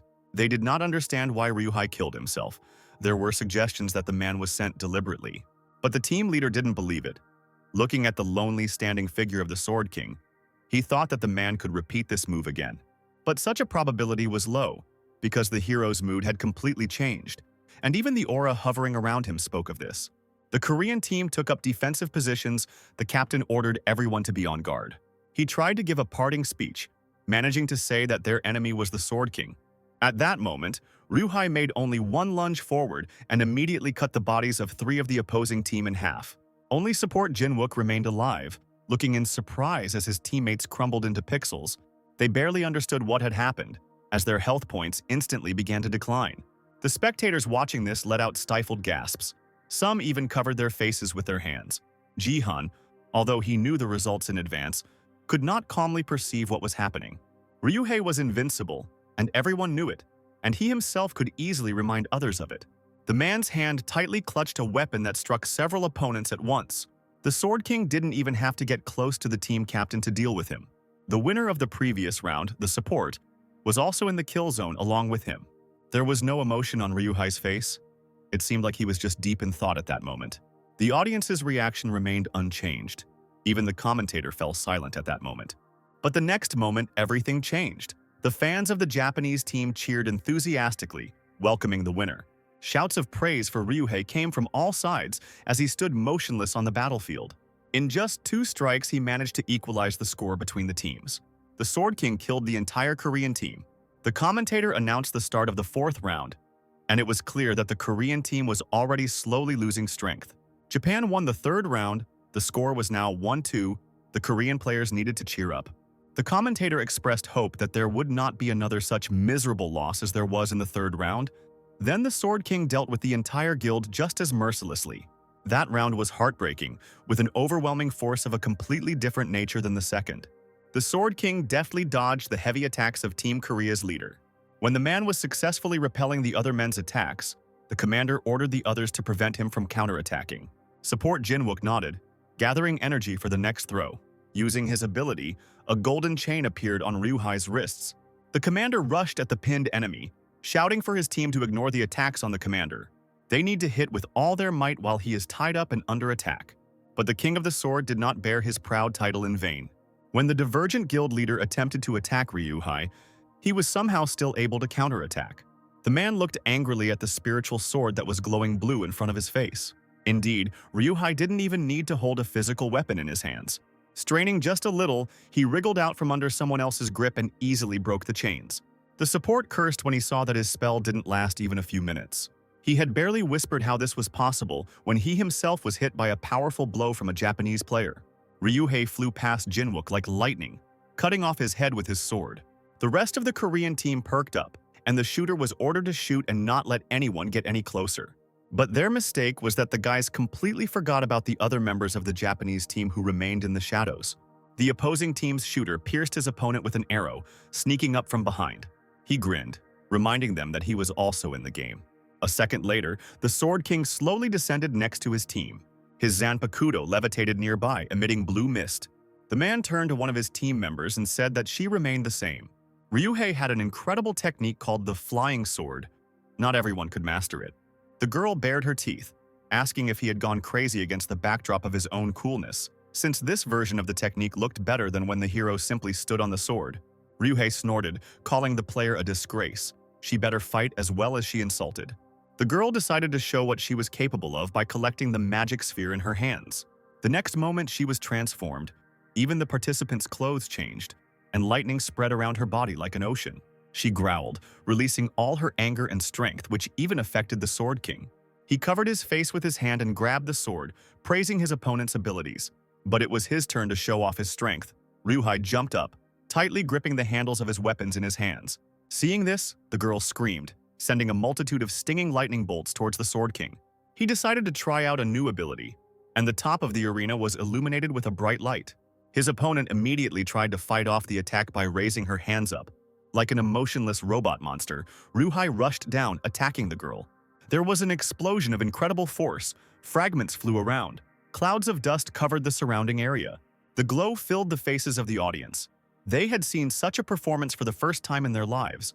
When the smoke cleared, it became clear that a huge crater had formed in the middle of the arena. Ryuhei slowly walked to its edge to take a closer look. The commentator announced the end of the round. Japan won with a score of 1-3. The remark that Korea must lose one day was dejectedly made. But it was okay. One loss was not the end. Looking at the TV screen, Diego could not contain his sincere surprise. He looked back and forth between Ryuhei and Jihan, asking how he was able to guess the exact score, but the boy simply replied that he had dreamed it. Masid continued to exclaim that he couldn't believe it and asked how much money Jihan had received. The player smilingly said that it was very little. The guy was mentally pleased that he managed to earn good money in any case. But that scene was unexpected. Ryuhei is much stronger than the player remembers him. Now, frankly speaking, Jihan felt as if he were a small animal in front of a predator. Even with the nameless divine arts, it would be difficult for him. The conditions for their improvement were such that he either had to reconstruct the 3 divine secrets for himself or find the real name of these arts. The former son-in-law also had an SSS rank gift, the absolute double blade. But that didn't matter. No matter how strong Seijin is, and no matter how hard he tries to intimidate other players, he won't be able to defeat Jihan. Looking angrily at the screen, the guy promised himself that he would simply become stronger. Ryuhei doesn't have much longer to wait. Jihan will soon meet the man one-on-one. Hyung was shaking as she looked at the phone screen, gasping in delight. The woman's cheeks flushed. She had indeed won the bets, receiving a huge amount of winnings. A full 37 times more, 5 million became almost 200. Hyung pressed the phone to her face, squealing that she didn't believe such a day would come. She thanked Song Jihan immensely.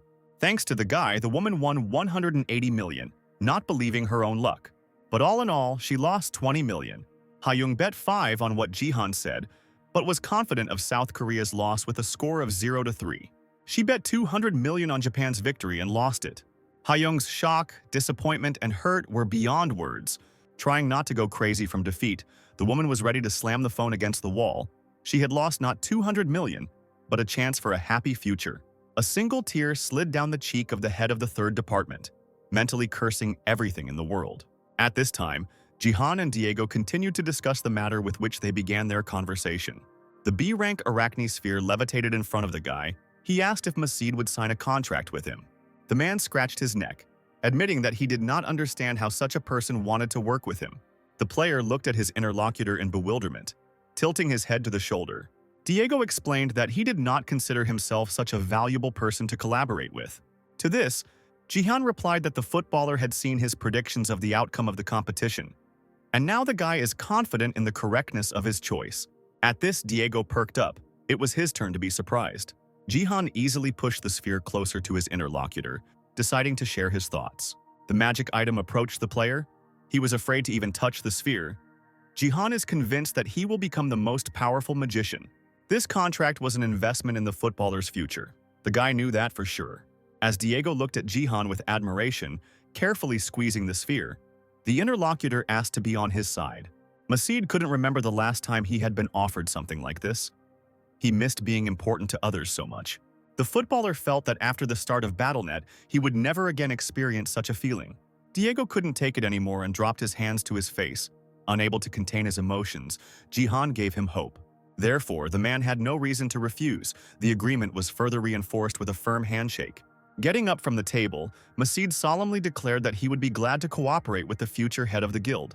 Diego will never forget what the boy did for him, 10,000 times more. Jihan smiled cheerfully, saying that he liked his new comrade's self-confidence. Now all they can do is wait. While a lot of players have gathered in the BattleNet arena, one of the newcomers rushed towards someone with a dagger and a warlike cry. A graceful hand grasped the hilt of a gold-encrusted sword. The Plum Blossom sword repelled this boyish attack without straining at all. The ability allowed Gaeun to easily deal with opponents, and from her sword, as the name suggests, plum petals flew in all directions. The woman straightened up dramatically, lowering her sword, but the echo of her blow painfully went down the back of the other player. The crowd roared at Lim Gaeun's stunning attack. Turning around, she saw two warriors rushing towards her, who wanted to get rid of the warrior first. Players with clearly weak skills pounced on the Plum Blossom sword, wanting to die quickly. Looking calmly at these impudent fellows, she only chuckled, saying that this was not enough. It only took 2 swings of the sharpest blade to knock out the opponents. The system declared the end of the game, leaving only 50 survivors. Gaeun opened the status window. She took first place in this game. She looked closely at the screen, thinking that the result was not bad. First place for 5 kills? Gaeun narrowed her eyes, firmly thinking that it was not yet time to be proud of herself. She needed to become much stronger than the Sword King who defeated Team Korea in the competition, or Sun Jihan, who went down in history as an undefeated legend. Gaeun lowered her head and clenched her fists. After all, she was very far from the level of men. Gathering her courage, she looked at the sky, dissatisfied with herself for having relaxed too much after joining the Divergent Guild. She needed to become better. The mobile phone with the news of the Sword King's abdication trembled slightly in the girl's hands. Sitting in the backseat of the car next to her friend, Sia had a hard time not crying. Hiso looked at her classmate with concern, asking if she was okay. And although Sia assured that everything was fine, since this had been happening for a long time, her friend asked her not to lie. There was silence in the car. Only the hum of the engine and Sia's sigh could be heard. Hiso clenched her fists, resolutely suggesting to her classmate that they stay together today, since it was better to be in company if someone was feeling bad. But the girl shook her head. Sia thanked them for taking her home, and the driver, Uncle Hiso, immediately asked Jihan's niece to accept any help, because in this way, he wanted to atone for his mistake. Sia smiled sincerely. She was not angry at this man, and was glad that he understood everything. Hiso clapped her hands, asking if her friend had thought about her offer. If she agreed, she would start preparing today. The girl thoughtfully said that she wasn't sure. She was told that she wouldn't lose anything. Sia barely had time to answer when the car braked sharply, and her unbuckled friend hit the back of the front seat painfully. Rubbing her bruised cheek, she called out to her uncle asking what the sudden stop was about. He himself looked amazed, looking forward and even stuttering a little. The man said that they had arrived at the Sword Palace. The girls' faces lengthened in fear, and the car's path was blocked by strong male figures. It was getting dark, and Sun Jihan was running as fast as he could across the rooftops of the Sunset City. He jumped over great distances with lightning speed, completely unafraid of heights. One more jump and a long distance, he knew where he wanted to be. A few seconds later, the guy landed deftly on one knee, leaning on his left hand. As he stood up, he was surprised to notice that he felt much lighter than before. Still, Jihan managed to improve a little. It was much more enjoyable to train on a hill like this. Sitting on the edge of the roof of a tall building, the player looked out at the crowded streets. Thoughts were hovering somewhere high up in the gentle yellow sunset sky. In the States, Jihan also climbed up like this, much higher, just to be in silence. Now it reminded him of the past. Now he fully realized what kind of person Yoon Se-jin was during this period. The man's still young face looked tensely at Jihan, and his eyes shone with incredible strength. They had never fought against each other before. At a time when half of the shares on Earth disappeared and the best began to gather together, Se-jin constantly took first place as a warrior. And suddenly, unexpectedly for everyone, this man suddenly disappeared. Jihan still didn't know for sure what happened then. Now the former father-in-law is as strong as Jihan himself was in his best times. You can't relax just because he has a fast growth rate. The guy must become much stronger. We must master the nameless divine arts as soon as possible. Standing at the very edge, the player took one last look at the street. It was time to leave. A few seconds later, only a flash remained in the warm air. The Sword Palace towered over the other buildings in the city. Driver Hiso got out of the car, yelling at the men to get out of the way. As it turned out, the road was filled with countless reporters. They all wanted to talk to Mrs. Sia, demanding to say at least a few words. Some made their way to the car, asking about the King of Swords match today and his interview. The girl's friend asked her to ignore everyone. Sia looked in horror at the sly faces of the ubiquitous reporters, who asked if the girl's statement had provoked Ryuhai's words. All of them, like hyenas, swarmed the car windows and stuck their cameras and mobile phones in my face. Driver Hiso selflessly chased away annoying photographers from the car. They demanded the right to interview Sia while Jihan was not here, and the girl herself desperately wanted to hide somewhere, covering her face with her hands. The crowd kept trying to break through the man, demanding understanding, but a very familiar voice that the photographers heard behind them made them fall silent and cower. Jihan himself was slowly approaching the scene of events, and he did not look pleased. Red energy hovered and seethed around his body. The player was seething and ready to avenge his only loved one. Jihan's eyes were glowing red, and with a single movement of his hand, he scattered the huge crowd in different directions. Now the path to the car was lined on both sides with photographers lying and groaning in pain. Some had already woken up and were complaining of back pain, while others did not believe that the guy could attack reporters. The sly ones immediately began to rely on Jihan's conscience, whether he was worried about his own image. The veins on the guy's face showed. His eyes turned even redder. That's why he treated the reporters softly. They immediately fell silent, fearfully lowering their heads. According to Jihan, this was their first mistake. Or better yet, let them thank us for the fact that everything worked out. Jihan's voice was like the devil's, so no one could argue with him. The guy calmly walked up to the car and grabbed the door handle. Opening it, he saw Sia, whose face was completely blank from animal fear, and the uncle immediately asked his niece to come out. Looking affectionately at the girl, who had just now removed her hands from her face, Jihan said that they were going home. Supporting Sia's unsteady gait by his shoulders, the player thanked his uncle and Hiso for their protection. The friend finally shouted at Jihan, calling him sir and asking him to take care of her classmate. There was genuine concern on her face. Hiso seemed to genuinely empathize with Sia. She was still waving to Jihan and Sia, who were moving further and further away. Hiso and her driver stood there for a few more minutes, not saying a word to each other.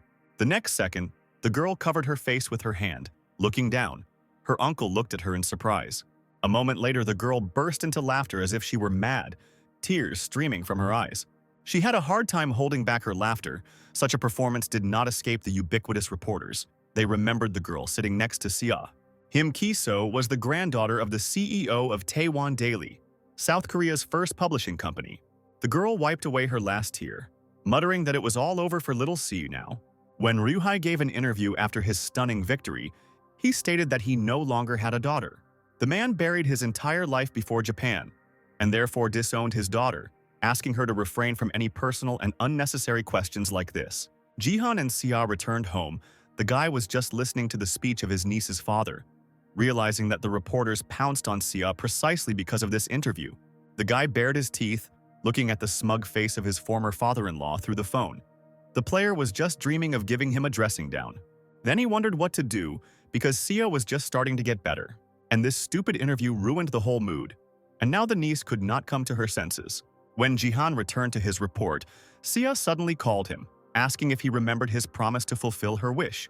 The player asked if they were talking about the time when the girl was looking for the Shadow Queen, and she nodded. Jihan was stunned when he heard that his niece had come up with her own wish. Sia shook the phone in her uncle's face, announcing that she had found the Shadow Queen. He really looked like he didn't believe it was possible to do. A new stream started on the internet. Jihan moved to the BattleNet arena. The system announced the start of the game. The golden tip of the Phoenix's arrow glittered dazzlingly in the rays of the artificially created midday sun. The spectators vied with each other to ask what the winning player had in mind when he arrived here with a huge arrow in his hands. He smiled slyly, frowned, and said something incredible. The player was about to destroy the spectator seats, and all his attention was focused on them.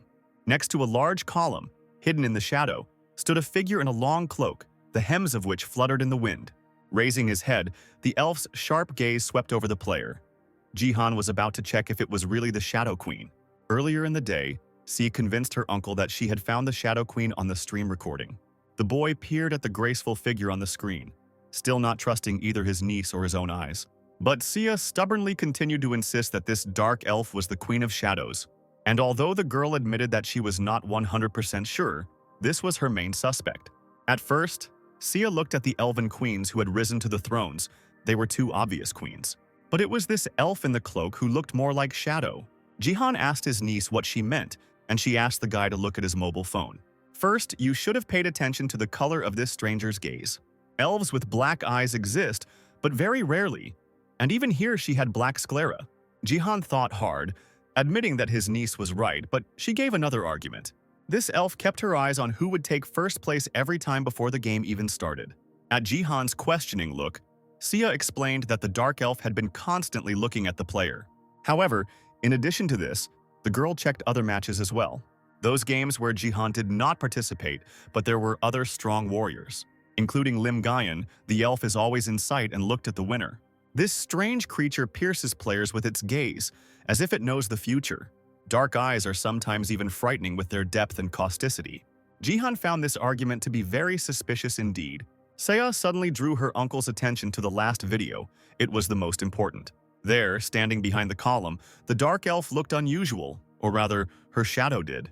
Although the quality is poor, if you zoom in on the picture, it is difficult to see and still understandable. Seeing a dark semicircle outlined under the creature's feet, Jihan decided to check it out for sure. The guy paused the video and asked Sia in surprise if she really had looked for everything on her own. The girl nodded, since she spent all her free time watching streams. Jihan was worried that his niece was overworking herself, but she smiled and replied that it was not difficult for her. The guy sincerely thanked Sia, and the girl hoped that she had guessed correctly. Then it was Jihan's turn to keep her promise. He immediately asked Sia what her wish was. Smiling, he asked to name anything, because he could do anything. The girl was stunned for a moment, staring at her uncle in surprise. Then she looked away and smiled a little sadly, thanking him for it. Right now, Jihan was crushing his opponents with the Phoenix Arrow artifact. The system announced that 10 kills had been made, and the guy straightened up, thinking that this would bring him first place. The guy, with some difficulty, pulled the arrow out of the gradually disappearing corpse of the monster. Now he was going to break the audience barrier, as he had promised. In the Colosseum, a barrier was installed between the audience and the stage. The strength of the barrier is comparable to the power of the barrier ability of a diamond rank support. It is needed to prevent the attacks and abilities from going beyond the stage, so Jihan cannot see the true identity of the elf through the eyes of a wanderer. He needed to create a gap to look through the barrier at the dark elf. Jihan took a deep breath and grabbed the Phoenix arrow he had just retrieved more tightly. The spectators continued to be perplexed, not understanding the player's actions, and he had already aimed the tip at the barrier, confident that he could handle it. This is the arrow of the conqueror. It is what should help in achieving the set goal. It became stronger when thrown and returned to the owner's hands after use. The Phoenix fire was sealed inside, disappearing after 5 throws. Jihan could not draw out its full power due to the risk when throwing. But to break the barrier, even the initial level of strength will be quite enough. Jihan was going to use 3 combat dedication talents to look at the elf's face. Then, after the first throw came the second with the Path of the Immortal Sage.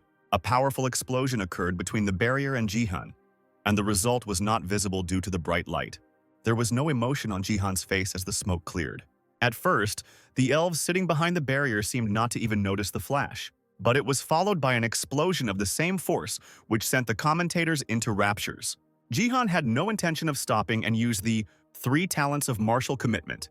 The arrow in his hands trembled after the third attack, but his hand still held it tightly. Next came the ability Path of the Immortal Dead, a new attack. A flash as bright as the sun descended onto the arena and flew up to the barrier. This time it worked.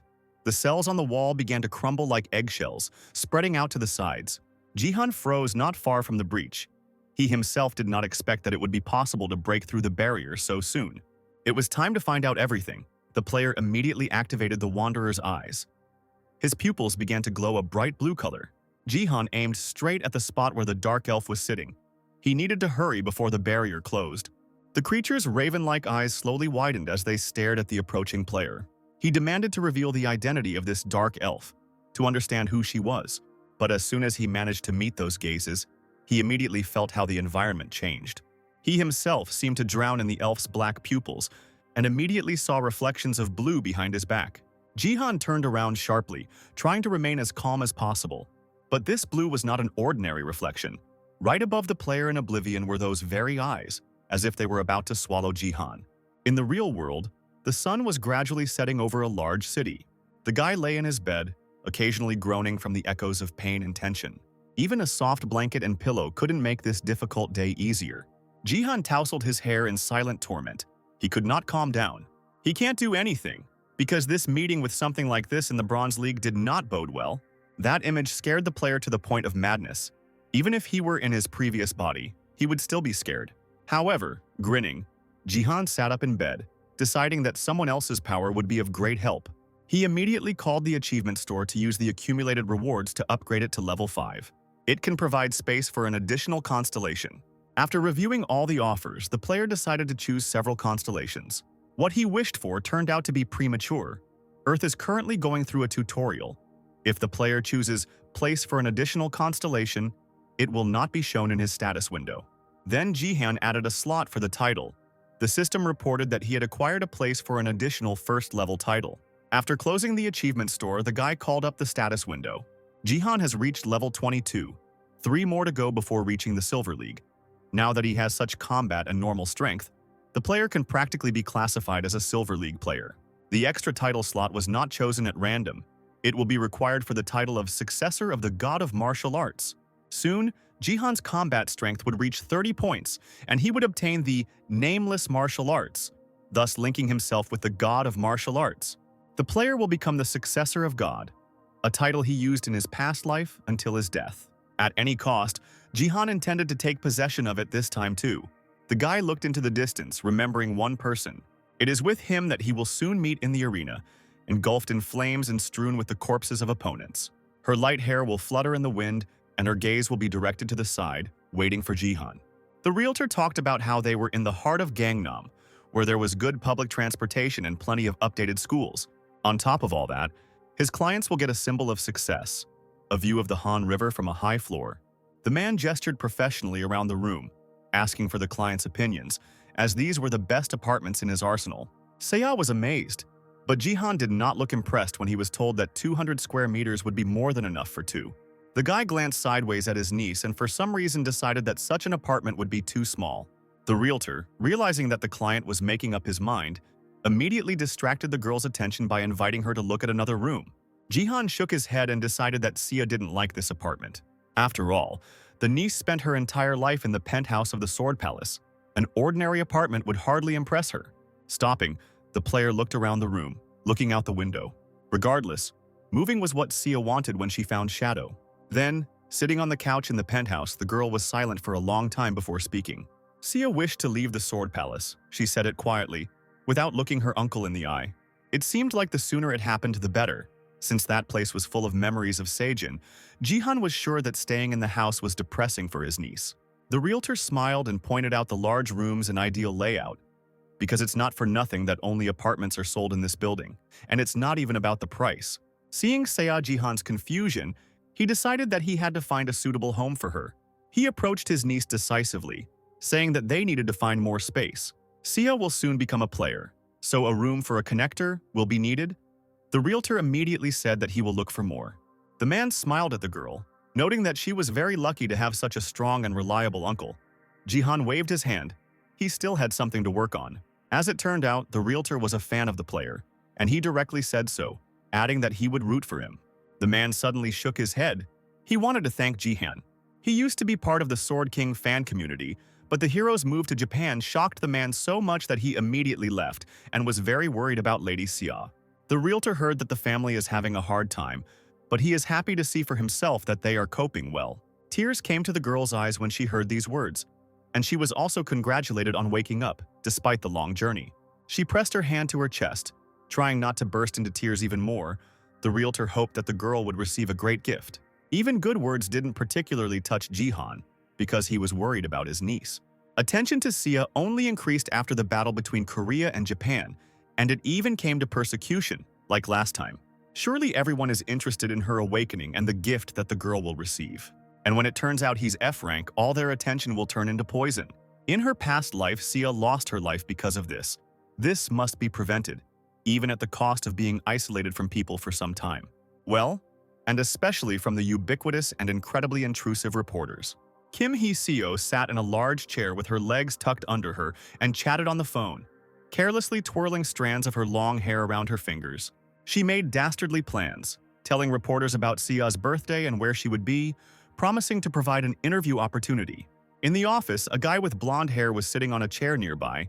He dejectedly called Hee-seo a scumbag and a hypocrite, befitting a member of a family of media workers. Hee-seo was completely offended by me because she didn't force the guy to stay here, and he, stretching, chuckled. Otherwise, he wouldn't get to meet Sia. When asked why Hee-seo hates the girl so much, she irritably replied that if it weren't for BattleNet, Sia would never have been noticed because she is from a simple family, and she and her friend are now often compared. So the mean girl organized a murderous interview for her classmates for the benefit of her own family. Hee-seo grinned and hoped that Sia would get a bad gift. It would be nice to humiliate her. But the guy mockingly called his interlocutor a piece of trash. She looked bored and said that his participation was also important and showed a photo of Jihan, telling about him. The blonde stood up and walked towards the table when he was asked if he could beat Jihan in a fight. The guy bared his teeth, saying he didn't care about the player, a row of even teeth flashing in the shadows. Now Hee-seo called her interlocutor a scoundrel when he asked her to keep his promise. The blonde stretched his neck, asking not to worry, because when the plan was completed, Hee-seo could do whatever he wanted with Seo. He looked at the girl with a mad look. His whole body was seething with dark energy and bloody lightning. His anger and bile literally devoured its own carrier, leaving marks on the skin. There were 14 hours left until Seo woke up. Now the girl was at the academy. Hee-seo had been trying for hours to persuade Seo to give in to her adventure with kindness. She waved off the proposed interview, but her friend did not let up, begging her to think a little more. She said that it was for Sea's good, but she gently refused once again. Hee-seo suddenly shamed her classmate because she was recently criticized because of the Sword King, despite her innocence. Shouldn't the hurtful words be covered with a good report, since Hee-seo tried so hard to convince her grandfather to help his friend? But even such deception did not convince Sia. She resolutely stood up from the table, firmly saying that she had no time for this now. The girl left the office saying that she would go to the restroom. Hee-seo grimaced, silently cursing Sia, hating her with all her heart because she just had to agree. She irritably tossed her hair off her shoulder, thinking that it didn't matter since reporters were already waiting for the girl in front of the entrance to the gift room. Everything will happen today. Hee-seo was interested in what kind of gift this bastard will get. Since the awakening will happen anyway, it would be good to write an article about it. Then Sia will go to hell. Hee-seo dreamed that her friend would receive an F-rank gift, while her friend hid from everyone in a stall in the school toilet. It was hard for her to restrain herself because the girl had known about everything for a long time. Seo closed her eyes to keep from crying. She knew how Hee-seo really felt about her. Hee-seo stood at the mirror in the restroom and put on lipstick. Her friends laughingly asked her why she was still hanging out with Sia. They laughed that the girls looked like mistresses. Hee-seo irritably hissed at them. The girls asked if her friend was going to send Seo to hell and cut off all ties with her. But Hee-seo planned to use the girl, reminding her that the family runs a publishing company. After all, the best moment to deprive a person of everything is when he is flying into the abyss. Sia heard her friend laughing at her behind her back, hoping that she would receive a low-level gift and be completely broken. She even wanted to take a bunch of photos with the desperate face of the unfortunate one. The other girls exclaimed in delight at what a bastard Hee-seo was and how interesting it would be to see everything. Sia could barely hold herself together, her fingers clutching her skirt with all her might. She felt unbearably bitter and painful now. But the shock of realizing what Hee-seo really was didn't last long. The girl bit her lip. She really felt uneasy from bad thoughts about the future. The girl was terrified that she would actually receive an F-rank gift. She prayed to all the known gods that her true colors would not be revealed, even if it was anything but an F-rank gift. Standing in a special room before a bloody metal altar, Sia prayed for a good gift. A bright light, the same red color as the room itself, lit up on the round sphere above her head. Feeling this, the girl opened her eyes, not daring to raise them up. Finally, she decided to look there, her mouth hanging open in surprise. A vague feeling appeared in her eyes, and Sia almost lost consciousness from what she saw. The sun was gradually hiding behind the buildings. There were 5 hours left before Sia woke up. Jihan looked at his wristwatch, lifting the sleeve of his shirt. He himself had not felt any peace since the morning, especially now that he saw that there were only 5 hours left. The player approached the BattleNet Academy building, where he was already met by guards. The guy asked if everything was okay in the gift room. The men replied that there was security there too. Jihan thanked the assistants, asking them to make sure that no strangers approached his niece, especially reporters. and they assured him that the staff at the academy would not approach the girl, especially when the government pays special attention to it. Yesterday, Jihan called manager Yunsik to discuss the issue with the Sword Palace donations. He knew that Sia would become an awakened player. He said that the situation was not the best and was worried that someone might have entered the awakening room. He wanted, if Jihan didn't mind, to put more security, and then the government provided security to keep Sia safe. The guy shook his head. Once again, he needed someone's help. He barely flinched when he heard a strange voice. He was led to the right place. The guard pointed to the gift room, saying that there were chairs behind the door and that the guy could sit down and wait. He thanked him and agreed to meet after midnight. The guard asked him to let me know if he needed anything. Jihan sat down on a chair, his head down, and the guards immediately left him. The guy clasped his hands and sighed heavily. The anxiety did not leave him for a moment. He bit his lip and shook his head, forbidding himself to worry. This time he would be there to protect her. Jihan lowered his gaze again, taking something out of his pocket. The guy had an interesting little thing lying in his palms, a round piece of glass framed in an unusual gold frame. A round moon rose in the sky, and there were 5 minutes left before Sia woke up. Jihan's thoughts were torn out by strange voices. The player was definitely not happy to see their owners. Hiso, supposedly his niece's friend, approached the gift room door with a smile, followed by a guy with a camera on. The girl smiled even wider, saying that they began to see each other more often. Jihan didn't answer, frowning as he rose from his chair. He immediately asked how Hiso and her companion got in, since the entrance was closed so that no one could come in. The girl replied that the publishing companies had a lot of connections. Jihan raised an eyebrow, surprised that Hiso didn't even hide the fact that she had sneaked in here. The girl chuckled mockingly. She came to her own academy on business. She needed to interview Sia, but her uncle asked her not to talk nonsense because his niece would go home immediately after waking up. This was his first and last warning. The reporter tensed, realizing they were heading for trouble, but Hiso didn't seem at all scared. Shrugging her shoulders, she repeated with an innocent look that she had to conduct the interview. Then Jihan asked her to take into account that he would not remain on the sidelines. The girl pretended to be upset, lamenting that she would not be able to defeat such a strong man in a fight. Then she suddenly snapped her finger, exclaiming that she had remembered something important. Narrowing her eyes, Hiso smiled, assuming that something bad would happen to the level 21 support Jihan, who was selflessly protecting his niece. The moment she said that the guy would be attacked by an unknown level 50 warrior, her fair-haired friend with a crazy grin actually gathered all his strength into a fist and aimed it at the back of Jihan's head. It was midnight. Sia's awakening. The girl was sitting in the middle of the room on her knees. A status window was open in front of her. The system congratulated the girl on her awakening. The gift she received was an F rank, called Late Flower. The strongman attacked Jihan with all his might, vilely attacking him from behind. Sia was devastated. She didn't even have the strength to cry. She so hoped that this would not happen. But now it was definitely over. Jihan slowly flew into the white abyss. A high-frequency noise from the impact filled his ears. He turned his head back slightly. The veins on his face stood out from the tension, and the pupils in his eyes turned blue. Laughing madly, the enemy continued to hit with such force that Jihan fell forward, unable to stay on his feet. Squealing, he asked them not to interfere, because he would take care of their sea himself and would love her with all his heart. It seemed that only these words stopped Jihan from falling. He simply froze in the air. Then, slowly looking around, he hissed that the stranger had no right to mention his niece's name. The blonde pointed his finger at the player in surprise.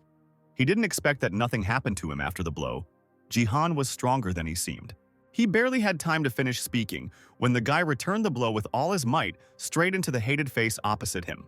But there was no reaction. Jihan discovered that his opponent had an ability, Stone Skin. And indeed, where the stranger's fist had touched his face, a gray stone appeared. The guy bared his teeth, cheerfully noting that the player was well informed. Then he exclaimed that Jihan had no lack of confidence and hit him hard in the side. The fight was already being filmed by a shocked reporter, while Hiso watched the scene with pleasure. The fury with which the stone-skinned guy struck did not give any hope for Jihan's victory. The stranger, with the same grin, shouted that his rival did not know where his place was because people had encouraged him by calling him a rising star. Then, mocking Jihan, who could barely stand on his feet, the guy ordered him to answer whether this was true, continuing to beat him. He shouted that he would beat Jihan until he spoke, but the next second his opponent seemed to wake up and shut up his annoying opponent with a powerful hook to the jaw. Jihan straightened up, hanging his head low. his hands still in the air after the attack, and time around him seemed to slow down. The man with the camera continued filming, but was shocked by what he saw, while Hicho's self-confidence was evaporating with every second. As it turned out, Jihan used his special technique on the guy with stone skin, a long-range strike. The player didn't need to touch the person to strike, and the opponent didn't even understand what was happening. Jihan looked like he was resting a few minutes ago rather than fighting. Looking the blonde straight in the eyes, he called him a hooligan. Then, narrowing his eyes warily, he promised to leave such a mark that he could not do anything like that again. Swinging one last time, Jihan seemed to hit the air itself, but the blonde immediately turned into a shadow, carried away somewhere into the distance, and it looked truly terrifying. At that moment, the videographer ran away completely, while Hiso continued to stand, looking in shock at how her plan was collapsing. A few moments later, her friend was thrown to the girl's feet like a bowling ball. A shadow crossed Hiso's face, and she gave the blonde a disdainful look. Then, in 1 second, she went mad with anger, so much so that she clenched her teeth until they creaked, preparing to scream. Behind the wall in the gift room, Sia, exhausted from her emotions, sat on her knees. She stared aimlessly at one point, her head down. Tears were gathering in her eyes every now and then. She had long ago decided that the future was futile, that now everything was over for her. However, tears would not help. Sia began to angrily wipe away the moisture from her eyes. She understood that sadness would not change anything. It would only worsen her already deplorable mental state. Moreover, the uncle is already tired of waiting for his niece. It's time to leave. Slowly rising from the floor, Sia floated on stiff legs to the massive door. Stopping, she looked at her status window again, thinking about how to live on. Even if she was an active player, with an F-rank gift, she would start to tremble with fear. The system announced that Sia would realize her gift later, and the girl felt like an idiot for praying for something good for so long. When the automatic doors opened, Sia heard her friend scream and gasped in surprise. Her uncle was clenching his fist, someone's scalp was hanging in the air above him, and at his feet lay a hairless man, apparently the owner of that very scalp. The girl worriedly asked her uncle what had happened, and he calmly replied that the boy deserved it. Seiya turned her head sharply as Hiso screamed hysterically, calling Jihan a crazy bastard. She placed the guy's head on her lap, screaming that the player had no right to bring her friend to such a state. Didn't he know that her grandfather was the CEO of Taewon Daily? Jihan threw the scalp at the girl with a sharp throw. He didn't care about the regalia of her relatives. Who cares that the Hiso family runs a major publishing house? Is it really going to manipulate the media? Hiso laughed madly, waving away clumps of hair. She threatened that this would not end well because she would be able to create and spread fake news. The Song family will become the most disgusting in the world, and people will remain silent at their mere presence. Jihan pressed his lips into a thin line, and the muscles in his tense face began to twitch. Seo looked at her former friend with pain in her eyes. She continued to say that the attitude of society towards her and her uncle was already negative because of the Sword King, which was even for the best. Seo winced when she heard Jihan ask Hiso to try hard, and the family itself will be able to simply leave Korea, which confused the villainess. Then Jihan gathered a fiery sphere in his palm, quietly asking the girl if she would be able to answer for her actions. She raised an eyebrow, asking Jihan to stop acting cool, because if it weren't for BattleNet and Seijin, they would never have been able to talk to her. Jihan threw it, replied that he understood, and sent the fire towards Hiso with a snap of his fingers. The flames reached out to the girl in thin threads, gently embracing her body. The flames did not burn until Jihan allowed it. He added that Hiso was not the type to think about his own behavior. But if that's the case, he'll make sure the girl remembers what happens when they get involved with his family. Hiso looked at the player with confusion, while the fire got closer and closer to her face. A second later, the corridor was flooded with light and a heart-rending scream was heard. When it was all over, Sia and Jihan were sitting in a car in an underground parking lot. The girl, looking warily at her uncle, carefully asked if they would be okay. She admitted that she was glad that she had managed to take revenge on Hiso, but Seiya still felt uneasy.